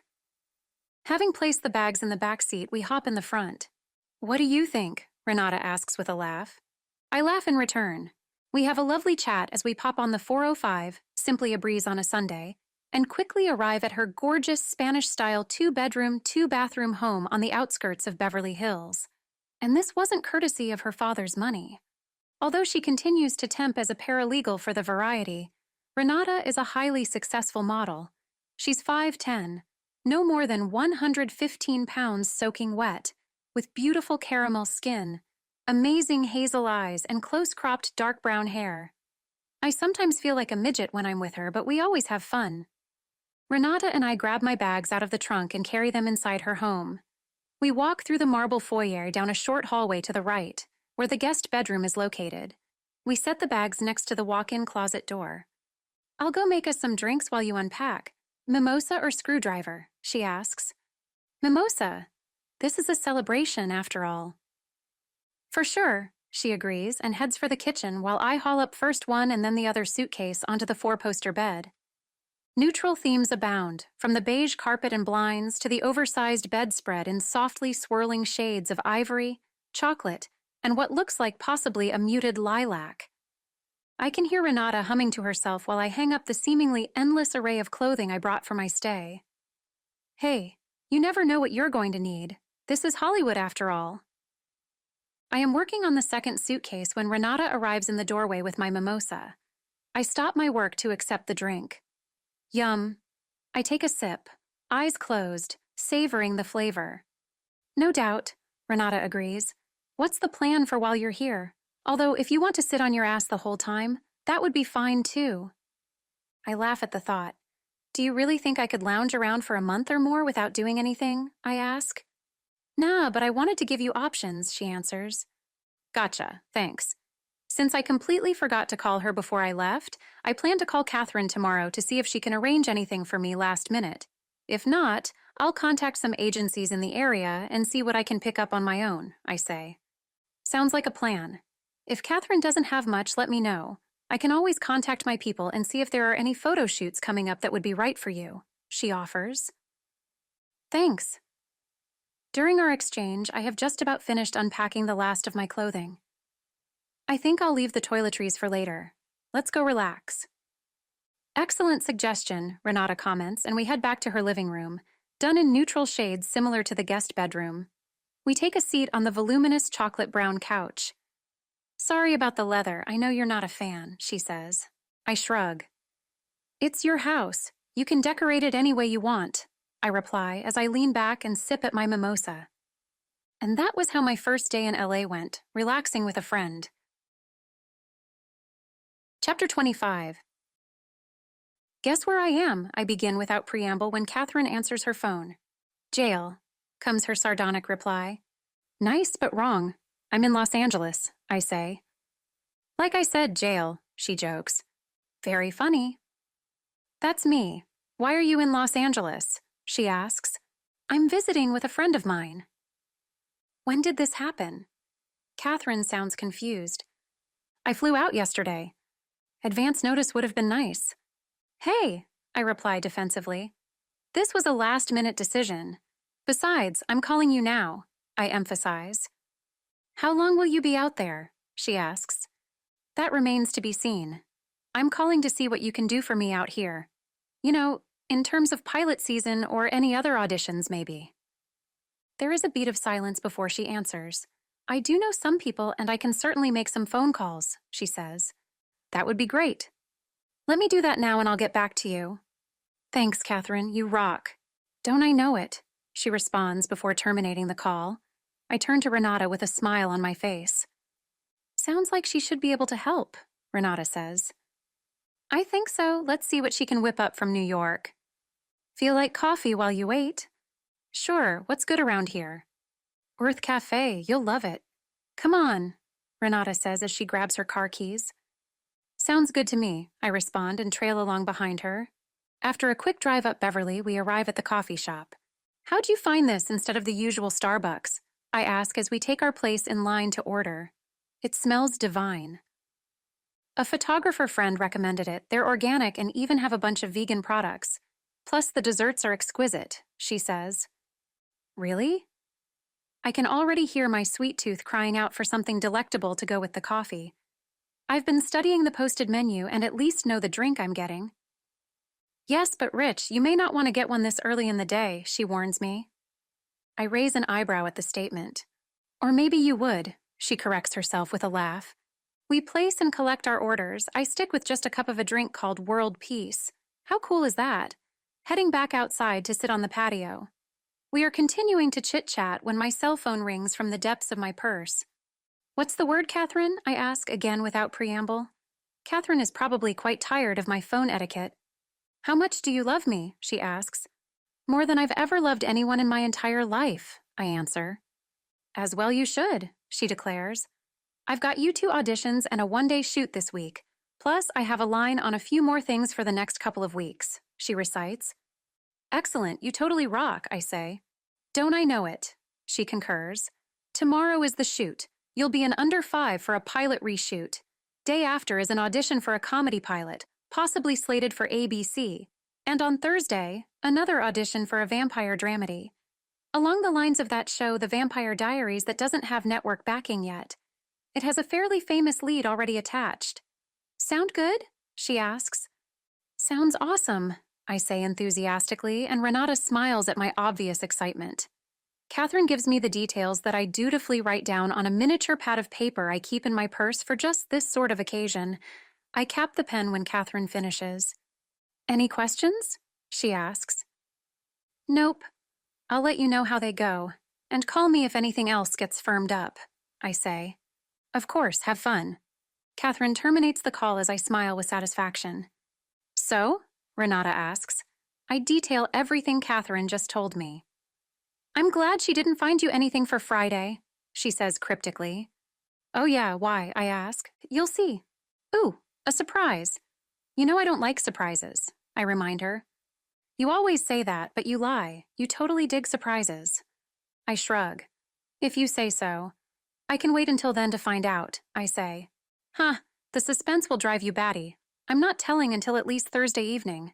I want you to be able to dress appropriately, she admits. I appreciate the concern, I say solicitously.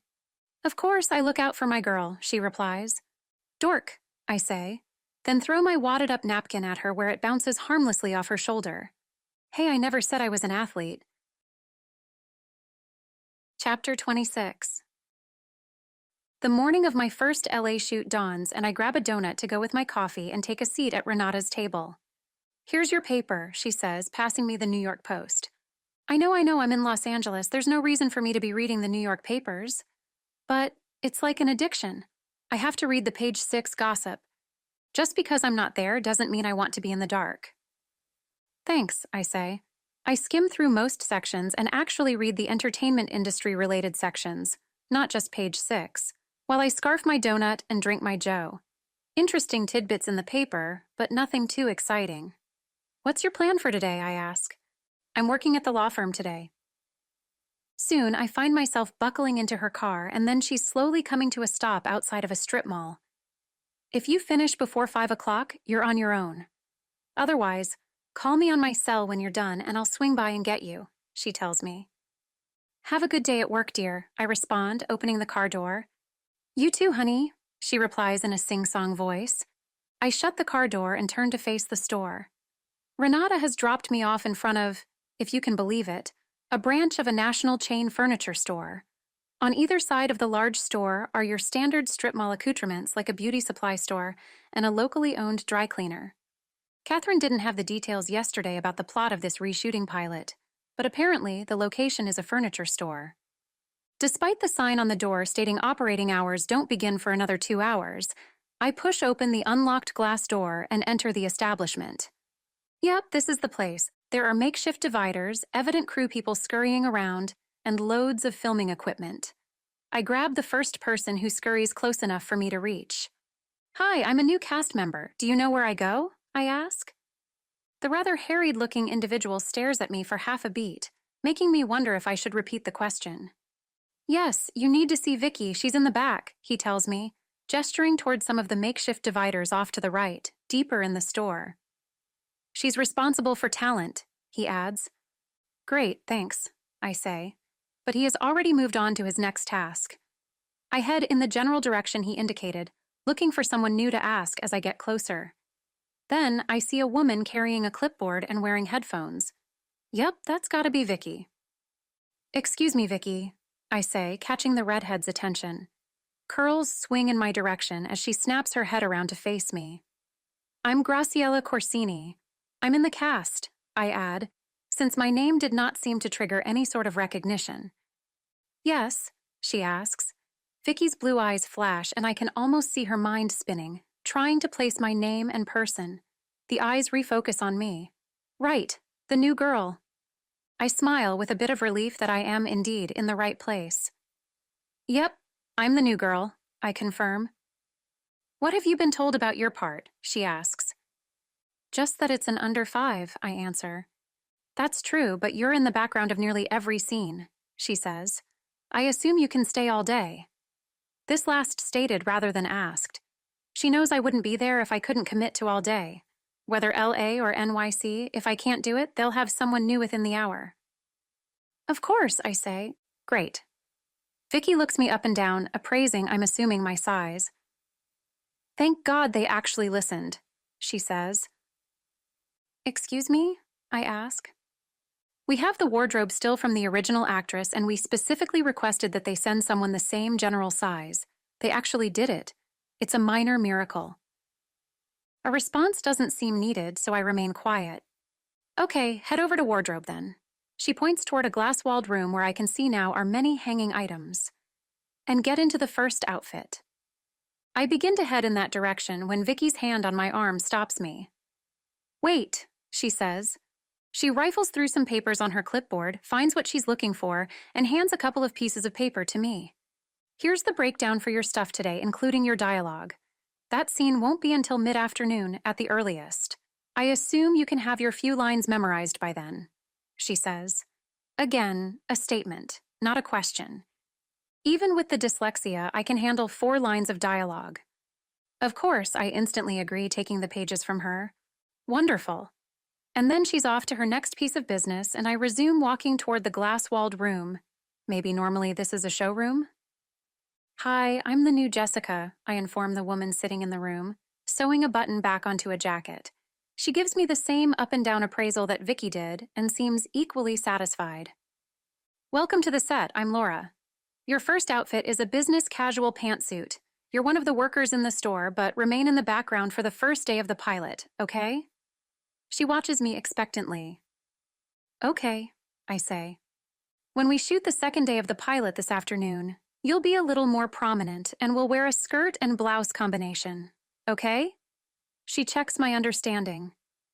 Okay, I respond.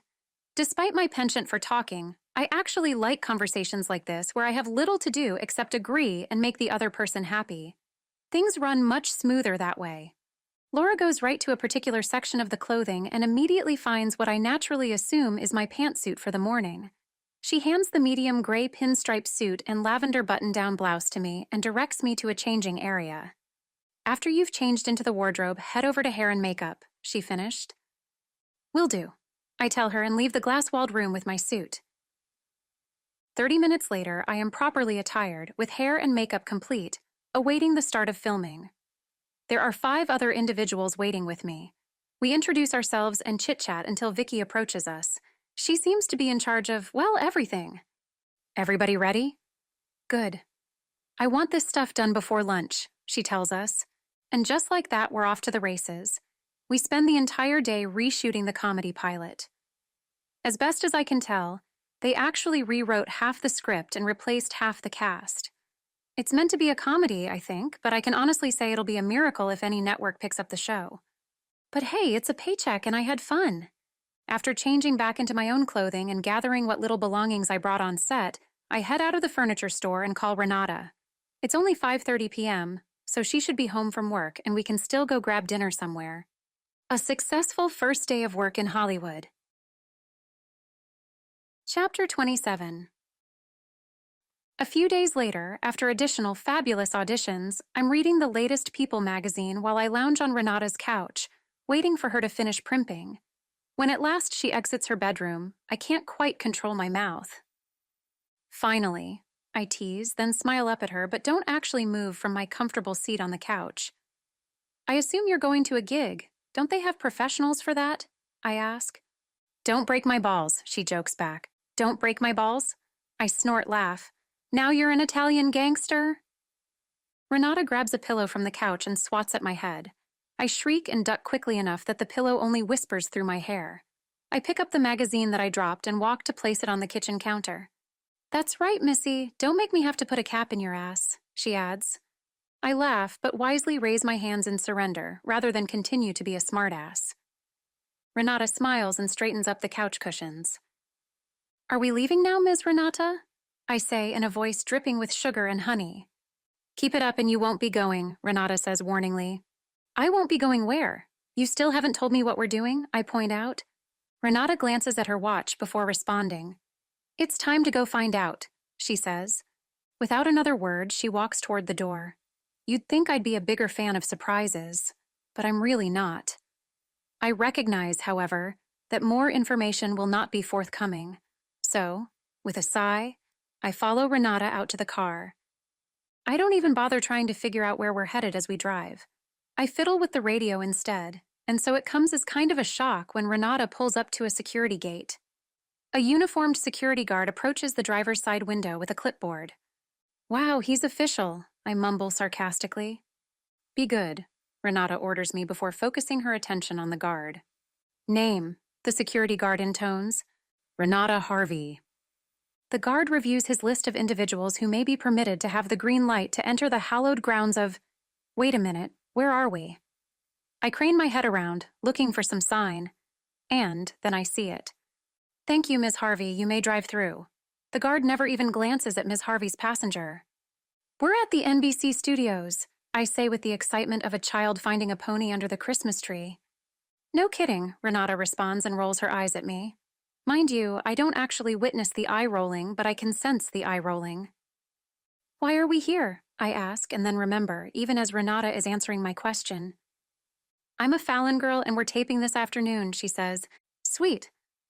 After parking the car and hiking for what seems like miles across a concrete desert, we arrive at the front doors of the NBC studios in Burbank, California. I'm wondering if I'm going to meet Jimmy Fallon, when I realize Renata is talking to me. What? I ask. Pay attention, Gracie. I am, I insist. Now, anyway. I smile winningly and Renata chuckles. Normally, this is not a take-a-friend-to-work kind of place, but I got permission from one of the segment producers to give you a tour, she says. That's awesome, thanks, I reply and mean it. Keep in mind that you'll have to view the taping from the green room. You won't be able to actually be on the soundstage, she clarifies. Of course, no problem, I assure her. Let me do all the talking, pretend you're mute. I nod without speaking, earning another eye roll. Her eyes are going to get stuck in the back of her head if she keeps doing that. Let's go, Renata says, pulling open one side of large glass double doors. The lobby is unpretentious but clearly entertainment-related, with flat-screen televisions dotting the walls, displaying various NBC shows for awaiting guests' viewing pleasure. Renata heads toward an attractive young woman sitting behind a large desk. The woman smiles at our approach. Can I help you? She asks. Renata Harvey, here for the Fallon taping. A few keystrokes at the computer later, and the receptionist ushers us into the inner sanctum. Renata and I walk through open wooden doors and go left down a carpeted hallway, replete with photos of famous people, dead and alive. We arrive at a bank of elevators, and instead of stopping, as I expect, Renata continues to a small stairwell. I follow her down one flight of stairs, silently marveling at the apparent emptiness thus far of the building. Exiting the stairwell at the bottom of the stairs, we walk into chaos. People are milling around everywhere, some walking with purpose, others truly milling, as though with no final destination in mind. The volume is high, though not painful. Come on, Renata says, grabbing my hand and pulling me past people, down another short hallway to an open door. There are two women already in the room when we enter, and they turn to greet us. Hey, Renata, a redhead in jeans and a tank top says from her perch on a stool at a row of mirrors to our left. You must be Gracie, she addresses me. I'm Roxy. Before I can do more than smile and nod, the blonde reading a magazine on the couch against the back wall offers her greeting as well. Hi guys, Gracie, I'm Denise, she directs this last toward me. It's nice to meet you both, I respond and take a seat on the couch with the blonde.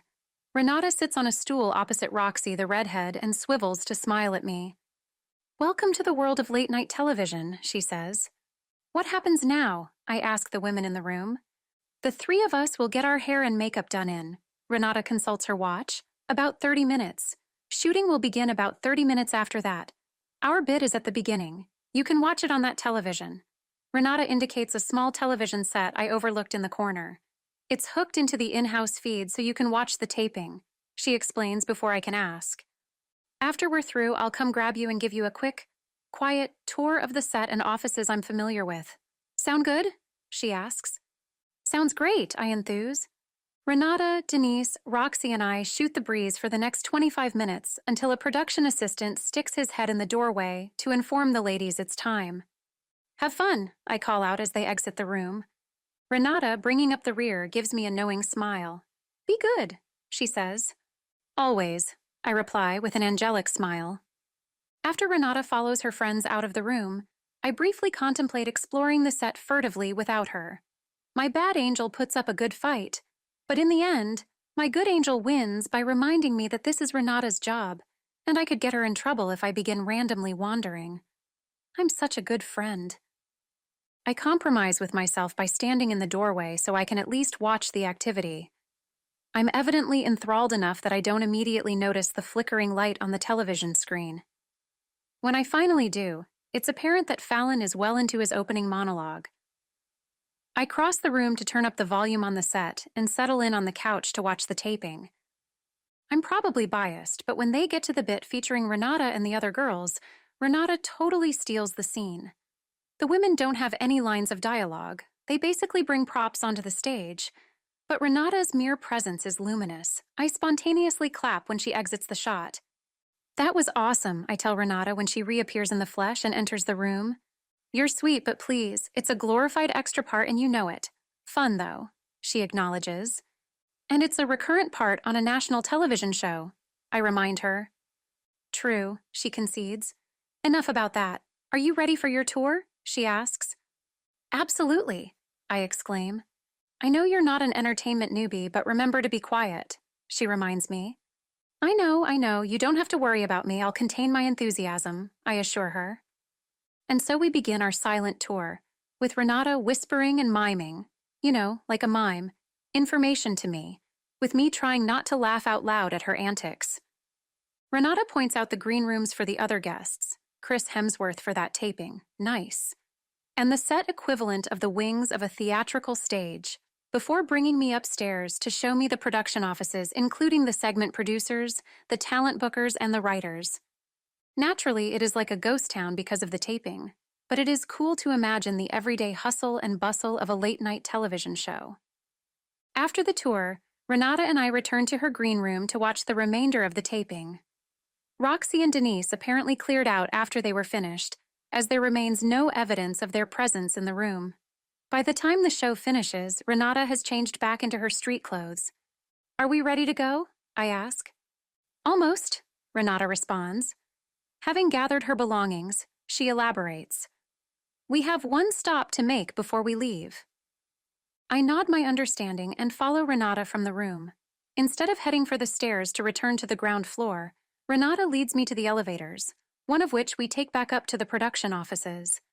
Stepping off the elevator, I see the back of a man shaking hands with another man who looks vaguely familiar. Tim Cleary, I suddenly recall from my tour earlier. He is a segment producer and was one of the only production staff actually in his office during the earlier tour. Mr. Cleary says a final goodbye and disappears behind a door as his companion turns to the reception desk. He grabs a piece of paper off of the desk and is writing a note about something while we cross the room toward him. My spidey senses begin tingling as I study the profile of the man. Is that Zac Efron? I ask quietly, mouth agape. Renata smiles enigmatically and answers my question with, "Let me introduce you." She turns to the unbelievably attractive man now standing a mere 2 feet away. David? He turns from the desk and smiles when he sees Renata. This is my friend Gracie, she introduces me. Hey, David, I manage to sputter as we shake hands. It's nice to meet you, he responds in a voice quite familiar. He looks and sounds exactly like Zac Efron, but Renata called him David. Is this some elaborate joke at my expense? I wonder. Are we still on for tonight? Renata asks. Naturally, David replies. What's tonight? I ask. You didn't tell her, David teases Renata. I thought it'd be a nice surprise, she says. Did I say I didn't like surprises? I've completely changed my mind. David glances at his watch. What do you say we meet up in a few hours for dinner? 8 o'clock? He suggests. Are you still thinking Osteria? Renata asks. I think your friend will like it, David says and gives me a look that melts my insides. Oh, those beautiful blue eyes. See you at 8 then, Renata confirms. I simply smile and nod, having apparently been robbed of the power of speech by lust. Clearly not finished with whatever he was writing, David remains at the desk as Renata and I walk back to the elevators. I manage to remain silent until the second the elevator doors close behind us. I spin to face Renata. So? I ask. So, what? She asks back. Don't be dense. Was that him? I clarify my question. Who? She asks, playing dumb. Zac Efron, that's who, I ask. Renata pauses for a beat. Does it matter? She responds. Of course it does, I immediately retort, and then pause for a beat of my own to reconsider. Renata remains silent as I recall my initial thoughts upon meeting David. As we step off the elevator on the ground floor, I shrug. Nah, it doesn't matter in the least, I change my mind. Glad to hear it, Renata says with a laugh. Chapter 28. Renata and I arrive back at her house and spend an interminable amount of time preparing for our fab evening out, eventually arriving only 15 minutes late at Osteria Mozza. Luckily, traffic on Melrose Avenue was relatively light, or we would have been much later. There he is, Renata says as we approach the restaurant. Sure enough, David stands outside the door awaiting our arrival. As if sensing he's being talked and thought about, he glances in our direction. He lifts a hand in greeting and smiles. Hey, David, I say as we reach him. Some men are just too beautiful for words. He looks, well, dapper is the best way to describe it. He could have stepped out of the 30s or 40s in his attire. In fact, he looks much like Zac Efron does in the movie Me and Orson Welles. Oh well, no use taking that thought any further. David is wearing a black patterned vest over a crisp white tailored shirt with trousers and loafers. The outfit screams sophisticated classic, although I suppose screaming would be too gauche. It's good to see you again, Gracie, David replies with another smile. My God, his face lights up when he smiles. Okay, stop it, I instruct myself. I can't keep gushing whenever he does. Well, anything. I'll be exhausted by the end of the night. You too, David, I say instead. You both look outstanding, he responds. I should hope so, given the length of time we spent prepping. Even being objective, I have to admit that Renata and I are rocking our outfits. We're wearing cocktail dresses with 4-inch strappy sandals. Renata's dress is maroon, with spaghetti straps, a fitted bodice, and a slinky bottom, ending several inches above her knees. The dress is a shiny but silky fabric, and a lesser woman might look like a tramp. But with her upswept do and regal features, Renata is nothing but class. My dress, though equally short, is a deep emerald shift with a halter neckline that gracefully skims my body. We opted for no jewelry and minimal makeup. David gives Renata a quick hug, then opens the restaurant door. After you, ladies! How I love the smell of Italian food. We enter into what I surmise to be the main dining area, as there appears to also be an area leading to outdoor seating, as well as stairs to a probably private dining area above. Not that we'd be able to easily get to any of that, mind you. Apparently, 8 o'clock is the magic dining hour today in Los Angeles, based on the crowd of people waiting to be seated. Renata and I follow David to the host, maitre d' maybe, to put our names on the wait list. But au contraire, mon ami, the host taking names and checking reservations is as captivated by David as the waiting patrons are. Renata leans over to whisper in my ear. Normally, you need to make reservations about a month in advance. Dang, really? Renata nods. I can't hear what David says over the din of the restaurant, but after he leans in and speaks softly to the host, we are immediately seated. Renata smiles broadly at me. The benefits of dining with Zac Efron, or his look-alike. The three in our dining party follow another member of the Osteria Mozza staff, past an amazing mozzarella bar, surrounded by what look like marble stands, no less, to a semi-secluded table. Our drink orders are quickly taken, and we are left to peruse the menu.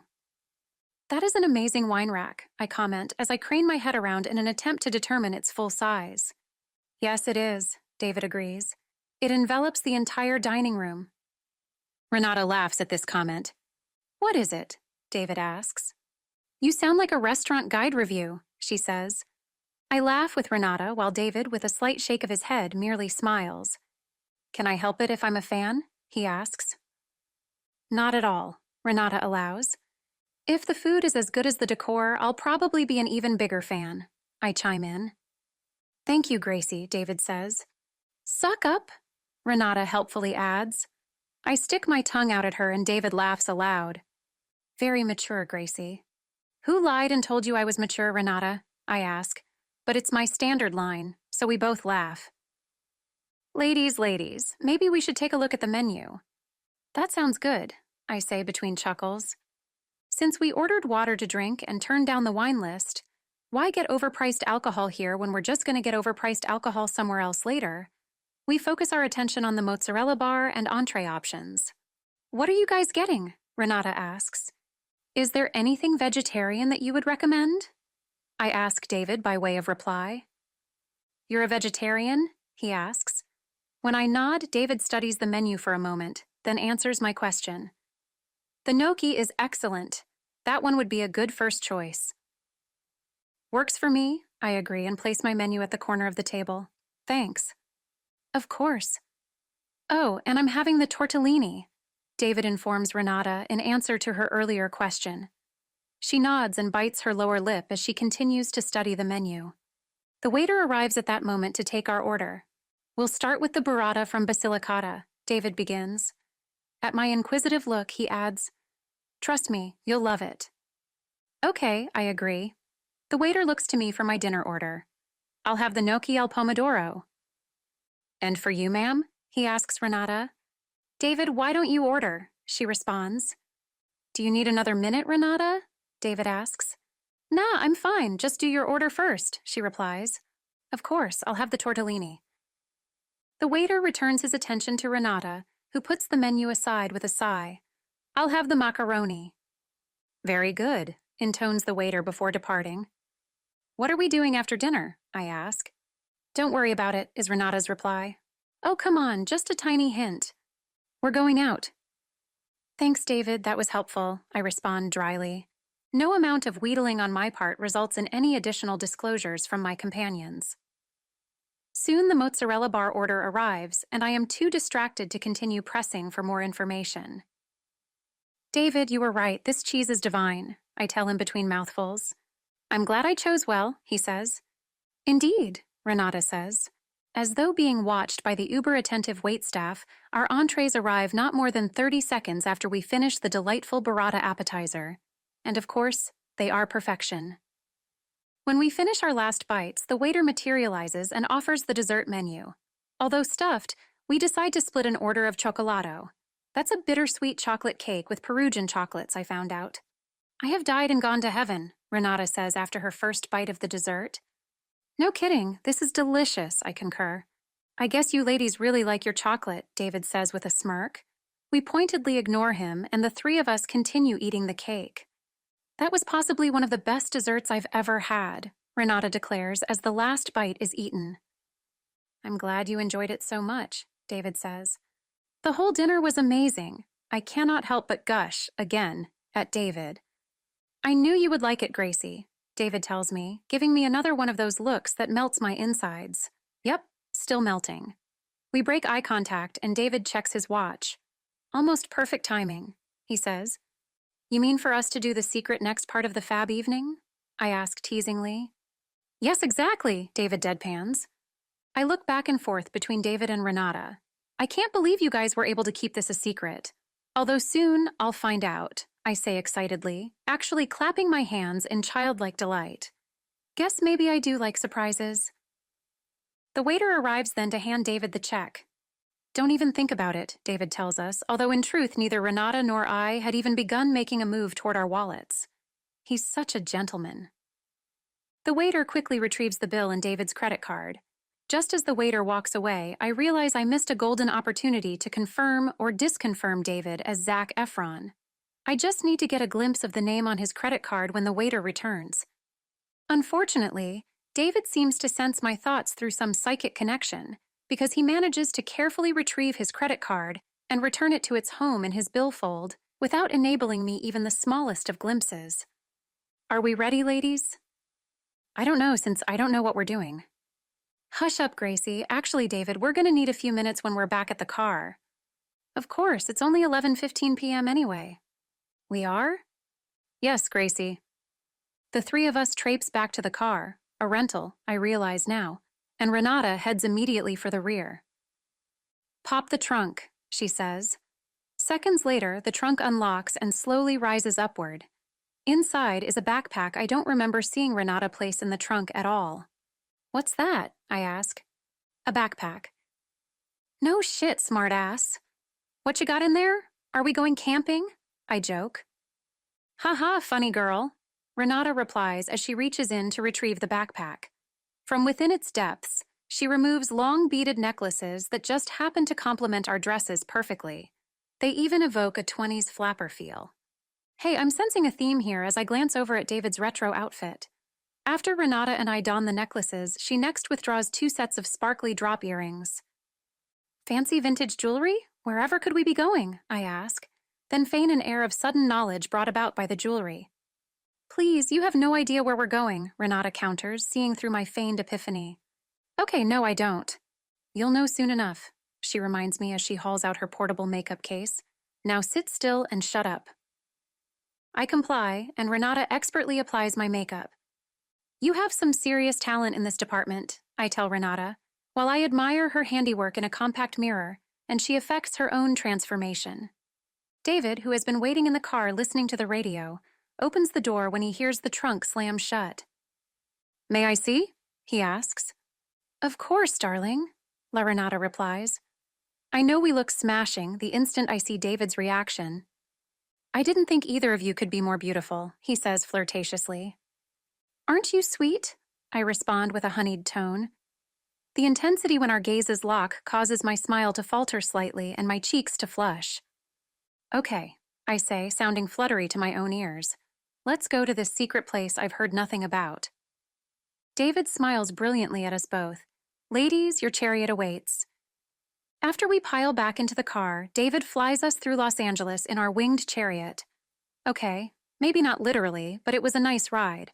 The car was some foreign sedan whose make I didn't catch. Anyway, David begins to slow when we turn onto Ivar Avenue, a fairly unlit street I've never heard of. Where are we going? What could possibly be on this tiny street? I can't help but ask. Quit asking, Gracie, Renata says without rancor, despite the fact that I've asked this question incessantly. Okay, sorry. Inquiring minds want to know, I respond. Lights are appearing brighter as we travel down the street. We're going to the Cabana Club, I state rather than ask as we pull up to the valet. No, we're not. The place we're going to shares a valet service with the Cabana Club, David responds. Besides, the Cabana Club is a meat market, Renata explains. Why don't we want to go there? I ask with a laugh. Neither bothers to respond, but I can see David smiling in the rearview mirror. David hands his car keys to the valet, and our trio makes its way to the nondescript green door marking the entrance to our destination.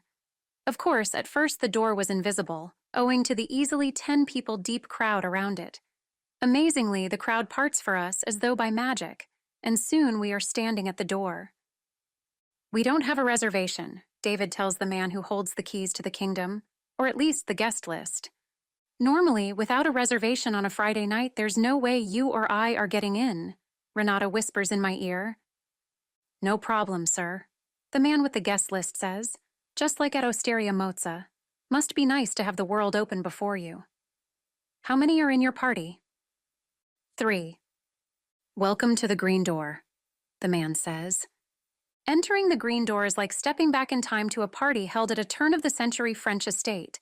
There are red velvet couches, iron tables, and portraits that look like they could be of actual dead royalty.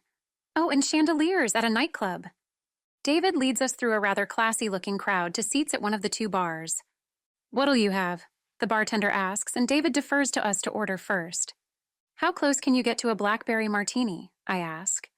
I had one once when visiting San Francisco, and I'm hoping I might get lucky since I'm on the West Coast again. Pretty close, the bartender answers with a smile. I'll have the driest martini you can make, Renata requests. And for you, sir? I'll try one of those blackberry martinis, David orders with a glance at me. They sound intriguing, he adds. You won't be disappointed, I assure him as the bartender departs to make our drinks. I'm sure not, David responds meaningfully. Double entendre? I think so. I hope so. With a suggestive smile, I give a slight shake of my head. I turn to survey the room's inhabitants. It is an interesting mix of 20-somethings and up, all dressed to impress. I face the bar again when our drinks are prepared. David slides a large bill across the bar. Keep the change. The bartender nods his acknowledgement. The three of us retrieve our martinis and take delicate sips. Wow, he did get it pretty close, I say. I don't know what the original tasted like, but this is quite good, David agrees. Not bad, Renata adds as we look to her for comment. Now that we have our libations, it's time for a change of scenery, David declares. Lead the way, I consent, holding my drink aloft. Renata and I trail David as he traverses the club, past an open-air stone lounge where people are eating, and along a hallway that snakes around the side of the building. We stop at a cozy nook and crowd together on one of the red velvet couches. The room seems filled to capacity with your stereotypical Hollywood crowd. Hey, isn't that Paris Hilton? I ask as I glimpse the stick-thin blonde dilettante. I thought they were more exclusive than that, Renata comments archly. David and I laugh. That's more like it, she continues, having eyed someone better on the other side of the room. Who? I ask, trying to see whom she sees, and then I do. Oh, yeah, nice, I agree. Now David is curious whom we're talking about. Who is it? He asks. I don't remember his name, but he's on one of those CSI shows, I answer. Excuse me, friends, I'm off to make an introduction, Renata says. Have fun, be safe, I respond. Renata gives us her I'm about to be naughty look and saunters toward the actor. David and I watch the obviously interested reaction when Renata reaches her destination. Guess you're stuck with me for the night, David says with a smile. Yeah, that's too bad. I may have to trade up later, I say, feigning disappointment. Ouch, David replies, touching my arm companionably. I swear I can feel the spark between us as our eyes meet, and I gulp down the remainder of my martini. David arches an eyebrow. Would you like another? He asks. Are you trying to get me drunk? I joke. Do I need to? He responds. Not in the least, I assure him. David attracts the attention of a waitress and orders 2 more martinis. As we drink several, who knows how many, rounds, I occasionally glance at Renata and the actor. Hey, they left, I say, when the spot where they had been in filled with new people. After visually confirming my statement, David glances at his watch. It's almost 2 a.m. That's closing time, he says. Somehow we had missed a bartender's shout of last call, although maybe the green door is too classy for shouting that sort of thing. That's when I turn into a pumpkin, I comment tipsily. Really? I thought it was midnight, he teases. Damn, I say, then squint at him, evidently in deep thought while my alcohol-soaked brain processes the comment. I guess I'm already a pumpkin, I conclude. Funny, you don't look like a pumpkin. And unless I'm remembering my fairy tale incorrectly, I thought it was the carriage that turned into a pumpkin, he says. I sigh dramatically. You're probably right. Maybe we should check on your car, I suggest with a laugh. We certainly could, although I suspect it's snug in its valet slot, he says. Probably, I agree. My eyes narrow suspiciously. Why aren't you drunk? I ask. Who says I'm not? He asks. You're far too logical, and here I stop, as I lose my train of thought. And? David prompts. I don't know. The thought is gone, I say with a wave of my hand. You know, I continue as I cuddle next to David on the couch, we could still go check on the car. After all, it's nearly closing time. I feel David's arm tighten around me. Yes, we could, he whispers in my ear. Together we rise from the couch, and I am mildly surprised that I don't really need assistance. David waves to a handful of people as we exit the club. Our car magically appears, courtesy of the valet, and I sink into the front seat. I like the view better from up here, I announce after David has taken his seat behind the wheel. Hey, I get it, I say suddenly. Get what? He asks, and I can hear amusement in his voice. You didn't drink much because you knew you had to drive us home, I say, proud of how smart I am, figuring that out, despite the alcohol. David places his hand on my knee and I shift in his direction like a plant towards sunlight. You are absolutely correct. I thought I'd impress you with my responsible nature, he says. Honey, everything about you impresses me, I tell him, and his hand massages higher on my thigh. What do you want to do? He asks. He has pulled away from the clubs and is driving down the street. I am all set to suggest anywhere we can get naked when, even through my alcohol-soaked brain, I realize this is a mistake. Drinking and sexing, is that a real word? Out in LA isn't going to make me forget the pain caused by my uncertain relationship with Julian. An image of Julian's smile comes unbidden to my mind, and I sigh sadly. What is it? David asks. He can sense the change in my mood and is confused, but removes his hand from my thigh. I think you need to take me home, I answer. Of course. Is everything okay? He sounds genuinely concerned for me. No, it's not, I say, and then am mortified as I begin to cry. David immediately pulls into a parking lot. Gracie, please tell me what's wrong. It's a long, tortured story, I warn him dramatically, and when he doesn't change his mind about knowing, I proceed to describe my instant connection with Julian, the unfortunate fact of Julian's marriage, and how I fled to LA to escape the pain. Gracie, I'm so sorry, David offers. Thanks for listening, I say, and sniffle slightly as the tears finish. You're welcome, David says with a smile. Are you ready to return to Renata's? I simply nod, and David eases the car out onto the road. A short time later, we arrive at Renata's. Turning off the car, David walks around to open my door. He holds out his hand in invitation. My lady. I take his hand, allowing him to help me from the car. After I alight from the vehicle, we walk arm in arm to the door. Thank you for a lovely evening, Gracie. Thank you too, David. I'm sorry I was such a spaz. Don't even think about it. Probably for the best anyway, all things considered, he says. Yeah, you're probably right, I agree. David gives me a chaste kiss on the cheek and waits for me to unlock and open the front door. I see the hallway light is on and know that Renata got home safely. Good night, Gracie, David says as I start to cross the threshold. Gracie? I stop and turn toward him. Yes? Do you really want to know if I'm Zac Efron? I smile. I would love to know. David leans over and whispers his identity in my ear, and the answer is, a lady never tells. Chapter 29. The next month passes in the same fashion, filming the 2 jobs I land from my first week of auditions, and unsuccessfully auditioning for more, but we'll ignore that, and hanging with the A-list celebs courtesy of Renata. And then my new world gets blown apart when I open the New York Post.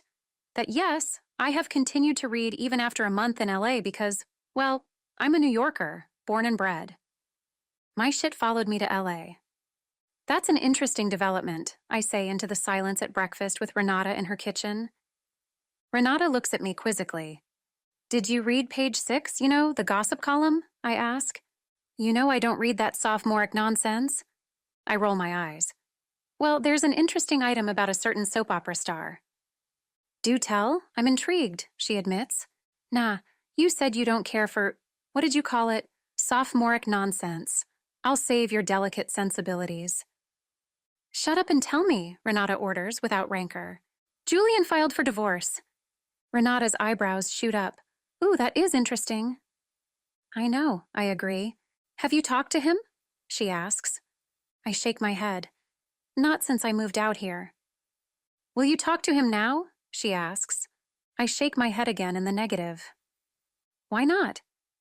1, I don't know if this is true. It's a gossip column item, I point out. True, Renata acknowledges. 2, I don't know the circumstances of the divorce. So? She asks. I left the ball in his court, so to speak, when I left. This doesn't change that, I say. What do you mean? You know I don't do sports metaphors, Renata says. Smartass, I reply.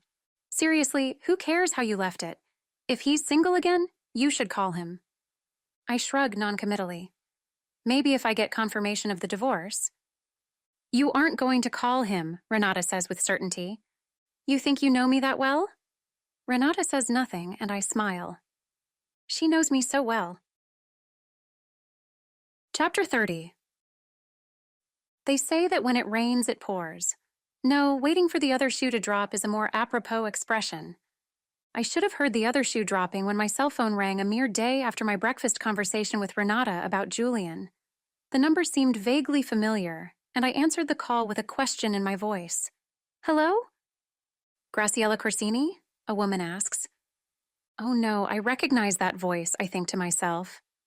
It's Alicia Gregson with the district attorney's office. Hi, how are you? I ask with a fake concern worthy of a Southern belle. I'm doing well. I'm sorry to bother you, Ms. Gregson says without preamble, but I have information you should hear. Great, I think, with trepidation. Her tone of voice is reserved for news of death or impending death. I wonder which this is. Assistant District Attorney Leonard Myers was found dead yesterday, she informs me bluntly. What did you say? I ask, more to let her know that I heard her than because I missed any part of that succinct but informative sentence. He was murdered, Ms. Gregson continues, pausing for my reaction. I do not disappoint. Oh God, why? My mind is racing. Did this have anything to do with the case against Tommy? I wonder. We don't know. We don't have any reason to believe that his death was connected to the Thomas Pullman case, she hurries to add, as if reading my mind. Then why are you calling me? I ask, though I already know the answer. Just as a precautionary measure, I really want to stress that we do not believe you are in any danger, she insists. Better safe than sorry, I reply woodenly. Well, yes, she agrees. Was there anything else? I ask. No, Gracie, I'm sorry this got brought up again. Please try to remember that ADA Myers put a lot of bad people behind bars. Any one of them could be responsible. Plus, Tommy's case was dismissed, I say hopefully. Exactly. That's why this truly is a precautionary measure and in no way indicative of the level of the threat to you personally. Despite the earlier news, I laugh. You sounded so much like a lawyer right then. Ms. Gregson chuckles. Occupational hazard. I'm sure, I agree. I'll call you if anything else develops, she says. Thanks. We say our goodbyes and I close the phone. I lean back on Renata's couch, close my eyes, and promptly fall asleep. My next moment of awareness is Renata's voice piercing the quiet. Hey girl, I'm home. I hear from the distance of the foyer and a layer of sleep. I mumble something she undoubtedly cannot hear from her location. Are you sleeping? This time she sounds louder as she must have entered the living room and I am practically awake. My eyes flutter open. I was. What time is it? I yawn. Just after 6, she answers without checking. She's probably right. I can't believe I fell asleep. Are you still up for dinner tonight? She asks. Definitely, especially since I'm going back to New York next week. Renata doesn't look surprised. Good for you, she says. That's not why I'm going back, I say, then tell her about Alicia Gregson's phone call. Why would you go back if you just found out that this attorney was killed? Isn't that like jumping into the fire? Renata asks, sounding genuinely worried. Kinda, I concede. My logic, if it can be called that, is that if the murder was indeed connected, which nobody thinks it is, I can keep an eye on my family, and Jane. Why Jane? She asks. It's always the roommate of the target who ends up accidentally dead, I say, only half joking. Renata laughs. That is some stretched logic, but you know I support you. Thanks. I still think it's the other thing, she insists. I smile mischievously, maybe partly.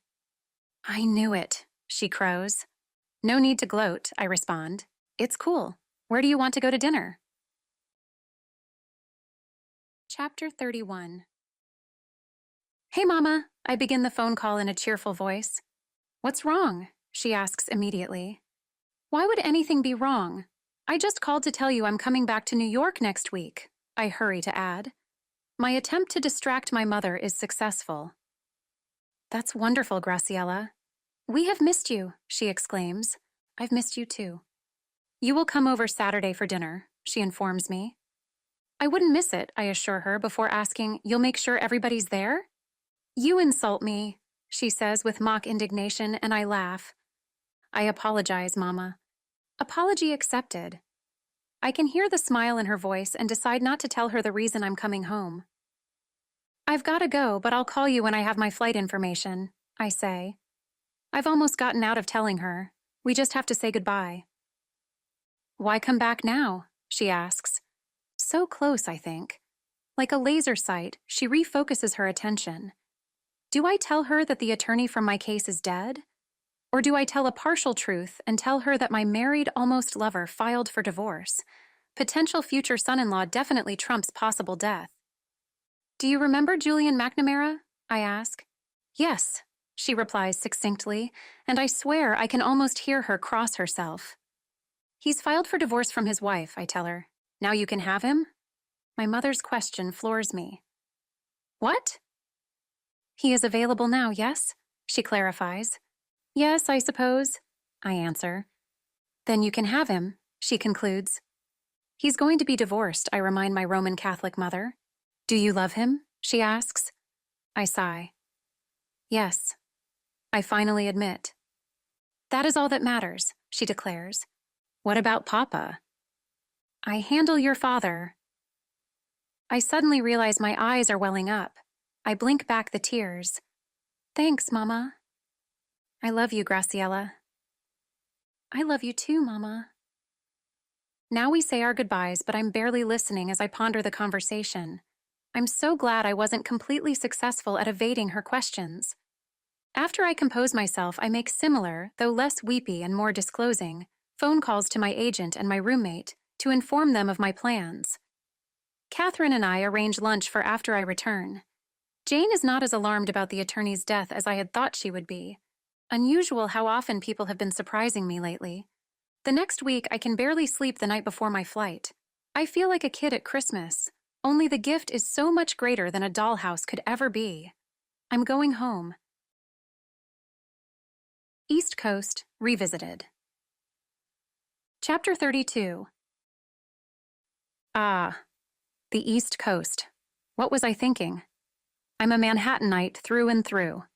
I'm on my way to meet Catherine for lunch. The move back to the city was completely uneventful, and Jane was happy to have my company in the apartment again. And Catherine had told me she had good news for me. I can hardly wait to hear what it is. I open the door to Caravan of Dreams, a great vegetarian restaurant in the East Village, and spot Catherine sitting at a table. I half gesture at the table when I see a server look like she's about to come greet me, and then I walk over to Catherine. Welcome home, Gracie. Catherine greets me while we hug hello. Thanks, Catherine. It's great to be back. I love LA, but New York is home, I reply as we take our seats. Of course it is, and New York missed you, she says. Oh yeah, I ask. Before I get to that, congratulations again on your success while you were in Los Angeles, she says. Well, it was mixed success, but thanks. And thanks for arranging the auditions, I add. You're welcome. The waitress appears, and we order our standard drinks and dishes. We resume our conversation when the waitress departs. I had a blast on those projects. Hanging out with my friend and her celebrity pals was a riot, I tell Catherine. I can only imagine. Let's get down to business. Not that I don't enjoy your company, of course, she adds with a smile. I have good news. I'm sure you're going to want to hear. Tell me, I urge her with excitement. Heart's home called. Here she pauses for dramatic effect. Yes? I pretend beg, playing her game. They want you back next week for a guest spot for your TV brother's wedding, she says. Cool, I exclaim. There's more. I wait, not quite with bated breath, but with no small measure of interest. They want you for a guest spot as a prelude to bringing you in as a regular contract player. Catherine looks like she's about to pop. I can barely believe what I'm hearing and am simply speechless. What do you think? Oh, and before you worry about it, they're perfectly willing to accommodate your... Here she lowers her voice. Dyslexia, if you accept. I'm grinning widely now. Accept? Wild dogs couldn't keep me away? Catherine wrinkles her nose. Wild dogs? Never mind. Of course I accept. I laugh. Excellent, she says. What day is it? When do I get the first script? Relax, Gracie. I'll give you all the pertinent details. I take a deep breath, and by the time we finish lunch, I do indeed have all the details. Believe it or not, it's not until I'm heading for the subway station, when I realize what else this fabulous opportunity means. Weddings on a daytime drama involve most of the show's cast, and Julian will certainly be present. I stop so suddenly that the pedestrian behind me nearly collides with me. He shoots me a look as he walks around, but I am oblivious. Oh my, I'm going to see Julian. Physically shaking my head to clear those thoughts, I resume walking. Of course, my mind is flooded with imagined glances and conversations on set with Julian. By the time I reach home, I am mentally exhausted. Jane is at work, having gone in early for the dinner shift at the restaurant today, and I have the apartment to myself. Seeing today's paper on the coffee table, I decide to distract myself with other people's news. Good grief, I say to the empty apartment after I read the local section front page headline. I really should just stop reading the paper. Mob associate arrested for murder, the headline screams, but that isn't what has rattled me. After all, mob guys get arrested for murder fairly regularly. No, what have me rattled are the pictures of the mob associate and his victim. Creepy guy with the seersucker suit and ADA Myers. Tommy's associate, whose given name is apparently Nicholas Rossini, shot Leonard Myers execution style. Before I fully realize I am doing so, my fingers are dialing on my cell phone. Ms. Gregson, this is Gracie Corsini. Hello, Gracie. What can I do for you? Have you seen the paper today? I answer a question with a question. She immediately understands, or thinks she does anyway. We arrested Leonard's killer. He's an organized crime, but that doesn't mean he's necessarily connected to Thomas Pullman, or your case, she says. You don't understand, I insist, hearing a tinge of hysteria in my voice as I add, I know him. Right, Leonard Myers, Ms. Gregson says patiently. No, the other one, Rossini. You do? Her voice takes on an edge. He's the creepy guy I could never fully describe, who was with Tommy when I was threatened. I can understand why you would be concerned, she says. Can you? Tommy and Rossini threatened me. Then the prosecutor from Tommy's case just happens to be killed, and now Rossini's out on bond, I exclaim. I realize this is difficult, but please try to remain calm and think it through logically. Why would Pullman or Rossini risk drawing attention to themselves by hurting people associated with a dismissed case? This murder is almost certainly unrelated to your case and related to any number of organized crime cases that Leonard worked on. I take a few deep breaths and recognize that she's probably right. Probably. Because he's crazy. I can't help but respond, though my voice does sound considerably less hysterical. Perhaps sensing I have calmed down, Ms. Gregson chuckles.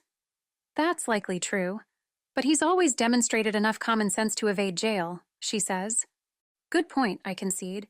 Just keep me informed on the off chance we're wrong and you see something that worries you, she tells me. I will, thank you. I find that I do feel calmer. We say our goodbyes and I continue to read the paper, skipping every story about murder. Why continue to invite stress in? Chapter 33. Hey, George, I greet the portly security guard. Gracie, hi, welcome back, he responds enthusiastically. Thanks, it's great to be back. I place my backpack on the conveyor belt and walk through the metal detector. When it doesn't beep, George waves me through. I collect my backpack off the conveyor belt and walk to the reception desk. Go on in, Ms. Corsini, the receptionist says before I can reintroduce myself. You're in the same dressing room as before. I thank her and walk through the double doors, down a series of hallways until I arrive at the dressing room I previously shared with Danielle, Chris, and Megan.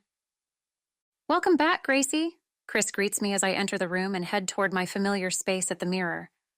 Hi, Chris, I return the blonde's greeting. A quick glance around the room alerts me to some changes. I look quizzically at Chris. Megan's character got written off, so all her stuff is gone, Chris explains.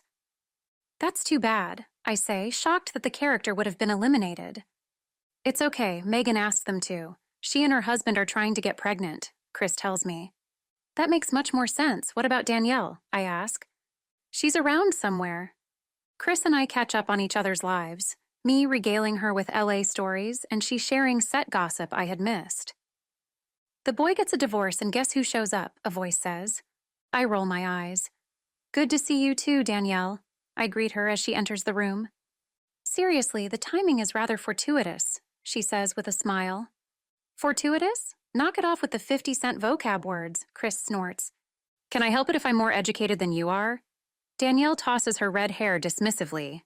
It's true then. Julian filed for divorce? I attempt to ask this nonchalantly amidst their back-and-forth banter, but Chris and Danielle exchange a knowing glance. Yep, it's true. They are clearly waiting for a response from me. Is all I say. What are you going to do? Danielle asks when it becomes obvious I am not going to respond further. I don't know, I'll figure that out when I see him, I sigh. Good luck, Chris chimes in. I am hyper-aware of my surroundings as I dress in wardrobe, receive hair and makeup, and finally arrive on the set. No Julian yet. Is that little Gracie returned to the fold? I smile when I hear Richard Garcia's voice behind me. I turn to my brother. Hey, Max, I respond with his character's name. He wraps me in a bear hug and spins me around. I shriek in delight. You're like a doll, you're so tiny, he says after putting me down. I punch him lightly on the arm. Only my brother can get away with saying that to me. Richard and I sit on a nearby church pew, part of the wedding chapel set, to chat until Miranda Borden, the still harried-looking director, arrives on set to begin shooting. Hello, everybody, Miranda greets the room. Spotting me, she adds, Welcome back, Gracie. I nod in acknowledgement and she continues. We're actually going to shoot somewhat in order today.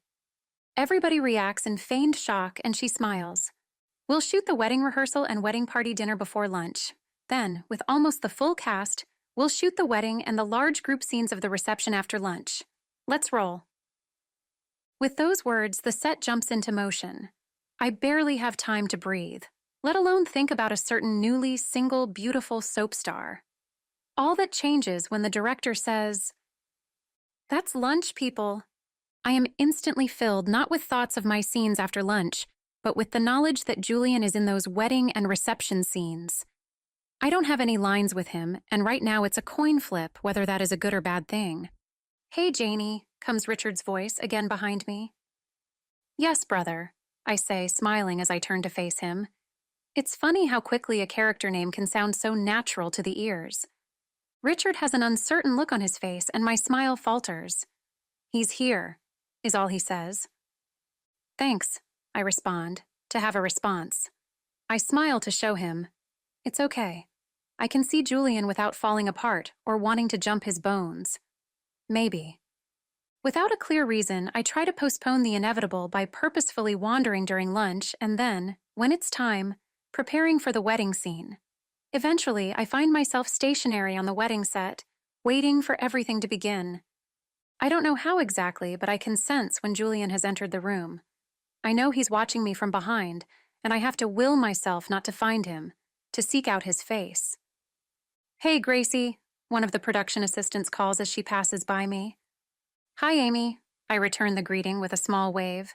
Oh, screw it. I scan the room until I find Julian. As I suspected, he is watching me. When our eyes meet, he smiles. Like one of Pavlov's dogs, I automatically return the smile and begin walking toward him. Seeing my motion, Julian, too, starts to walk. We meet halfway. Hi, he says softly, uncertainly. Hi, I respond, equally uncertain. And, so far, another scintillating conversation.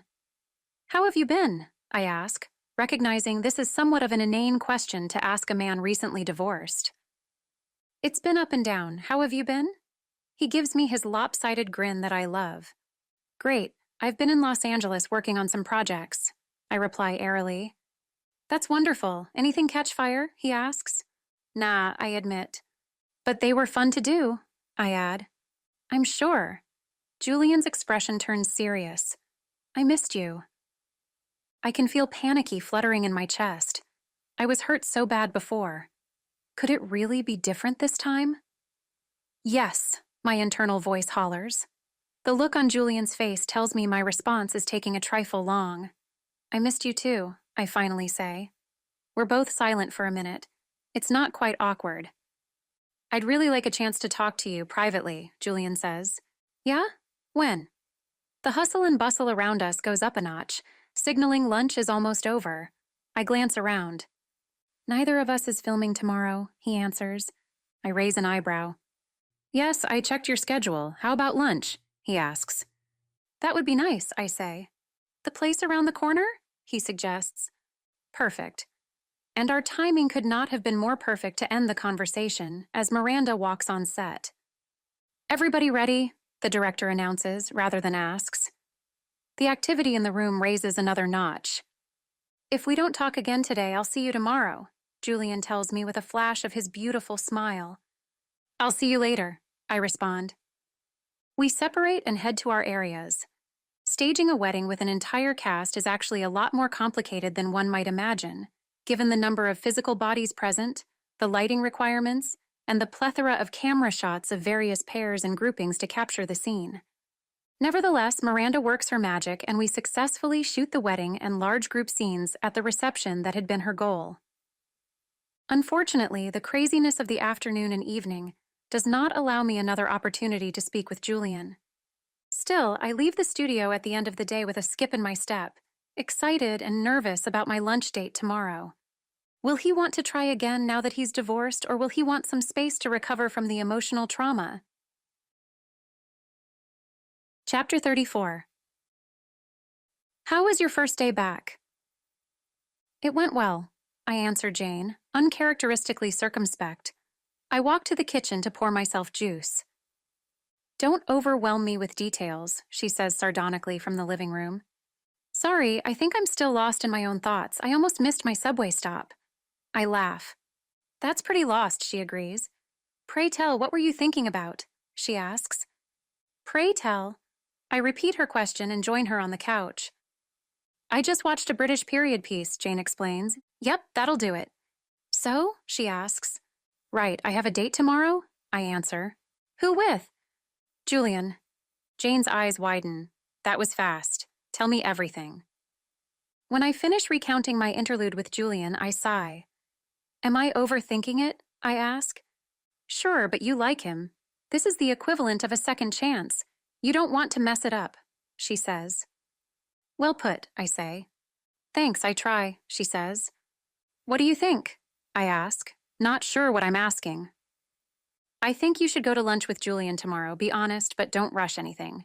You guys obviously made a connection before, but he is just getting out of a failed marriage, she suggests. Good advice, you should write a column, I add. Smartass, she says. No, seriously, thanks, I tell her. You're welcome. Now tell me the Julian unrelated gossip from the set, she demands. Yes, ma'am, I say with a mock salute. And you've got great timing. The pizza should be here in about 5 minutes, she adds. Pizza? Sweet. Being on set again was great, I begin. Jane and I talk about this and that, most of it probably instantly forgettable. I even manage not to think about Julian at all, or at least not much. The next morning, I find random activities to occupy my time until I can reasonably leave. You know you're going to be early, Jane points out needlessly. What if the trains are delayed? I ask. That could happen, she agrees. I don't want to be late. Of course not, she agrees again. Quit being so agreeable, I tell her, sticking out my tongue. You brought it up. Jane smiles. Have fun. Thanks, I say, and return the smile. I leave the apartment and head for the stairs. Exiting the building, I am struck by how sunny and beautiful the day is, though still cold, since spring is still a month or so away. Bundled in my jacket, I walk slowly, savoring the excitement. The subways are, of course, not delayed, and I arrive at the restaurant nearly 20 minutes early. I decide to get a table anyway. Pulling open the door and stepping inside, I break into a wide smile. I walk toward a booth in the back. You're early, Julian says in greeting. So are you, I point out, taking a seat opposite him. I didn't want to be late. Me neither, I agree with a laugh. The waitress arrives then, and we both order water and vegetable paninis. How's your day? He asks. Getting better and better, I respond without thinking. Slow down, I tell myself. Julian smiles, laughter in his eyes. I'm glad. It's good to see you again. I missed you, he says, suddenly serious. I missed you too. It was good to see you yesterday. Although heartfelt, the conversation is sounding inane, again, to my own ears. It was all I could do not to sweep you into my arms and kiss you yesterday, Julian continues. My nipples harden at the decidedly not inane turn of the conversation. I would have liked that, I say. Want to get out of here? He asks playfully, though his voice has become husky and his eyes liquid longing. I close my eyes and savor the thought. My body may be screaming yes, but my mind is still warning me to slow it down. As fabulous as that would be, I say upon opening my eyes, shouldn't we, I don't know, talk first, I suggest. I was only half serious. Talk is good too, he says with a slow, sensuous smile. How are you doing, with the divorce? I ask tentatively. Despite Lydia's dishonesty, I had real feelings for her and the commitment we made, he says, then pauses, gathering his thoughts. I thought I loved her. I think I loved the idea of her as the mother of my child, he expresses. I can't imagine how hard that must have been for you, I say. When I found out she lied about the pregnancy, it forced me to reevaluate myself, her, and our relationship. Then I met you, he adds. Then you met me, I echo. It all happened so fast. I was still so mixed up in my own mind. I didn't know if I could trust my feelings. I didn't know if I liked you for you, or because you were this force of nature, he says, taking me through his thoughts. Force of nature? I ask, smiling at the description. I'd never met anyone like you, he says. I wish I had known this before, I respond. Julian gives me a questioning look. I didn't know if you'd really had feelings for me at all, I admitted. Don't ever question that, Julian says earnestly. When I said I needed time, it was genuinely so I could figure out what was best for me and for Lydia, he says. Divorce? Did Lydia agree? I ask. Not at first. We sat down together and had one of our only honest conversations. She admitted her dishonesty, and I admitted that I didn't love her. It was painful, but in the end, we agreed that a divorce was the best option, he says. And it had nothing to do with me, I venture. Not to be egotistical, I add. Julian smiles. I wouldn't say it had nothing to do with you, he begins. Not the decision to divorce, he hurries to add, seeing my horrified expression. You showed me what I would miss out on if I stayed with Lydia out of a misguided sense of loyalty or commitment. I didn't want that for either of us, he says. And now? I ask. I thought I would want more time to be sure, but the instant I saw you on set... Julian trails off, shaking his head. What is it? I ask. I knew, he answers. Knew what? I ask. That I was addicted, he answers. To me? I ask one more question. To you. Hasn't anyone told you that you're addictive? He asks me back. Not that I recall, I say with a laugh, then grow serious. Addictions can become dangerous and out of control, I point out. Let's lose the analogy then, Julian says and reaches across the table to take my hands in his. My friends warned me not to scare you off, but I want to get everything out. I am silent while he takes a deep breath. I think I loved you the first time I saw you, he says. Yikes, I think, but do not say. Getting to know you deepened those feelings, he continues. Rounding third and heading for home. My mind continues its own whirlwind thoughts. Being away from you was like torture, he says. What else is there to possibly say, I think, but don't ask. I won't go crazy and propose today, but that'll probably happen sooner rather than later, he says, and my brain exclaims, that's what else he could say. And my friends thought I'd be the one rushing things. Gracie? Julian asks. Sorry, I say, smiling sweetly. I was caught in my internal dialogue, I admit. I rub his fingers lightly with my own.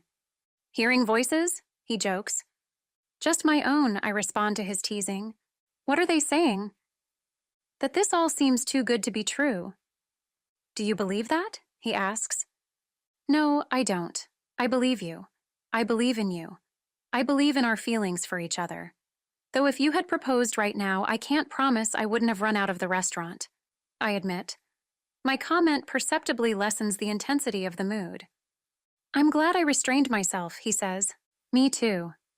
I rise then, not breaking physical contact with Julian, and sit next to him on the other side of the booth. Kiss me, I demand, and he obliges. We kiss like lovers who have been separated by the ages, by continents. Well, you get the idea. My mother is having a belated family dinner next weekend to celebrate my return to the city, I tell him when we finally separate. Do you want to come? I ask. Meet your family? He replies with a question. Yep. Absolutely. We smile at each other like teenagers in love. I carry that feeling with me through the remainder of lunch, shooting the rest of the week, and pretty much everything I do until finally it is Saturday. I know I'll be seeing Julian that night. Chapter 35. Are you kidding me? The smile drops from my face and the words fly out of my mouth before I can even think. The blonde leaning against my building straightens up, stubbing her cigarette out under her boot. Gracie? She asks. There is something different about her tone, but I ignore it. I have nothing to say to you, Alicia. I respond brusquely, an attempt to pass by her. She tentatively reaches out a hand to stop me. Don't touch me, I hiss. Look, you have every right to be furious with me. Alicia White, crazy meth-head wife of my former lover, tries. Thanks for the permission, I respond acidly.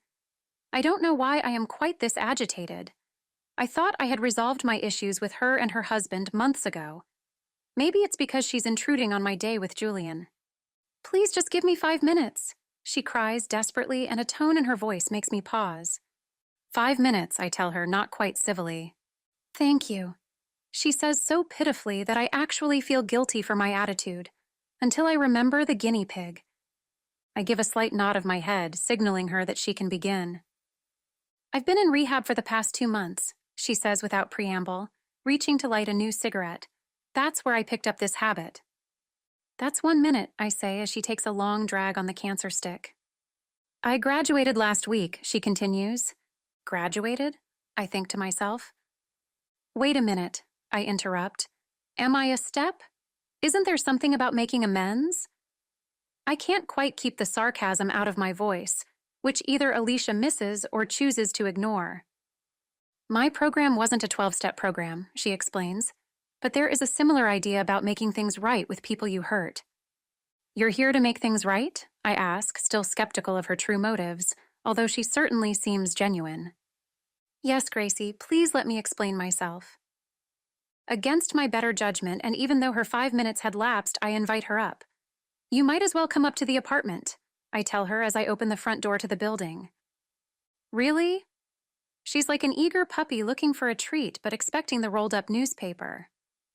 Yes, I say with a sigh as she follows me in and we start up the stairs. I'd better not be featured on the 11 o'clock news as a dead body, I say in all seriousness. As if they'd find the body, she responds offhandedly, and I stop cold. Kidding, she hurries to add, laughing nervously. I stifle another sigh and continue up the stairs, wondering about my ongoing naivete with people. Really, I'm just too much of an optimist. I can hear Jane inside the apartment as I unlock our front door. Hey, Gracie, are you excited about... Jane abruptly stops as my guest becomes visible to her behind me. Hey, Jane, can you give us a minute? I ask. Are you sure? Jane's worry is palpable. Yeah, I respond wearily. I'll just be in the other room, Jane says and rises from the couch. Thanks, I respond, touched by her concern for my welfare. Of course, if I'd quit doing crazy things, she'd have no reason to be concerned. I focus on the issue at hand. Please, have a seat. I indicate the couch as I lock the front door behind us without thinking. Oh well, there goes my quick escape route. I take a seat on the chair and face Alicia on the couch. Alicia looks uncertain. It's your party, I say by way of encouragement. Then the dam breaks. Gracie, I am so sorry for everything I did. I was high when I did most of it, but not all of it, and that's no excuse anyway. I am taken aback by the strength of her emotions and say nothing in response. Unfortunately, she interprets this as more of my cold behavior. Please, Gracie, give me a chance to explain. The pleading in her voice snaps me out of my shock, I guess, and I hold up my hands in surrender. Alicia, it's fine. Tell me what you want to say.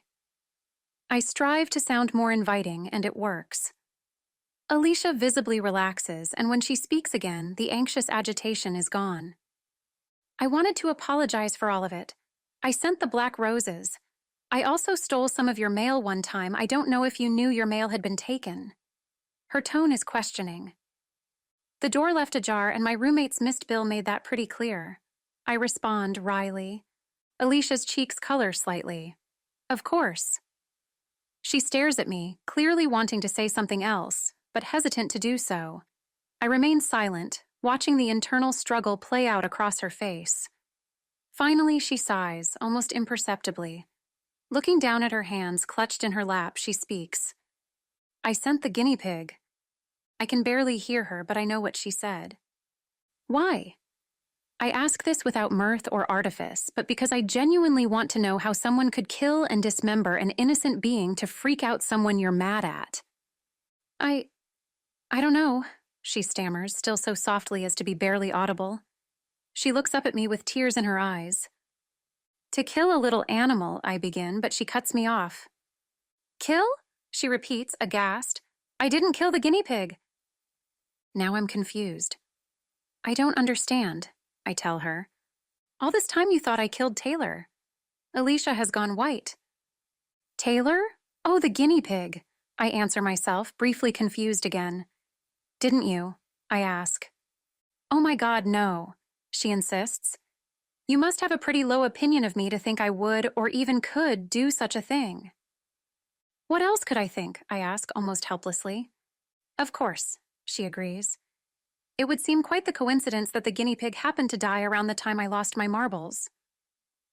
Well, yeah, I say with a half shrug. That is what happened, though. Taylor had been sick, and one day when I was high, Alicia pauses on the word, I noticed she wasn't breathing. I couldn't detect a heartbeat when I touched her. Alicia's eyes are welling up again, and I fight the urge in me to join her. I must have stared at her for hours, willing her to wake up. Nothing.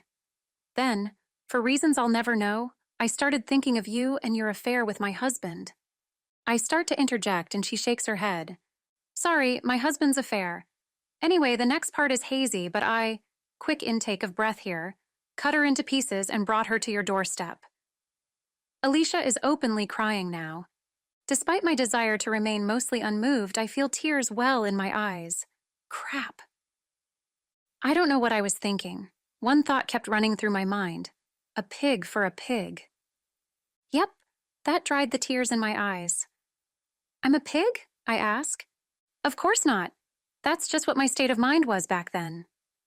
Alicia stops and looks at me expectantly.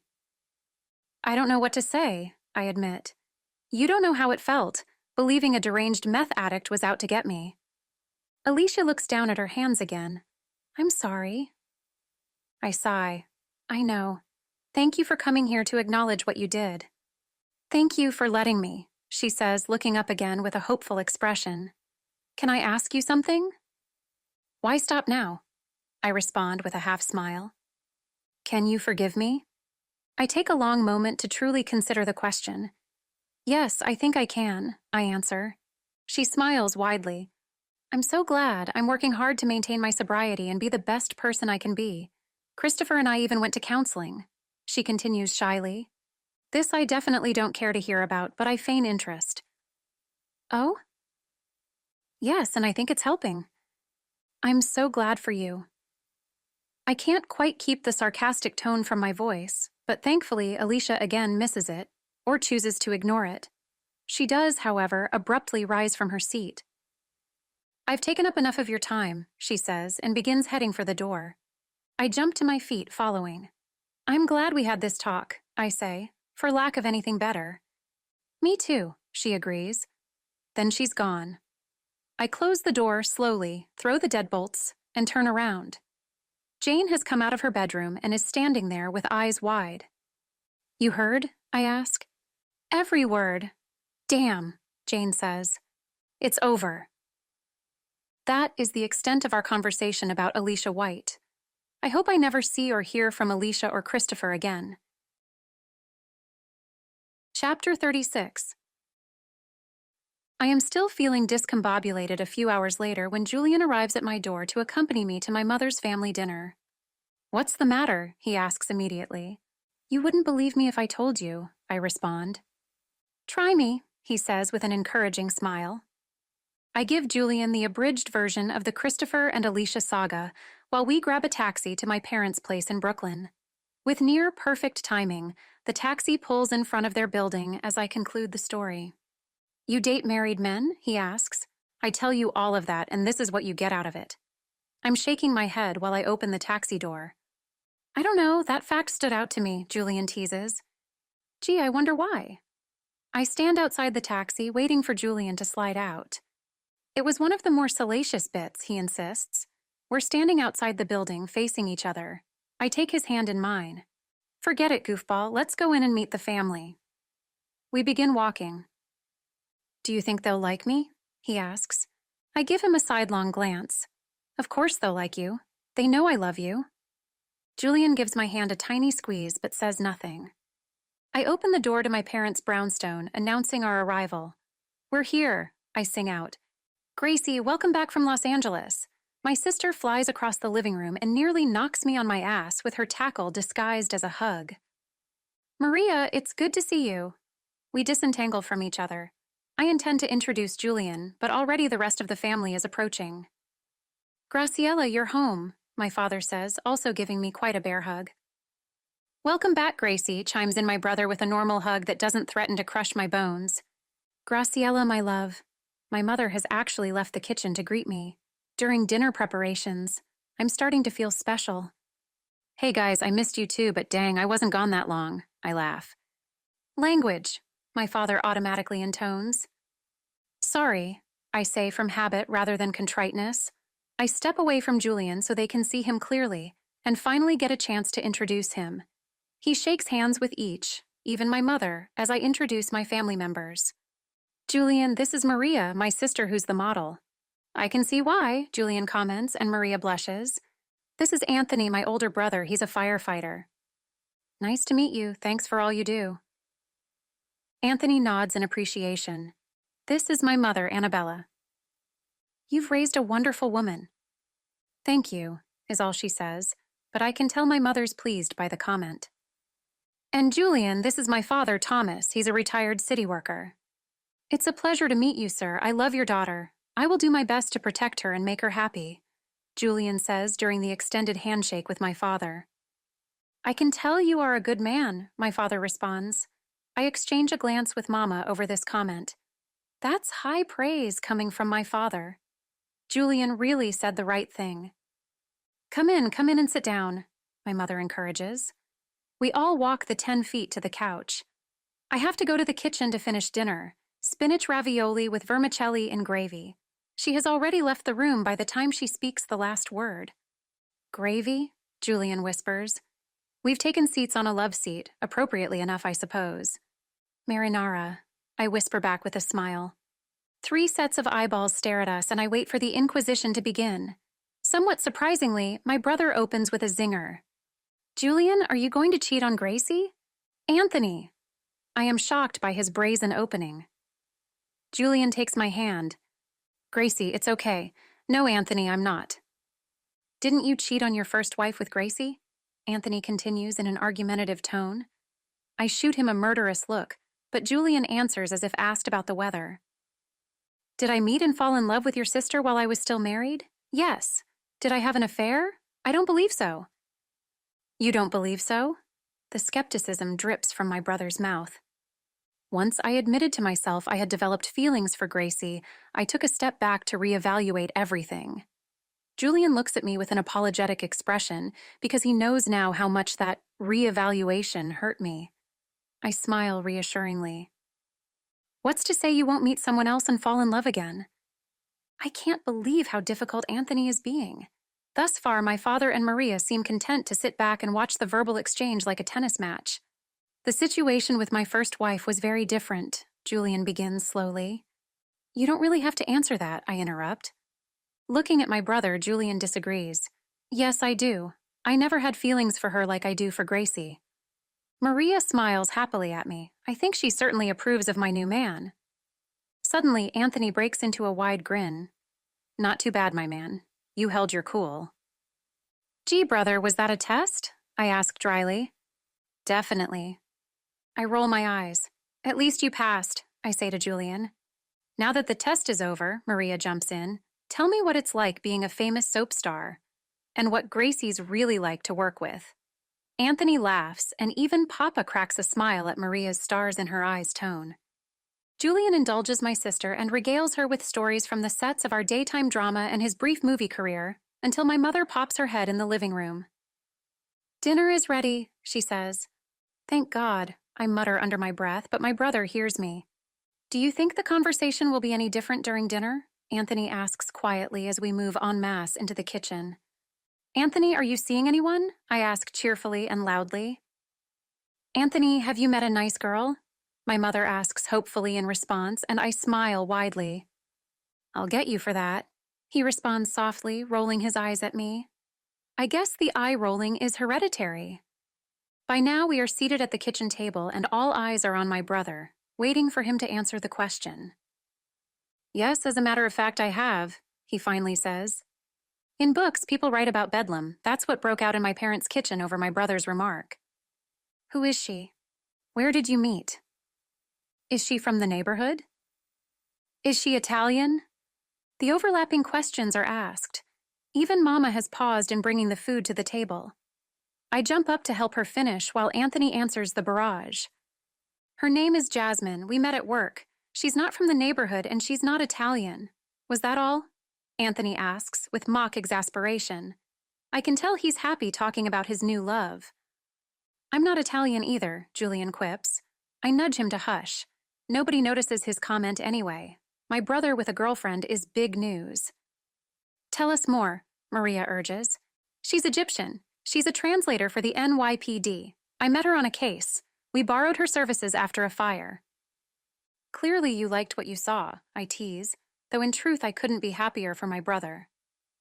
We eat the fabulous dinner my mother prepared while Anthony divulges everything he knows about his new girlfriend. She may not be Italian, but our mother certainly doesn't seem to care. When he's finished, Maria catches us up on her latest modeling news, and our parents reveal, surprise, surprise, they've become more involved in the church, going to potluck dinners and volunteering on the community board. When the food is gone and everyone is finally talked out, Julian and I say our goodbyes. Thank you so much for the wonderful meal, Mrs. Corsini. Julian, call me Annabella. Annabella, then, he obliges. It's been a great pleasure meeting all of you. I truly feel like you've welcomed me with open arms. My mother beams with pleasure at the remark. I'm sure I'll see you again soon, he finishes. Maybe at a wedding? Maria, really? I exclaim. I meant at Anthony's, Graciella. What did you think I meant? I choose to ignore her. We have to go now. It's been lovely, as always, I say. Julian and I walk to the door, my family trailing behind. At the door, we exchange hugs all around. I like him, my father whispers. He's a keeper, my brother whispers. You look happy, my mother whispers. He's hot, Maria almost whispers. Thanks, guys, I say in a normal tone of voice. And then Julian and I are standing outside the building, bathed in the white noise of the city. We walk toward the street. They liked me. Heard those whispered comments, did you? Nobody in your family has mastered the art of the whisper. I punch him playfully in the arm. Including me? I ask. Julian only laughs as he hails a taxi. He opens the door and says, "My love." Thank you, sir, I respond as I enter the cab and slide over to the far side. I liked them too, he says after entering the taxi beside me, and I snuggle against him. I'm glad. My eyes flutter, trying to stay open. My place? He asks. Lead the way, I say, feeling pretty awake now. Our night of lovemaking is beautiful and the perfect ending to the evening. It's like a storybook ending, if fairy tales actually included the sex part of the romances they tell anyway. The next 2 weeks are filled with shooting hearts home and spending every available moment with Julian. Since we decided to truly be together, being apart is practically impossible. And then the cold water of real life douses me when I arrive home after work to find Tommy Pullman on my proverbial doorstep. I wish people would quit doing that to me. Hello, Graciella Corsini. He greets me in a sing-song voice the crazy homeless usually employ. Hi, Tommy. I return the greeting warily. Bet you'd like to know why I'm here. He doesn't seem high, but something is off, if you'd care to tell me. I'm cleaning house, he says. Up goes the crazy factor, I think, but only ask, what does that mean, Tommy? I am trying to respond to him in the most unthreatening manner possible, as though he is a wild beast who may snap and bite off my head at any moment. People are talking, he says. I make small non-committal noises. Meanwhile, I'm trying to plan my escape from this way weird conversation. The fear has begun building inside of me. I have to stop the talking, he continues. Oh good, he's hearing voices. Tommy's eyes widen, and I wonder if I was wrong about him using something. Heroin? Cocaine, maybe? He is clearly deranged, but seems sober somehow. But what do I know? How, is all I ask. Tommy's eyes now narrow to slits, and he drags one finger across his throat. I recognize the universal sign and feel the blood drain from my face.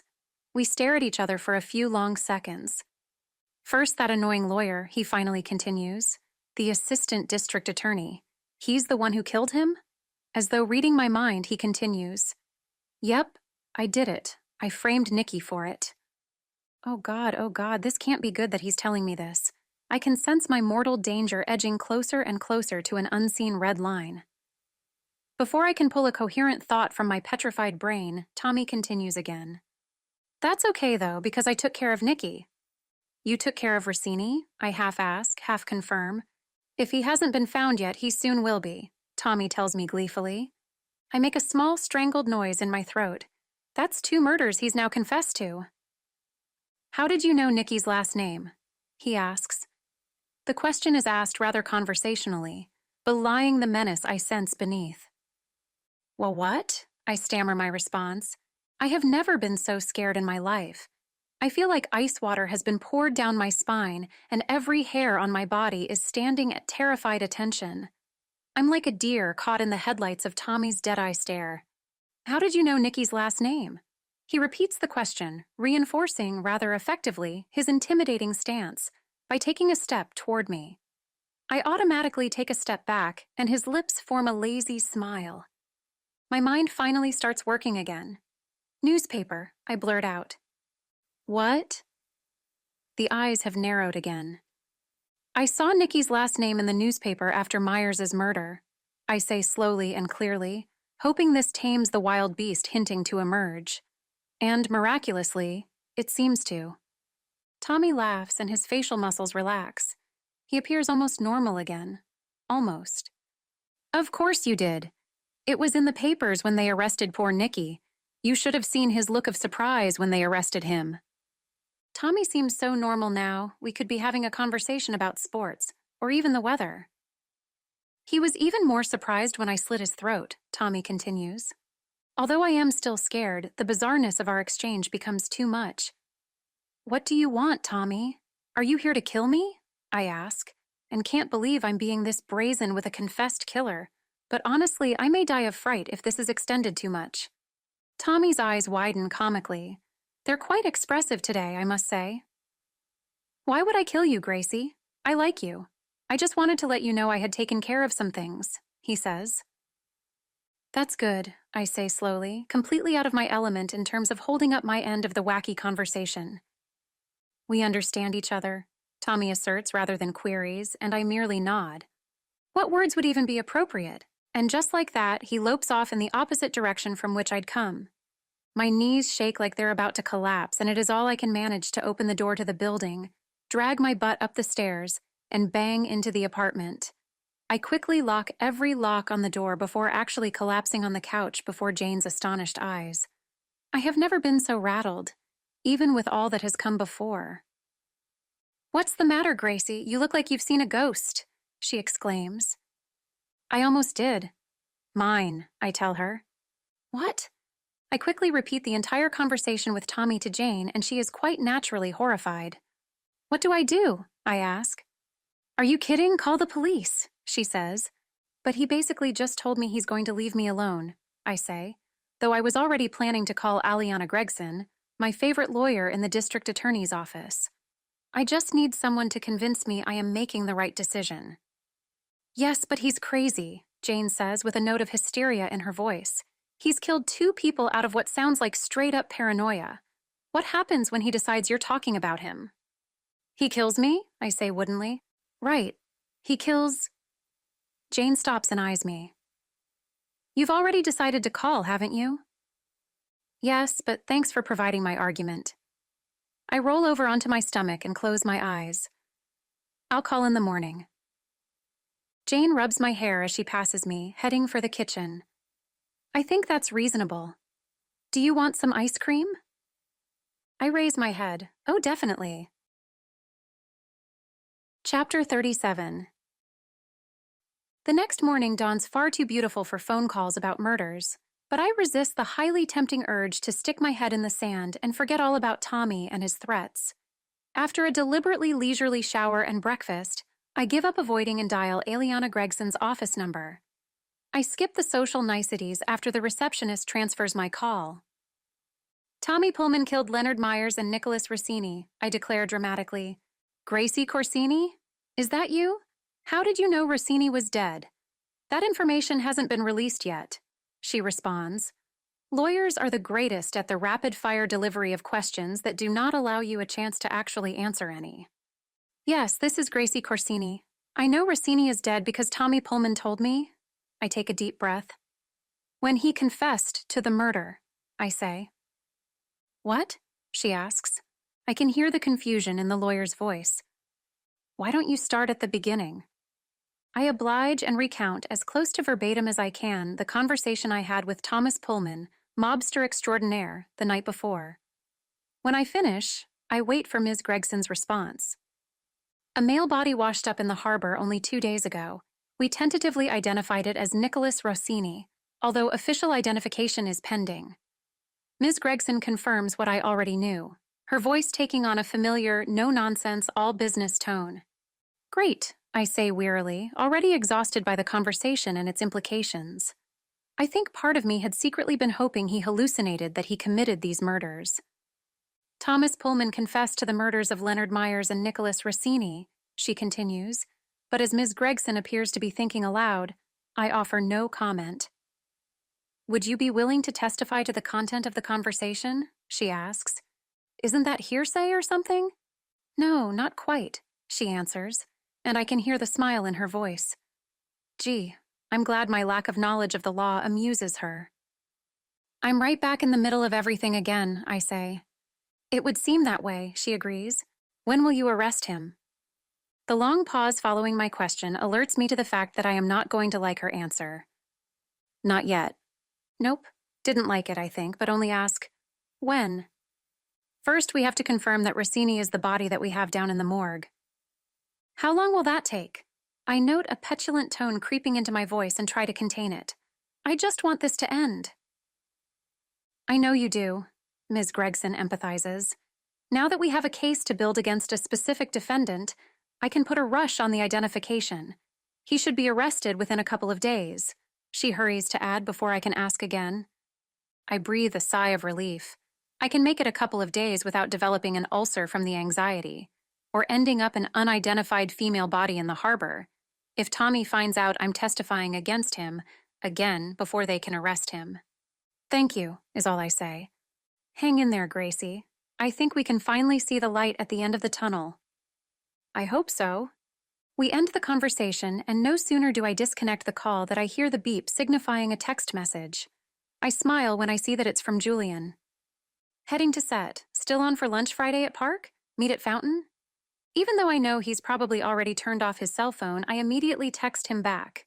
Yes to Friday at the Fountain. Have fun shooting. Miss you. Chapter 38. The next couple of days pass in a blur. I'm not shooting, but honestly could not say what I did with my time. I don't recall leaving the apartment much, if at all. It's hard to feel motivated to leave when a crazy murderer may just decide to add you to his to-clean house list. Now, however, it's Friday, and I'm on my way to the park to meet Julian for lunch. I never did hear from Alicia Gregson that Thomas Pullman was arrested. So when my phone rings and I see that it's her office, I am sorely tempted to answer. But I don't. She'll either tell me he's been arrested or give me an excuse why not, I say aloud, possibly frightening the pedestrians around me. Although, this being New York City, they probably didn't even notice. I just want one day free from dead bodies, mobsters, and veiled threats of bodily harm. Is that really too much to ask? Apparently so, I discover, when I arrive early at the fountain. Imagine my shock and dismay when I turn around at a tapping on my shoulder and see, not the love of my life, Julian, but Tommy Pullman, the mobster who is supposed to be in jail. I can immediately see that this time he is definitely high. His eyes are dilated to the size of saucers, and he has that goofy, my brain isn't functioning right look on his face. Tread with caution, my brain screams at me. I say nothing, deciding to let him lead this dance. Hello, Graciella Corsini, he greets me brightly. Hello, Thomas Pullman, I mirror and immediately regret. Are you mocking me? His eyes narrow. Of course not, I rush to convince. Ah, here comes the all-too-familiar rush of fear. Did we or did we not have a conversation the other day? He asks. We did, I answer. Keeping my side of the conversation minimal seems like a good idea. What was the content of that conversation? He asks. Not sure what he wants me to say, I stare up at the sky as if pondering the question. In truth, I am hoping for a divinely inspired lightning bolt. Alas, one is not forthcoming, and my gaze returns to match his. We talked about my killing 2 people, Tommy says slowly, as if I am a moron. Ringing any bells? Yes, I whisper. Tendrils of fear continue snaking their way through me. Why would you go to the police, he asks. Who says I went to the police? Incredibly, my voice sounds confident since, technically speaking, I didn't go to the police. This is a distinction I doubt will impress. I'm disappointed, Gracie. I thought we understood each other. Tommy looks at me sadly. We did. We do. I try for sincerity. Then why was I arrested yesterday? Tommy asks, shaking his head still, like a disappointed father. I shrug but say nothing. Mistake. Tommy reaches into his jacket pocket and pulls out a gun. What kind? A really big black one. Waving the gun around, Tommy begins a diatribe. I am dimly aware of hearing screaming around us. It's lunchtime. Central Park is crowded. How could you do this to me, Gracie? I trusted you. We had an understanding. Every sentence is punctuated by a violent gesture toward me with the gun. I manage not to step backward, just barely, sensing he would not react well. Fear incapacitates anyway. So movement seems unlikely. Although, thus far, our conversation is going swimmingly, I must say. I try to speak in the tone I've heard Oprah and Dr. Phil use with upset guests. I understand that you're upset with me, but please, let's talk about this, I say. Talk? Now you want to talk? He asks. If it's possible, he looks even more deranged than at the start of our conversation. Yes, I do. Hey, wait, I interrupt myself. You were arrested? As if you didn't know, he responds snidely. His eyes widen in understanding, and he gives me a twisted smile. You want to know how I'm out if I was arrested yesterday? I say nothing, wishing now I had answered Aliana Gregson's call. In a word, bail. You got bail on 2 murders, I squeak out. Guess keeping that fancy, overpaid suit on retainer paid off. Guess so, I agree faintly. He won't have to kill me, the fear is going to. Don't be too mad at the district attorneys, though, he consoles me. They didn't say your name in court. No? I ask, as a flicker of hope rises that I can talk my way out of this situation. Out of the corner of my eye, I think I see Julian approaching. I deliberately don't look in his direction. No need to give Tommy another target while I wait for the police to arrive. Where the hell are they? I'm not stupid, you know. You're the only one I confess to. His voice rises considerably. So I know it was you. He has resumed waving the gun at me. I sense movement and am irresistibly drawn to look. I see Julian, closer than he was before, but I was right. Tommy focuses his attention on Julian, who looks terrified on my behalf. The boyfriend? He asks, watching Julian. Yes, I answer, having decided lying seems like a bad idea. Let's see how much he likes this, Tommy says. I'm watching Julian too, and can see by his expression that something bad is about to happen. Before I can fully turn my head to face Tommy, smash, He slams the butt of his gun into my cheek. The pain is instantaneous and incredible. I feel like my cheek has exploded. While still comprehending I've been hit, I realize I've lost my balance and am falling backward. The world is already fading as I fall. I think I hear Julian calling my name. Tommy's satisfied, no, smug, look is the last thing I see before I hit the ground, my head bouncing off the pavement. And the world goes black. Chapter 39. I feel someone holding my head. Please, wake up, I hear. Julian's voice as if through a fog. I regain consciousness. I open my eyes and fix on his face. Hey there, stranger, I say. Hey there yourself. I thought I lost you, he responds. I'd never let you off that easy, I tell him, then reach a hand to his face, wiping away the tears he had not realized he was crying. Medical personnel try to come between us to check me over, but I wave them away. I'm fine, honestly. I just have a bitch of a headache, I say, and hesitantly rise from the ground. Julian's scrambling to get up with me, holding my hands tightly. Tommy? I ask. Arrested. The police grabbed him the moment you fell, and he was distracted. Thank God, I respond and close my eyes briefly, feeling nauseous from the pain in my head. Maybe I will let the paramedics check me over. When I give the signal, they rush in, shining a penlight in my face, asking questions.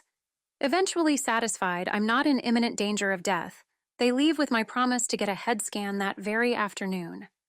As I look into his face after the paramedics have gone, Julian's eyes change and he releases my hands. What is it? What's the matter? I ask. Without a word, Julian drops to one knee, his hand reaching into his coat pocket. My eyes widen. What is he doing? I love you more than I ever thought it was possible to love another person. I want to spend the rest of my life with you, he says. I cry like a girl when Julian pulls a tiny jeweler's box from his pocket, opening it to reveal a small platinum band with an amethyst, surrounded by a spray of diamonds. Will you marry me? He asks. How long have you had that? Since the week I met you. I look at him incredulously. You have not. Yes, I have. I thought I was crazy at the time, with everything so undecided, but something in me told me to get it. I even have the receipt to prove it, if required. Proof isn't required, I reply, laughing. You are so amazing. Yes, I know, Julian agrees with a smile. You still haven't answered my question. I realize Julian is still on bended knee, holding out the ring. Will you marry me? He repeats. Yes, yes, yes, of course I will, I whisper, pulling Julian back to his feet and embracing him tightly. I love you so much. We kiss passionately as the crowd gathered around us begins clapping. I pull back from Julian and look up at him mischievously. What is that look for? Julian asks with a smile in his voice. Turn around and find out. As soon as Julian turns around, I jump onto his back and ask, Piggyback ride? Naturally, Julian responds as he walks toward the edge of the park and the rest of our lives together. Anytime you want. Epilogue. Bright lights shine on Julian and me as we take our seats across from the latest blonde bombshell to host entertainment tonight. I believe she said her name is Brooke. She smiles her practiced smile, showing the perfect amount of teeth and gums. This is a woman who knows how she looks on television. Welcome back, everyone, Brooke directs her address to the camera. I'm sitting down with those elusive daytime drama lovebirds, Julian McNamara and Graciella Corsini, to ask them about their fairy tale romance. She pauses and turns toward us. Welcome, Julian and Graciella. Thank you, we reply in unison. Oh goodness, I hope we won't come across like one of those irritating attached-at-the-hips couples. Of course we've all read the stories in the tabloids, Brooke begins. Why don't you tell me how the two of you met? Julian defers to me to answer the question, and I begin at the beginning, so to speak, though I know to speak in sound bite-sized sentences and keep it brief. I asked him if he thought he could just be friends with me, and he said yes, I say at the end of the tale. Boy, was I wrong, Julian exclaims and squeezes my hand. Your story has it all, famous people, intrigue, and a happy ending. Your life would make a terrific movie, Brooke says with a smile. Or a novel, and so it has. This has been Not Quite Famous, a romantic comedy of an actress on the edge. Written and produced by Heather Silvio. Book copyright 2015. Audiobook copyright 2024. Thank you for listening.